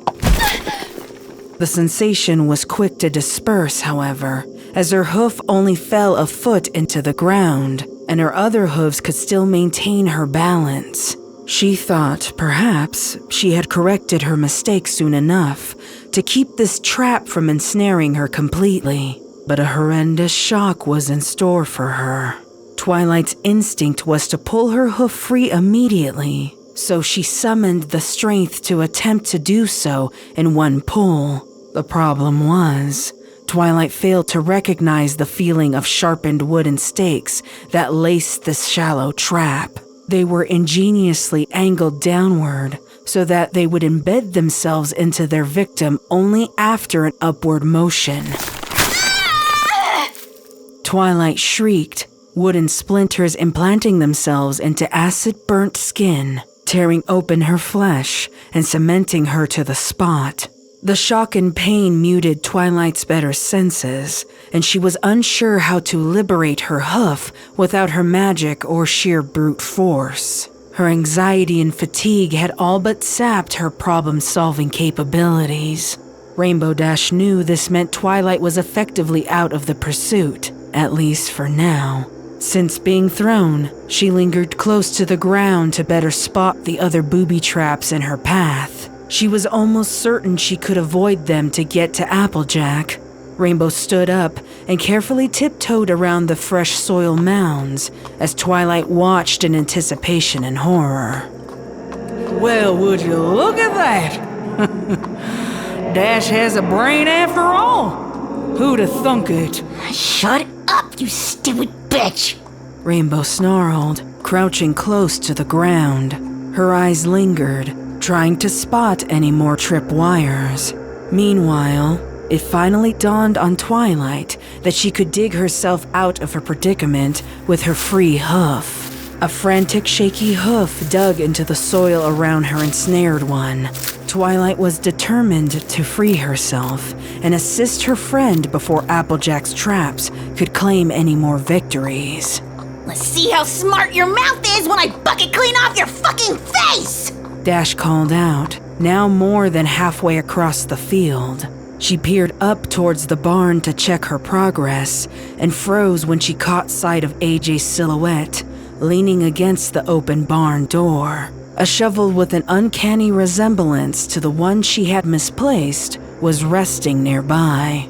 It peeked out of the barn, the only thing visible in the moonlight. Now you see, I recall that being the other way around last time.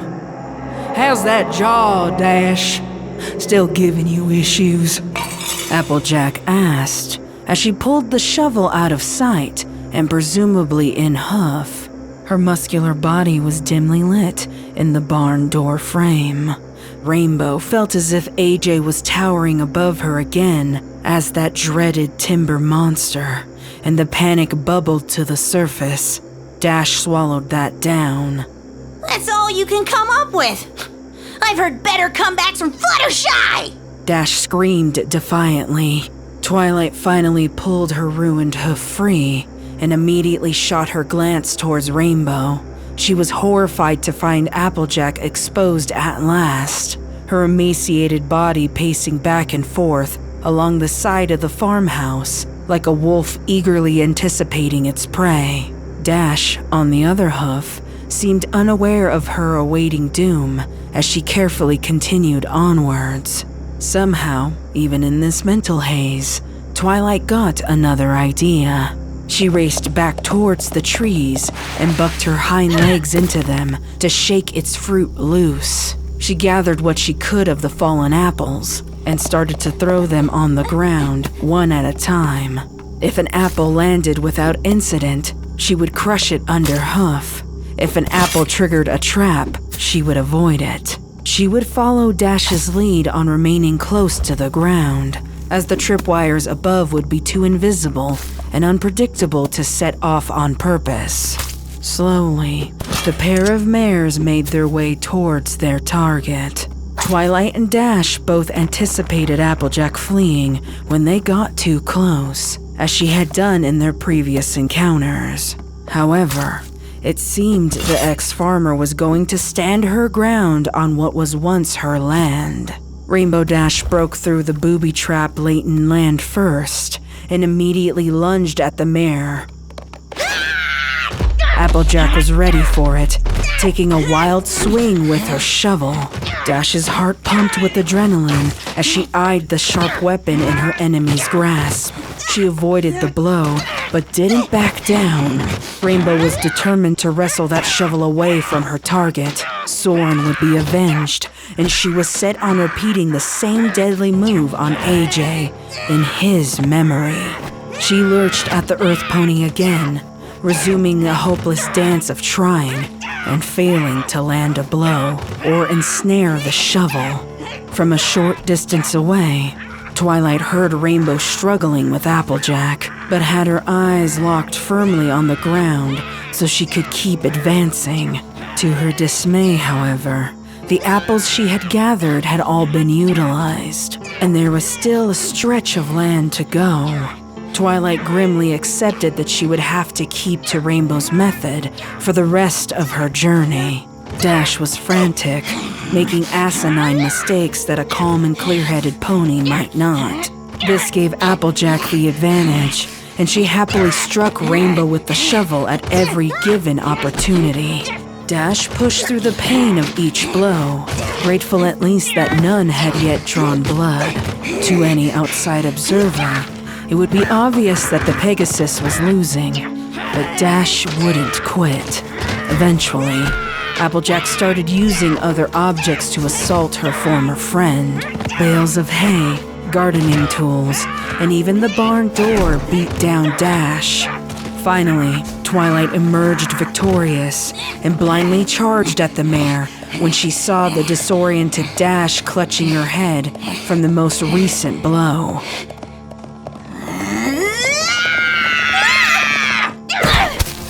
She heard Dash scream out in anger as Applejack rammed directly into the alicorn, headbutting her back into the field of awaiting fatalities. Almost immediately, the alicorn triggered a trap. This time, it was a pit, far larger and more deadly than the first. The ground gave way, the flimsy seal of loose grass and fallen leaves collapsing into the pit along with most of the alicorn. Twilight's front hooves dug into the dirt along the pit's edge as she slowly slid backwards towards her doom. All Twilight could do was hold on, her heavy back hooves dangling over the waiting spikes at the bottom. Rainbow! Rainbow! Twilight screamed, terrified for her life, though it wouldn't have been the first time this night. She heard, but couldn't see, more struggle between Dash and AJ. Twilight's hooves started to slip backwards again, her forelegs shaking uncontrollably. She had almost given up hope on a rescue when she heard the sound of Dash's final outcry. It initially sounded victorious, and a small hope started to grow in Twilight's chest. That hope quickly extinguished, however, when the outcry was followed by the sound of a body falling to the ground, and then the horrific silence. 2 friends, 2 faithful, loyal friends, had now perished by this pony's hooves. 2 friends too many. Twilight couldn't and wouldn't give up. Now, she was Pony Kind's last hope.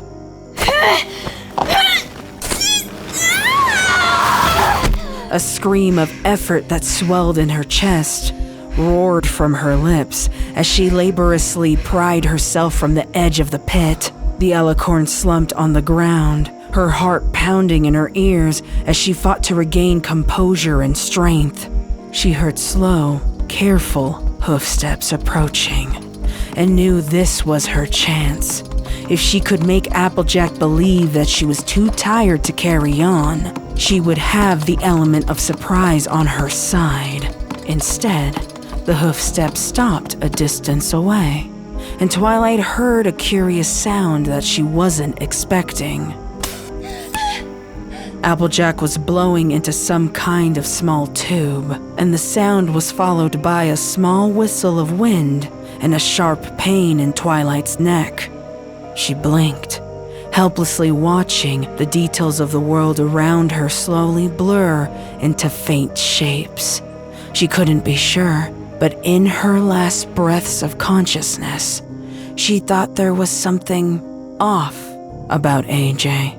She didn't look right, even in dissolving shapeless form. However, the alicorn succumbed to unconsciousness before she could identify the abnormality.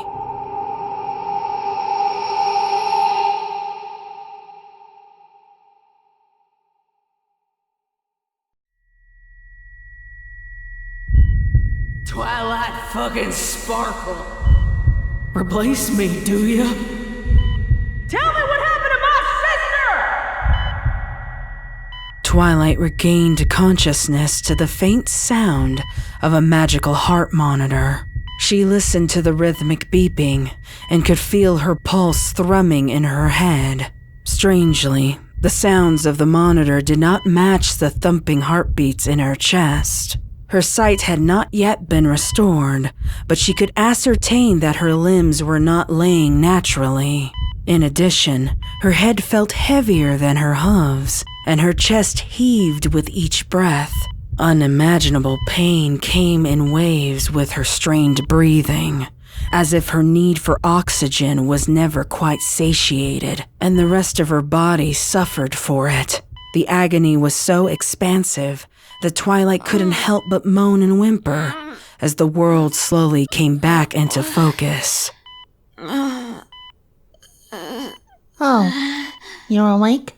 A voice asked, though its tone was devoid of concern and resembled more indifference. More senses slowly eased into reality as Twilight shifted her weight against the cold, unforgiving hardwood floor. She couldn't yet muster the strength to move her limbs, so she focused on regaining her sight instead. She blinked a few times and squinted, trying to find the source of the strange voice. Shapes and colors formed into recognizable objects, aided by the daylight that was pouring in from a window. The room was familiar and foreign all at once. Under the thin layer of dust, Twilight spotted a Stetson hat that was neatly hanging on a hook on the wall. Nearby was a lasso and a bookcase used to store many trophies and ribbons.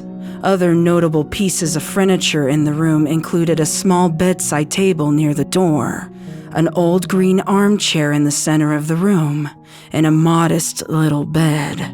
Twilight had an inkling in the back of her mind that the bed in this room was somehow out of place.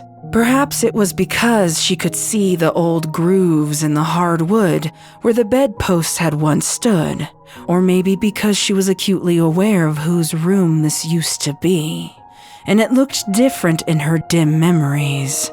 Regardless, the bed now resided against the wall adjacent to the door. Twilight assumed this was due to the various pieces of magical medical equipment that surrounded it. Even from the floor, Twilight could tell that some pony occupied that bed. The magical monitor she heard was attached to this pony, not her. Half a dozen hanging fluid bags, with tubes, were connected to the pony hidden under the sheets. The contents of those bags remained a mystery. The pony themselves looked frail and sickly. They were lying on their back, eyes closed with the mask secured over their snout for oxygen flow. A thick red blanket and apple-patterned bedsheets had been carefully and lovingly wrapped around them. This pony fit so snugly in their place. It seemed that they had remained this way for some time. Once Twilight's sight had fully returned, she could also identify brittle blonde hair and a cream-colored coat. No, not cream. It was orange, but it was so pale she had mistaken it for something lighter. There was only one pony this could have been: Applejack. A yellow-coated, red-maned pony stood by the bedroom doorway, holding a new bag of liquid that would replace the empty one in the medical equipment nearby. The sound of gentle hoofsteps and squeaking wheels caused Twilight to snap her head to the left side of the room. The pony's mane, once held back by a bright pink bow, was now limp and hanging loose down her back. She had bags under her eyes and an indifferent frown on her lips. She seemed to ignore Twilight as she both walked and trundled towards Applejack. The pony was attached to a unique device. It had been built for this particular mare by Twilight years ago. It consisted of a pair of wheels and a strong strap for the pony's waist, connected to one another by two interlocking metal bars. The pony's back legs dangled freely above the ground, as those wheels acted in lieu of hindquarters. Twilight instantly recognized the pony. After all, she was her faithful assistant for over half a decade. Apple Bloom? Is that... Get away from her! She's dangerous! Twilight said, her voice cracking with panic. Apple Bloom chuckled once mockingly under her breath. She continued to ignore the princess as she carefully swapped the medical bags.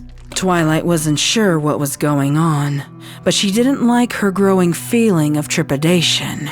She finally attempted to move her hooves, but found them bound together, hogtied with thick, scratchy rope. Twilight tried her wings next, but the same rope had been wound too tightly around her midsection, rendering them useless. Igniting her horn was her third attempt for freedom, but try as she might, no magic responded. Out of options, Twilight began thrashing to liberate herself. What is this? What's going on? Let me out, Apple Bloom! Twilight pleaded. Her dry mouth and desperation caused the words in her throat to be painful when spoken. Well, which question do you want me to answer first? What is this? It's rope, dumbass. What's going on? I imagine you're trying to get your magic to work, but it ain't, is it? Remember that potion lesson you taught me about the ingredient called the powerless poppy? You know, The one they used to disable unicorn magic temporarily? You might find a fair few of them flowers planted around the place these days. Or even their powders scattered here and there. I'm surprised you don't taste the excess around your mouth. Apple Bloom answered. Her tone still reflected little, if any, emotion. Twilight's eyes widened as she tentatively reached her tongue out to check her lips. She did indeed feel some kind of powdery residue lingering there. Her mind was racing, grasping for any kind of logical explanation. When she settled on the only one that made sense, she frantically pleaded with Apple Bloom again. Apple Bloom, I know you want to believe that Applejack is still in there, somewhere, but clearly she's dangerous. She'll kill us all. You have to let me out of here so I can get you to safety. Apple Bloom paused midway through discarding an empty liquid bag. She looked at Twilight with a bemused and bewildered expression, almost as if she was seeing the alicorn's stupidity for the first time. Suddenly, she burst into laughter. The idea was just so absurd, she couldn't help herself. You think Applejack did that to you? This mare, right here, did all that. Apple Bloom asked confoundedly as she gestured to the sickly mare in the bed. Twilight couldn't answer that question, still searching the recesses of her mind for some clarity. Nevertheless, no explanation presented itself. I'd ask if the cure makes a mare an idiot, but AJ didn't exhibit any signs. What? Twilight whispered, frightened confusion stamped on her face. Apple Bloom sighed loudly, exaggerating the noise to exemplify her impatience. I thought it'd be fun to mess with your head for a bit, but it's actually just kinda annoying. Why don't I cut to the chase? She offered, taking the green armchair from AJ's bedside and pulling it slowly towards Twilight. The scrape of the chair grating against the wooden floor sent a twinge of pain through Twilight's head, worsening the migraine she had already been suffering. She flattened her ears as the Earth Pony teen pulled the chair into place. Eventually, it came to rest in front of and facing Twilight. Apple Bloom then calmly unlatched the device's belt from around her waist and hoisted herself into the chair, resting the contraption nearby. Apple Bloom looked like a parent ready to tell their foals a bedtime story. Want me to start at the beginning or just answer your stupid questions? To say that Twilight was perplexed would be an understatement. She couldn't yet mentally grasp the situation, and the questions in the forefront of her mind grew too numerous to sort through. After a few beats of silence, Apple Bloom interjected. Okay then, I'll just start at the beginning. Apple Bloom leaned back in her chair and smiled smugly, like an old pony fondly reminiscing about a happy memory. I guess I'd say this tale starts a few years back. Granny had just passed from the grief of everything and the strain of taking care of me and Mac.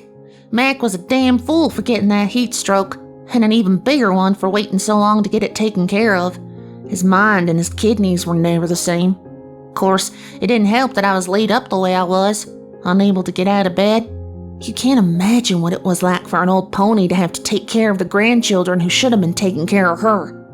I don't have to tell you what happened when she passed.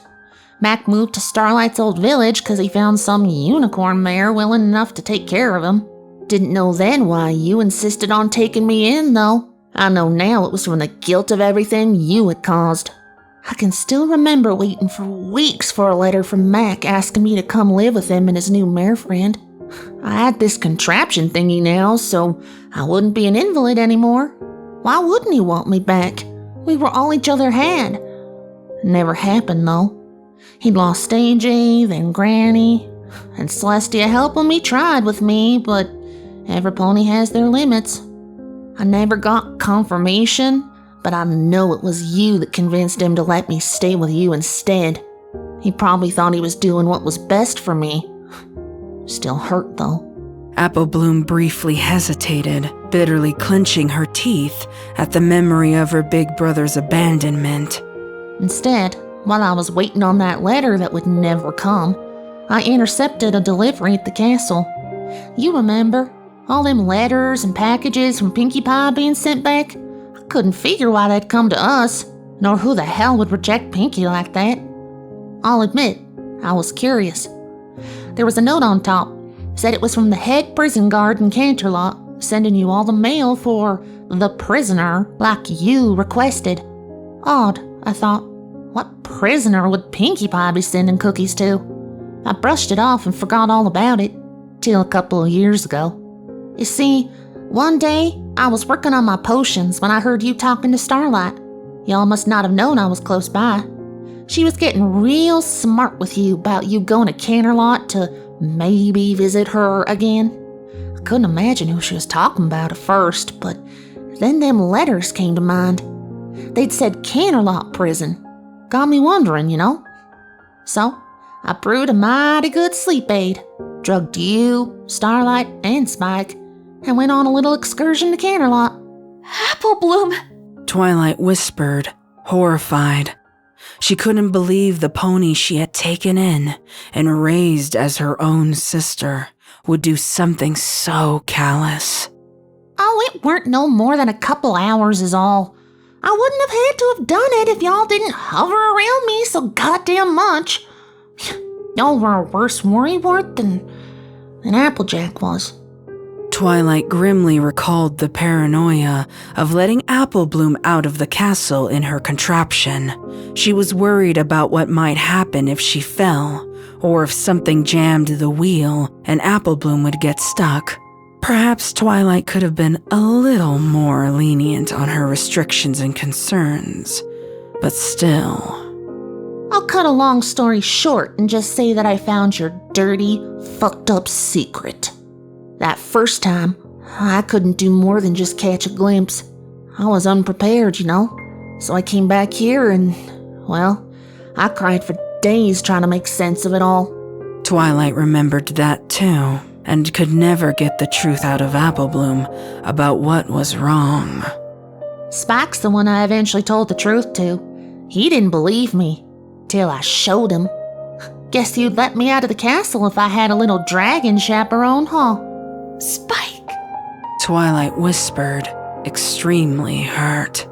She hadn't heard that name in over a year, and still didn't understand why he suddenly wanted to spend time in the Dragonlands. She had previously chalked it up to teenage rebellion, or perhaps that cliché, year to travel and find yourself. Yup, he was pretty hurt. He helped me snoop through your things when you weren't looking, and we found all them notes you took about the sleepless potion. We found out that Applejack was the murderer because of your magic. Applebloom emphasized. She didn't wait for Twilight to come up with excuses. She just continued. He was so disgusted, he left. I don't blame him. I almost did too. Twilight was enveloped in memories and anguish. Spike, the dragon she had nursed from birth and raised like a brother or even a son. Could he truly hate her? In Twilight's rationale, the decision to keep him in the dark about Applejack was done to spare him from the weight of guilt that she and her friends had to bear. Finding out through Applebloom would turn Twilight's selfless action into a selfish one. Twilight devolved into soft, heartbroken sobs. Spike hadn't even given her the chance to explain herself.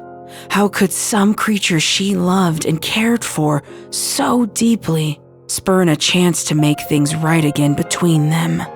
How could he have just left? Previous to this moment, there was no reality in Twilight's mind that could compel Spike to abandon her as he did.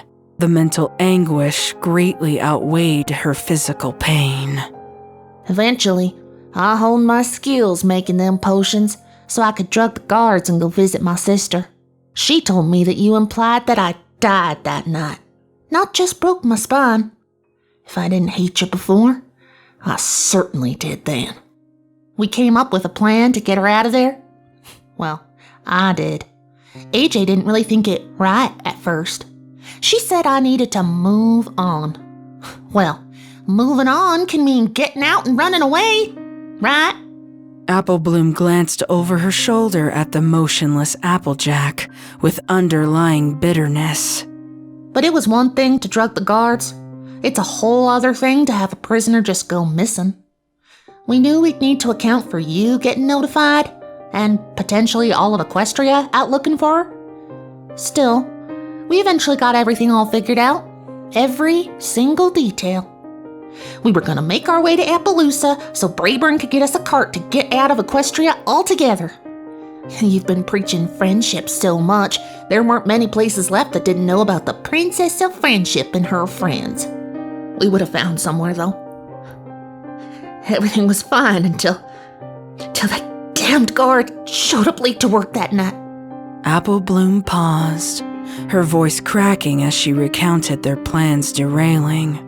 She could still hear the unicorn stallion shouting at them and chasing them down the hall. Applejack got hurt. She got hurt saving me.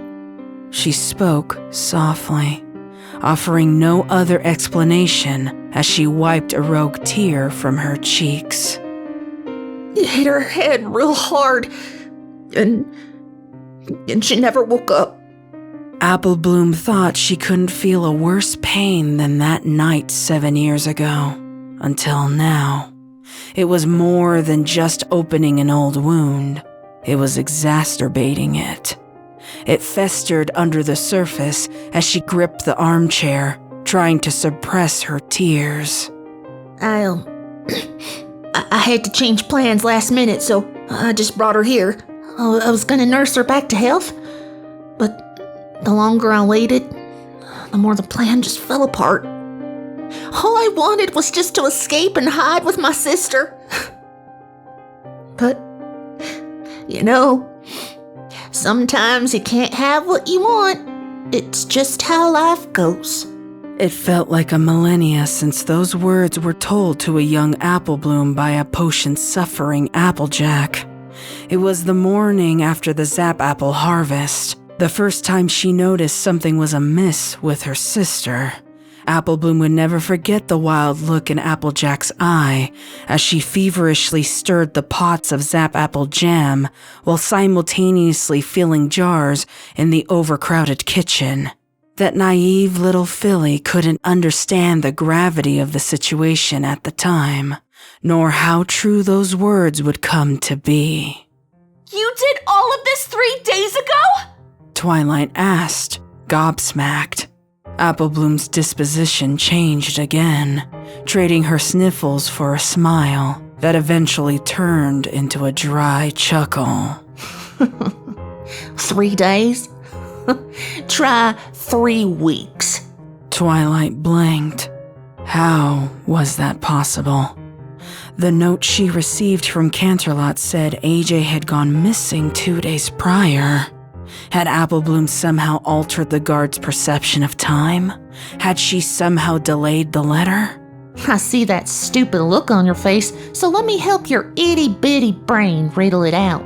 You see, from what I gathered, the sleepless potion makes time all fucky for its victims. Twilight's stomach dropped. The sleepless potion? How could you? When? Well, you were one hell of a potions teacher, and it was easy enough just to follow your notes. Oh, by the way, a magic lock don't work well against acid. Just thought you should know.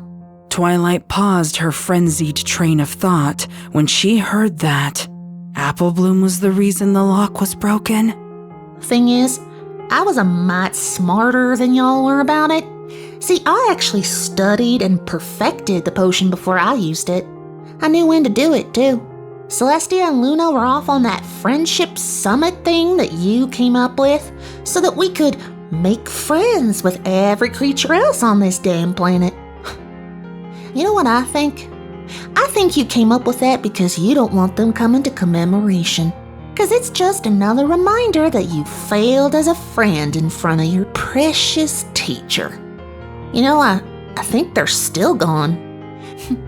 I guess those llamas don't want to play nice after all.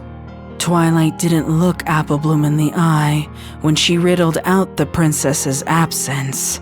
It was as if Applebloom could see past Twilight's eyes and right into her core, where her insecurities and failures overrode logic and common sense. How much heartache could have been prevented if she hadn't been too ashamed to face Celestia and Luna. Applebloom didn't seem to notice or care that Twilight was shying away from her. She just continued. It's perfect for me, though. I figured out that when the old recipe is turned into a gaseous form, the side effects don't show up right away. I released it in the castle. You know, when you and your friends were planning that stupid memorial. My friends? Twilight screamed, snapping out of her shame in a blink of an eye. The thought that Applebloom's twisted scheme could extend beyond her hadn't crossed the princess's mind, and now the entirely new and horrific reality was unfolding before her. Oh yeah, Pinky's the one who sent the letters, so it weren't hard to deduce that they all knew. Why'd you think Spike was so hurt? You trusted all of them, and not him.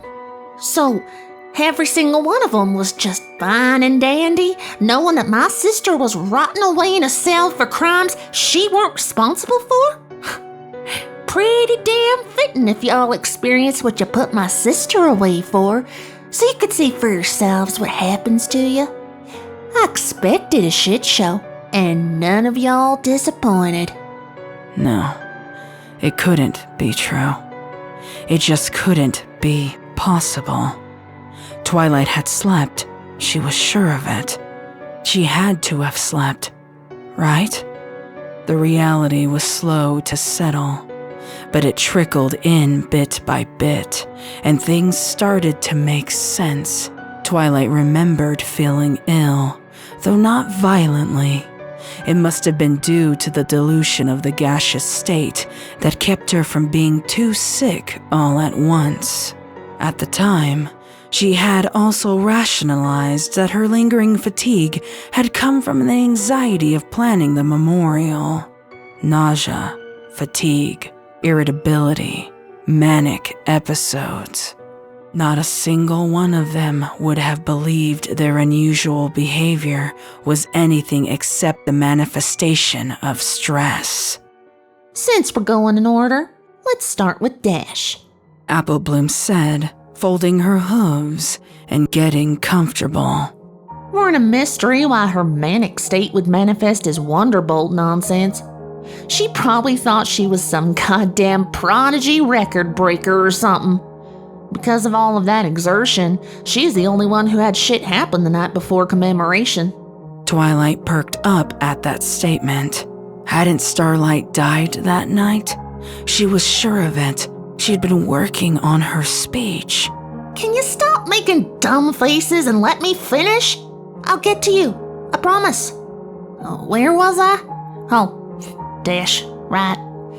It's mighty convenient that when you're cured, you get your memories back eventually. She said she raced Soren, they crashed, and she fought Applejack in the orchard. Of course, she didn't know at the time that it wasn't even an apple orchard, but a cherry one.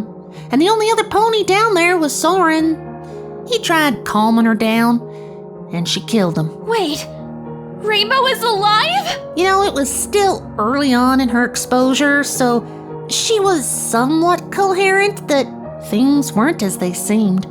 I'm sure the PTSD didn't mix with the potion well, though. After she killed Soren, she just wandered off alone. Some ponies found Soren's body the next morning, and they got so freaked out they canceled Commemoration. What? Yep. Soon as I heard Dash had gone missing and a pony was dead, I knew the rest of y'all wouldn't be far behind. Unlike with her, I made sure I was around for every pony else's eventual break. I also promised the mayor I would tell you about Soren and the cancellation. Ponies just figured you were in mourning when you didn't say nothing.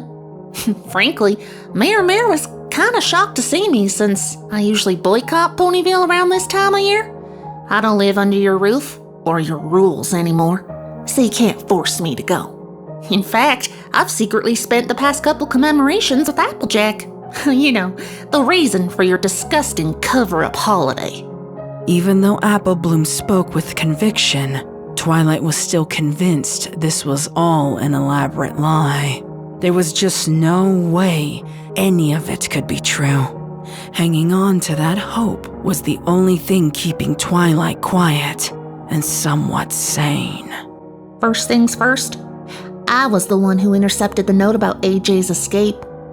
I was gonna wait until I was sure you were ready before I gave Starlight that letter, but I got impatient. See, the thing is, revenge, it stirs around inside you like an angry critter, butting and clawing to get out. Lucky for me, my timing ended up being just right anyways. You were stressed out just enough to break. Seems you didn't even know I was there. Of course, you're the one who can fill in those blanks. What happened when Starlight showed you that letter? Twilight immediately recalled that first prickly tendril of dread that encompassed her chest and the frantic events that followed. If Applebloom was to be believed, then AJ was never in her lab at all, which meant she had destroyed it for nothing. But that couldn't be true, could it? And hadn't AJ so clearly slaughtered Starlight? She was just here! Words echoed in Twilight's mind. Words that she did not remember Starlight saying, but somehow felt familiar. She was just here! She ambushed me! Terrifying pieces were falling into place. Starlight barricading her door with magic out of fear. Twilight blasting in. Starlight looking frantic. I tried to barricade my door, but she got through! You don't think she's here to replace me, do you? Those words. She had thought they came from Applejack. Twilight's breath quickened as her body began to shake. More and more images replaced memories. Truths replaced delusions. Twilight jolting towards Starlight with a shard of mirror. Starlight confused and trying to run away. It's okay. I didn't really expect you to tell me anyways. I was there for the last bit, though. It looked like Starlight was gonna win out with that dresser of hers, but you were quicker. You slit her throat before she could drop it on you. The sharp pain. She had passed out, hadn't she? How could Starlight hurt me if she had already died? Twilight asked, not realizing she had spoken it out loud. She was levitating a dresser above your head when you killed her. Once she died, it dropped. Simple as that. You laid there on the ground for a long while, and I considered curing you right then and there, seeing how you already killed and all. Thing is, you were the first one I could observe up close, and you used to always harp on me about taking extensive notes on my potion experiments. Isn't knowledge the true power, Twilight? Applebloom asked, adding a dark enthusiasm to the question just to torment her former teacher. No, I immediately came here, to the orchard. I know I did. Twilight insisted. It was in that moment, in that unbridled panic, that Applebloom could finally confirm that Twilight had accepted her explanations as truths. Yeah, I'll bet you did. 'Cause you eventually staggered up, covered in Starlight's blood, and zapped yourself away. You went missing too. I was kinda pissed off that I couldn't see what you were gonna do next, though. I figured for the rest of y'all, I'd cure them when they'd done something unforgivable, rather than have 5 morons bumbling around my family's orchard. I told you, the potion fucks with your sense of time. Twilight felt an uncanny and well-timed grumble in her stomach. She could faintly taste apples on her tongue, and more images flashed in her mind. Twilight recalled wandering aimlessly, unable to distinguish one grove of trees from another. An endless sea of apple trees was her unrelenting prison. The maze of their paths offered no guidance. She recalled teleporting on occasion, but with no clear thought of where to appear. and ending up in places with more unfamiliar apple trees each time. The only reason the alicorn did not perish was by eating the unkept apples in their gnarled branches. Dim memories presented themselves of Twilight lingering at specific, yet inconsequential trees for hours on end. She could recall seeing slight movement in these trees, and her eyes fixated on them, waiting for that movement to morph into Applejack. She couldn't let her guard down after all. The AJ in her mind was enhanced with the great magic of Twilight's own making. On the rare occasion that she could pull her attention away from one tree to another, her hooves wandered in endless circles. She had seen hoof prints in grassless soil patches and believed them to be Applejack's tracks. She realized in this moment, however, she had been following her own hoof steps. Twilight knew that finding the farmhouse at all must have been sheer coincidence. Next, it was Pinkie Pie. I think it was 5 days after Dash went missing that she finally broke. She'd made so many desserts she was baking every pony out of house and home. The cakes probably didn't know what to make of it, truth be told. I got to the bakery with the cure when the place was already engulfed in flames. Pound was screaming about Pinkie killing his mama and his daddy still being inside. Of course, by then they couldn't save him. Pumpkin's lucky she got out in time. They're in Manhattan right now, I think, living with some distant relative or something. Pinkie's got some real bad burns to heal up before she can face the princesses, though. Pinkie! Twilight whispered woefully. She wished she could tell Apple Bloom to stop, but she just had to know what happened to her friends. But what about Rarity? And Fluttershy? Yep, they succumbed too. In that order, actually. Rarity lasted about a week and ended up killing Sweetie. She wrote guilty all over the walls in her blood. At least we could agree on that part. Her guilt, that is. Afterwards, she spilled her guts out to me about, well, darn near everything. Did you know that she was there that night 7 years ago and could have prevented all of this? I was, bit sad she was already in Town Hall's holding cell when she confessed. Had I known that earlier, well, things might have gone a little different. But Sweetie Belle was your friend! Twilight protested, as if there would be some kind of logic to snap Apple Bloom out of this cold, calculated callousness. She ain't my friend. She and Scootaloo abandoned me, you ought to know that. Scoots claimed it was too difficult to see me like this. And Sweetie? Well, she eventually blamed me for what happened. Fuck 'em both as far as I care. Who was this monster? And how could she be wearing Apple Bloom's skin? Twilight had done everything she could think to do for this young mare. She was a shoulder to cry on, a guiding hoof in her academic pursuits. She encouraged Apple Bloom to expand her horizons and rise above her pain. Where exactly had she failed her? Last but not least, Fluttershy. Apple Bloom said with a sigh, getting a little tired from the long-winded narrative, but still secretly reveling in it. She broke about 2 weeks in and had been starving her animals for Celestia knows how long. Before she started babbling all nonsense-like, she mentioned running into Angel and snapping his neck on accident. Her critters retaliated, but of course that just led to more critter death. You know, it's funny, 'cause all things considered, her crimes were the least, well, damning. Strange thing though, I cured Fluttershy. But that didn't stop her from babbling nonsense and flailing about. I tell you, it didn't make any sense, but oh well. She ended up in the loony bin anyway. Fluttershy's in the mental hospital? Twilight whispered, feeling a pang in her chest for her friend. Yep, gonna stay there most like. Who knows, the others might join her, depending on how their trials go. Apple Bloom added. She readjusted in the chair before continuing on.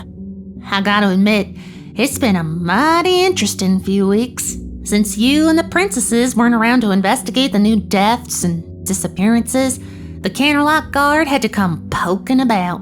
Obviously, they were gonna check Sweet Apple Acres. I'd already taken care of their memories from the escape, so it was just a matter of convincing them that I hadn't seen AJ about.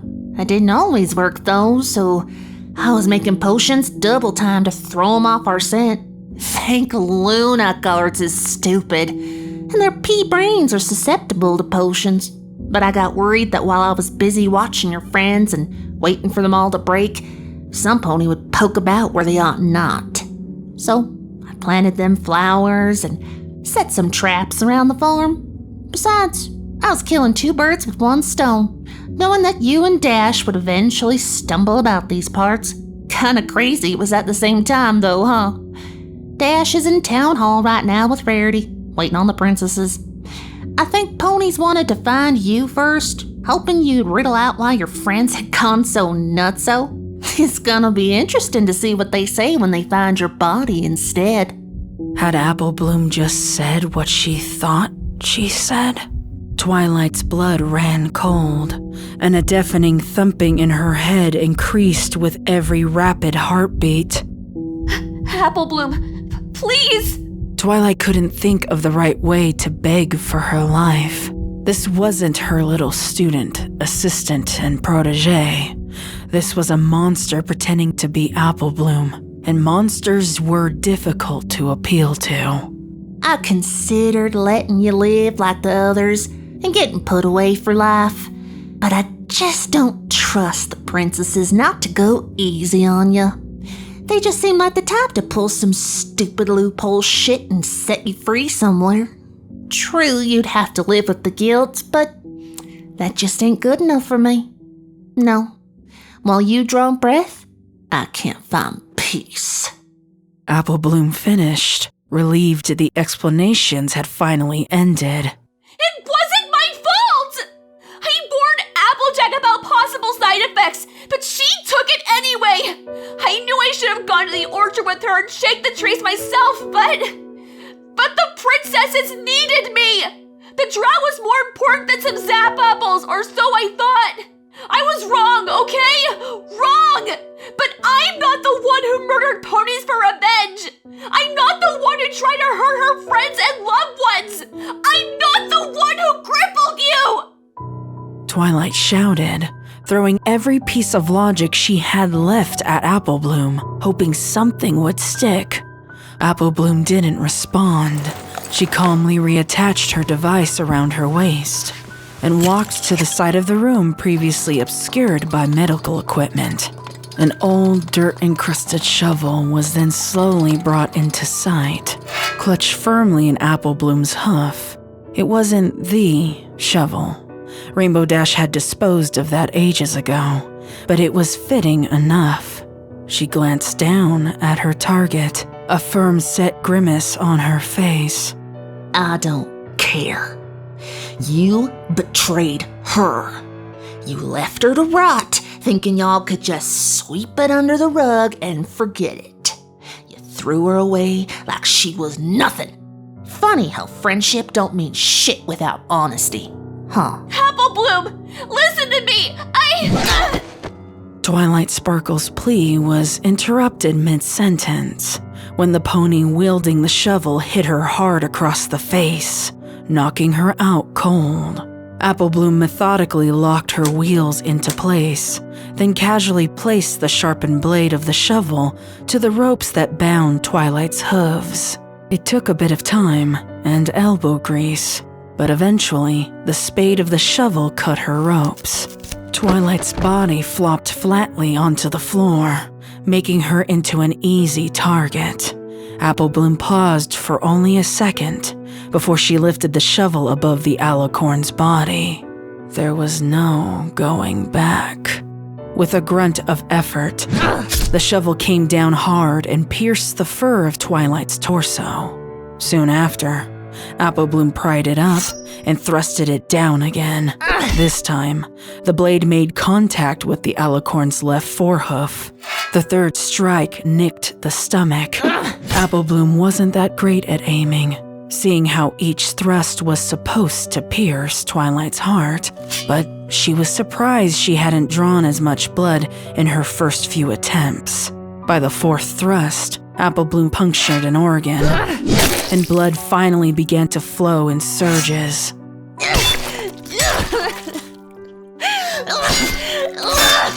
Applebloom's movements went from calculated to crazed. She screamed and sobbed as all her bitterness and anger was funneled into the bloodied mare. That uncontrollable shake, it prevented her from keeping a proper grip on the shovel. After a final thrust, Applebloom's assault ended. The shovel escaped her grasp, tumbling haphazardly onto the crimson and violet mass. She glanced in slight disbelief at what she had done. The blood splattered and stained on her sunny coat. Applebloom's heart was pounding in her chest as she stood motionless and loomed over the lump that used to be Twilight Sparkle. After a few minutes, she blinked rapidly to snap herself back to reality. She'd told Twilight that she'd perfected the sleepless potion, but the foolish princess hadn't asked her what that meant. Changing some ingredients here and there, and microdosing her own exposure, had kept the Earth Pony awake since the beginning of her vengeful quest. She couldn't afford to sleep and have Princess Luna stumble upon her dreams, all of which centered around her anticipated actions. The princess hadn't found Applejack's dreams either, and Applebloom was convinced it was the dreamless potion she had been slowly feeding into Applejack's sleeping body. It couldn't possibly be anything else, even if the magical monitor that showed the brain activity had been consistently silent. No, there was a potion to fix just about everything. She'd just have to work harder. Applebloom took a slow breath to compose herself. She knew she ought to dispose of the body the way she had planned. The trouble was, her frenzied attack had completely sapped Applebloom of energy. Melting skin, tissue, and bone in a specialty mix acidic vat of potion would have to wait. It seemed ponies wouldn't be finding a body after all. Applebloom's hooves dragged on the floor as she walked and wheeled towards her sister's bed. She gently pressed the latch on the contraption around her waist, freeing herself from it as she awkwardly climbed into the bed beside her sister. Applebloom snuggled AJ from atop the covers, burying her face in her mane as she had done so many times as a filly. You can wake up, Applejack? Please? Please wake up. She whispered softly and lovingly to her big sis. You were right. I should have listened to you. I'm sorry. I just couldn't let it go.